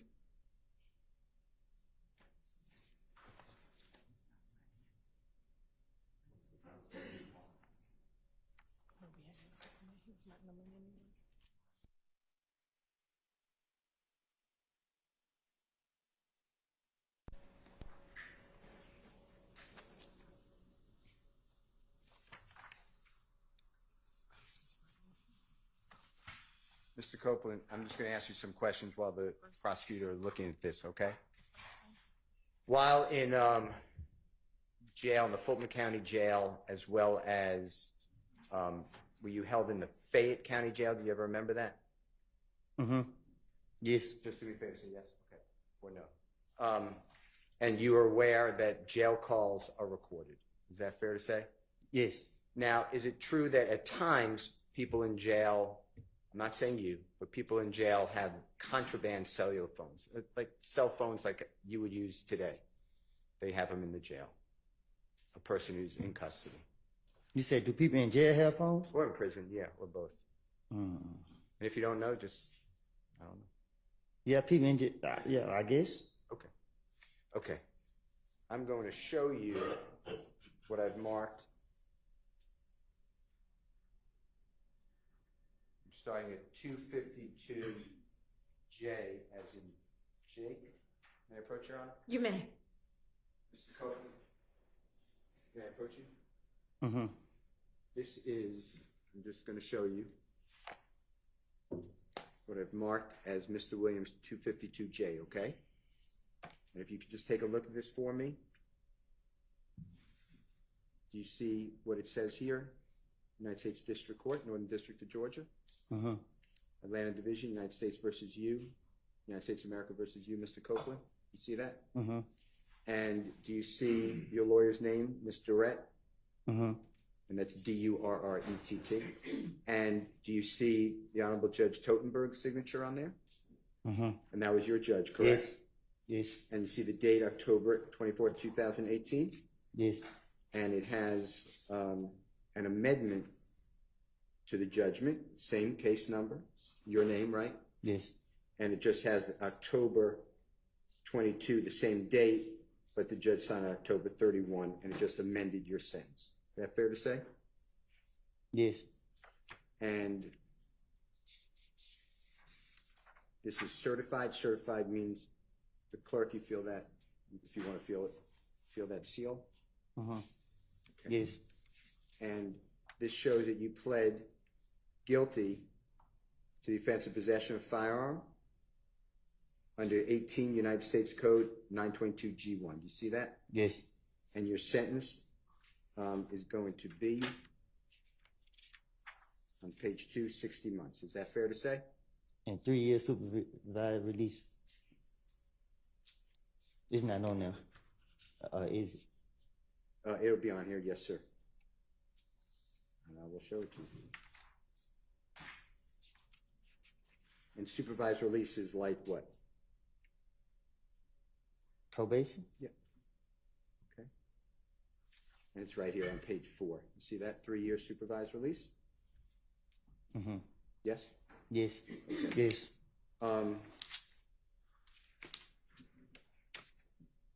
Your Honor, I move for the admission of its certified document 252J. It's a conviction of Mr. Copeland from the Northern District of Georgia.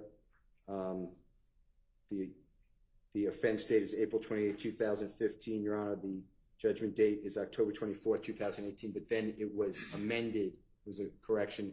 It's October 31, 2018. It's a minute. I'm just going to move this to court, please.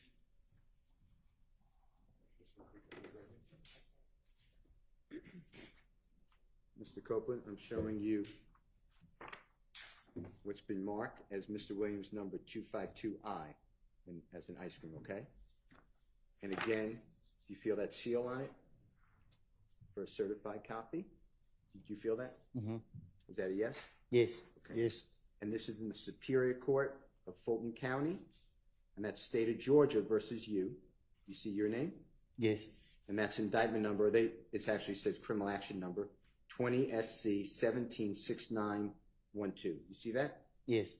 And do you see where it says that you entered a guilty plea under Alford? Do you know what Alford is? Remember? No. Okay.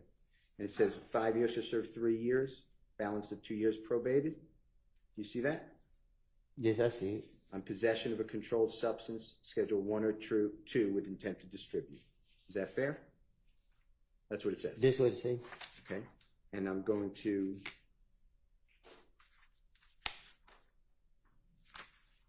turn to, you were sentenced by the Honorable Judge Ingram in this courthouse. Do you remember that by any chance? Yes. And I'm going here to your indictment. And Judge Ingram's name used to be Judge Millender. Did you know that? And if you didn't, that's fine. Yes, I know it. Okay. And this indictment was returned by the grand jury on November 20th, 2020 for the offenses of participation in criminal street gang activity. But you did not plead guilty to that. You pled guilty to possession of a controlled substance, Schedule 1 or 2 with intent to distribute, count 2. Is that fair to say? Yes. Okay. And did you see your signature under where it says Kenneth Copeland waives a copy of the indictment, lists of witnesses, formal arraignment, pleads guilty to count 2? You see your signature there? Yes. And then the Honorable Jonathan Melnick? Yes. That's your lawyer, right? Former lawyer. And you pled guilty on January 25, 2022. Fair to say? Yes. Okay. Your Honor, this is a certified copy, and I would move for the admission of Mr. Williams, number 252I. Admitted.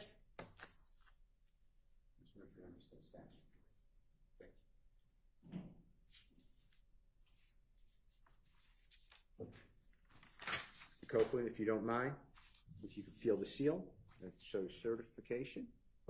Again, Fulton County Superior Court, State of Georgia versus Mr. Kenneth Copeland. That indictment number, I'm just looking at it and reading it, 22 SC 182134. Do you see that? Yes. And this charges you, and you pled guilty under Alford again to possession of firearm by a convicted felon. Do you see that? Yes. And you were sentenced to 5 years to serve 10 months in prison, balance of 4 years, 2 months to be served on probation. Do you remember that? Yes. And this is,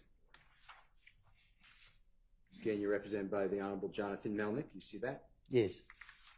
And I'm going to the indictment in the same indictment number that we just said. And do you see your signature here? Yes. When it says you plead guilty, and it is only to the count 3. You got that? Yes. Is that all true, what I said? Possession found by a convicted felon. You see that? Yes. And the grand jury, and you pled guilty to possession of firearm by a convicted felon in the county of Fulton, state of Georgia, on the 27th day of October 2021.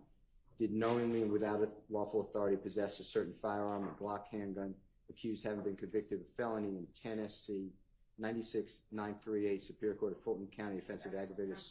Sorry. Yes, ma'am. Having been convicted of felony on indictment number 10 SC 96938 in the Superior Court of Fulton County, Georgia, for the offense of aggravated assault with a deadly weapon on March 7, 2011. Is that true? What's true? That's what it says. Yes. Okay.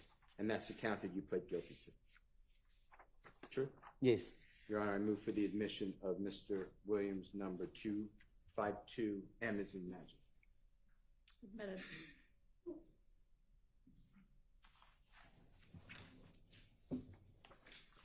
And Mr. Copeland, that date, October 27, 2021, you saw a clip, I believe, of Investigator, Detective Viverito and you in a room?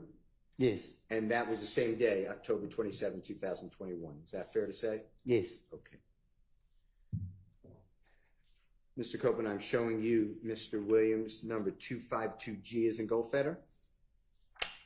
And this again in Fulton County, State of Georgia versus you, Mr. Copeland. This indictment number is 20 SC 17 68 51. You see that? Yes. And this has you pleading guilty under Alford to count 2, possession of a vehicle with an altered VIN number. You know what a VIN number is? Huh? Do you know what a VIN number is? No. Vehicle identification number? Yes. Okay. And it says 15 years to serve 3 years in prison, balance of 12 years on probation. You see that? Yes. And this date is also before Judge Ingram on the 25th day of January 2022. Is that fair to say? Yes. And here's the indictment. Same number that I announced before. State of Georgia versus you.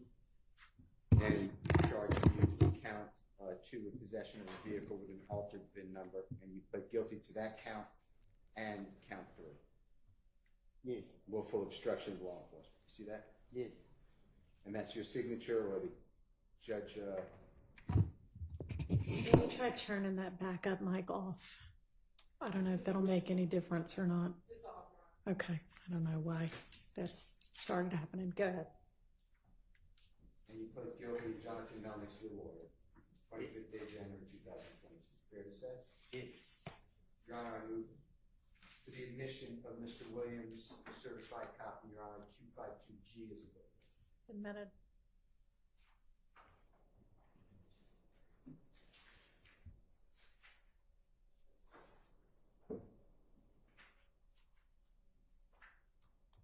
Copeland, I am showing you what the mark is, Mr. Williams 252F as in Fox, okay?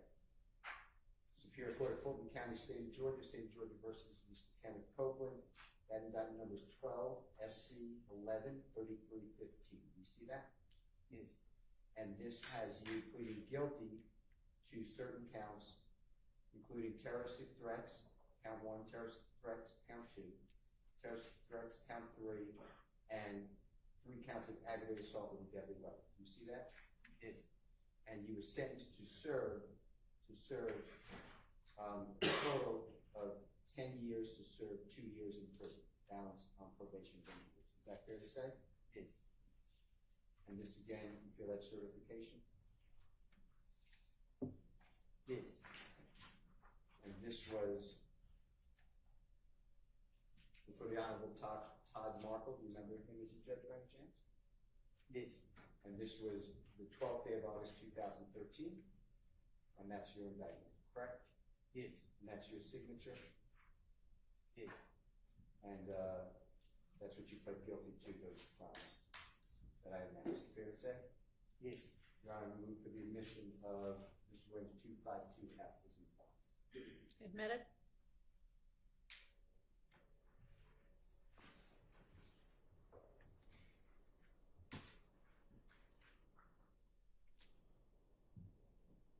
Mr. Copeland, I'm showing you what's certified, and if you don't mind just feeling, just make sure that you feel the same seal. Yes. Superior Court of Fulton County, State of Georgia versus Mr. Copeland, criminal action number 12 SC 110195, and this charges, and you pled guilty to 3 counts of entering an automobile, and then I'm skipping the 2 misdemeanors. I pled guilty to, but I'm skipping them. And then actually, that's all I'm going to announce, but it's there. 3 counts of entering automobile. True? Yes. And you were sentenced to 5 years to serve 2 years in prison and a balance of 3 years on probation. Fair to say? This was it. And this was on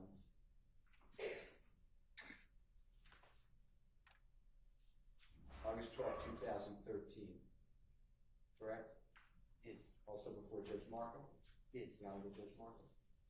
And here's the indictment charging you, that you signature, you pled guilty to those counts. Correct? Yes. Your Honor, I move for the admission of 252B as in Graham. Admitted. Certified.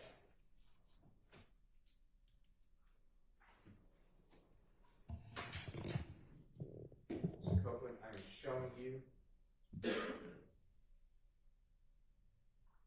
in the Superior Court of Fulton County, State of Georgia versus Mr. Copeland, indictment number 15 SC 136794. You have a certification on that, if you don't mind? And this is Jeffrey Williams, 252D as in David, okay? Go ahead. And this has you pleading guilty, sentence of 5 years to serve in prison, community time served for theft by receiving stolen property of felony. See that? Yes. And this was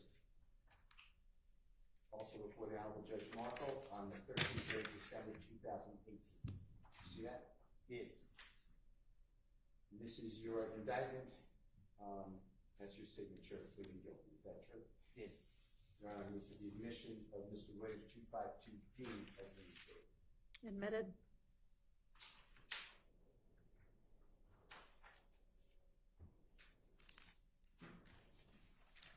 Copeland, I am showing you Mr. Williams number 252C is in Colette. And it's in the Superior Court of Fulton County, State of Georgia versus Mr. Copeland. And you entered a guilty plea to count 1, which is aggravated assault with a deadly weapon. This is indictment number 10 SC 96398. Is that all look accurate? Yes. And you were sentenced to 10 years in confinement, but upon the service of 1 year, 9 years would be served on probation. See that? Yes. And tell me if this is your signature. And here you were represented by Suzanne Pomey, P-O-M-E-Y. See that? Yes.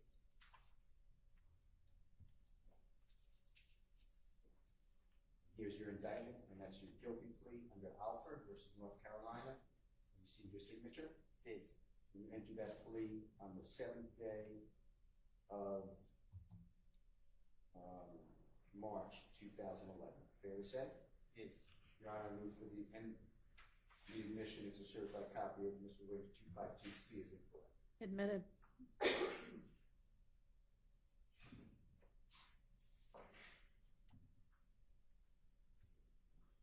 And Mr. Copeland, this is Mr. Williams number 252B as in Barry.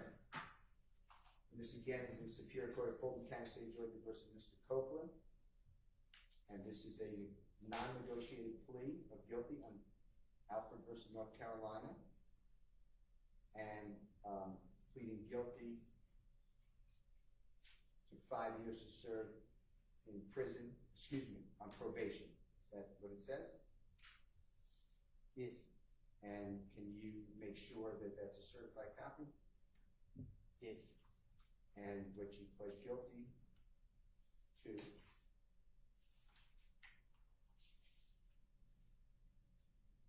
your lawyer, Jessica Stearns, S-T-E-R-N-S. You see that? Yes. And this was August 31, 2009, correct? Yes. And you pled guilty under Alford versus North Carolina to count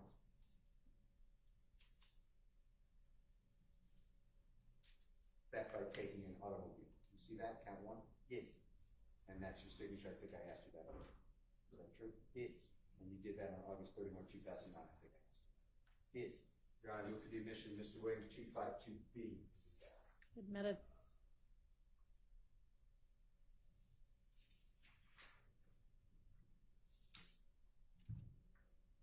Mr. Copeland.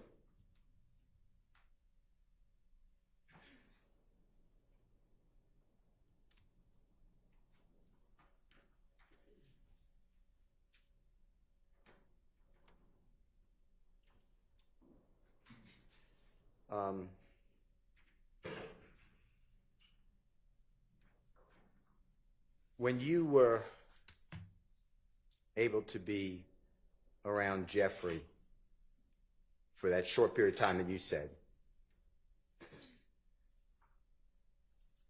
that benefited you because it made you more known. Am I saying that right? Is that true? Objection on vague as to what period of time? Can you rephrase your question, please? Sure. You testified already that you were with Jeffrey for a short period of time from the end of 2014 to 2015, and you were arrested and didn't get out of custody on June 10th, 2015. So somewhere in that period. Is that fair to say? I didn't hear you. Okay.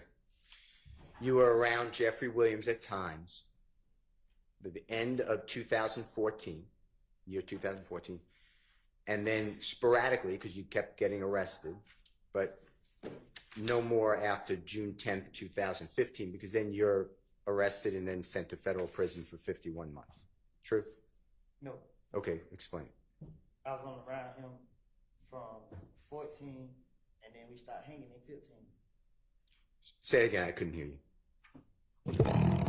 I wasn't hanging around him in 2015. Okay. Only the end of 2014. Okay. And that was beneficial to you because it boosted your notoriety, meaning people took more note of you because you were around people like Jeffrey Williams and the people that he knew. Is that true? It really was based off the experience. Explain that to the jury. What you mean? Explain what you mean by it was based off the experience. It wasn't about attention. It was just about flying on planes, going different, like just seeing more than just hanging in the neighborhood. Before Jeffrey Williams allowed you, took you, asked you, or Tick or Mr. Trentavious Stephen, whoever, how far outside of the Atlanta area had you ever been? Only once. I've been to, no, I'm lying. Twice I've been out of town, but it was just, I went with, when I got out of jail in 2013, my baby mama, she was going to college in South Carolina, so I traveled down there with her, and then when my friend got killed, I stopped. But before that, I had went with some old friends. He took me deep sea fishing, but that was it. But had you, in those experiences, had you ever been on an airplane? No. Or did you drive? Yeah, we drove. Okay. Okay.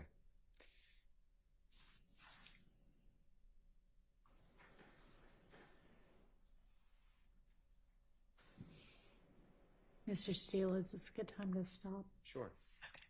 All right, we're gonna go ahead and break for the day.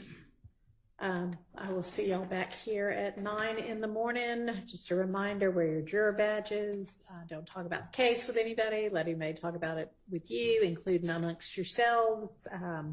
Don't use the internet or any other kind of source to try to find out information about the case, anybody involved in it.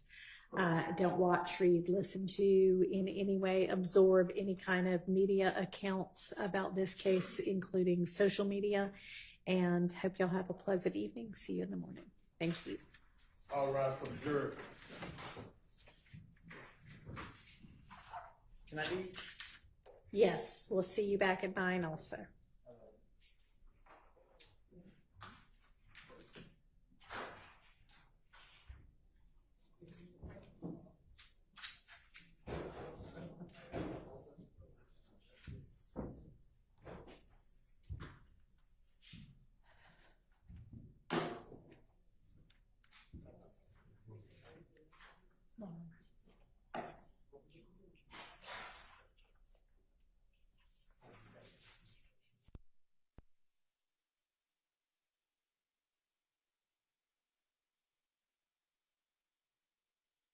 All right.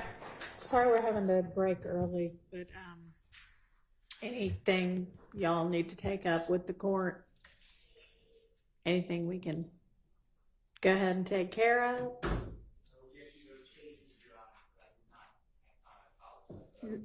No problem. Hang on just a second.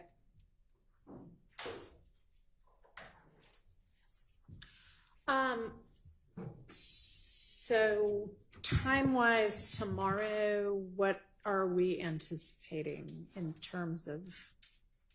I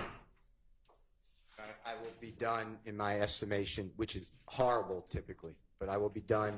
Well, you're a lawyer, so we don't estimate time well.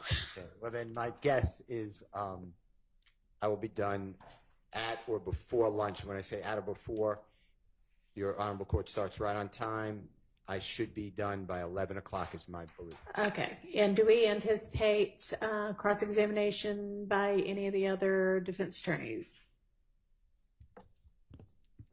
Yes, Your Honor. Okay. My cross will only be, depending on how much Mr. Steele covers that I intend to cover, but probably around 20 minutes is all I need. Good evening, Your Honor. Yes, it'll be a brief cross-examination. All right. Thank you.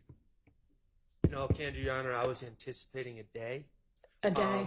Okay. But I'm going to try not to be repetitive of some of the issues that Mr. Steele is covering. So I'm going to try to shorten it. All right. Well, then clearly we will not be getting, and I would assume there's then going to be redirect. The reason I ask is I'm not sure exactly when we're moving to the next witness or if the order of witnesses is still the same. And I had heard from the attorney for Mr. Sledge that he has conflict at least for part of tomorrow, but it doesn't sound like that will matter.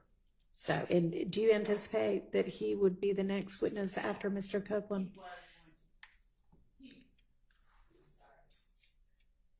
He was, and I've just seen the same notification from Mr. Wright that you did. Okay. So, but I had reached the same conclusion that the court did regarding our likelihood of even reaching him. Okay, but it may be, so given that we're off Thursday, Friday, and Monday, it would probably be Tuesday at the earliest. Yes.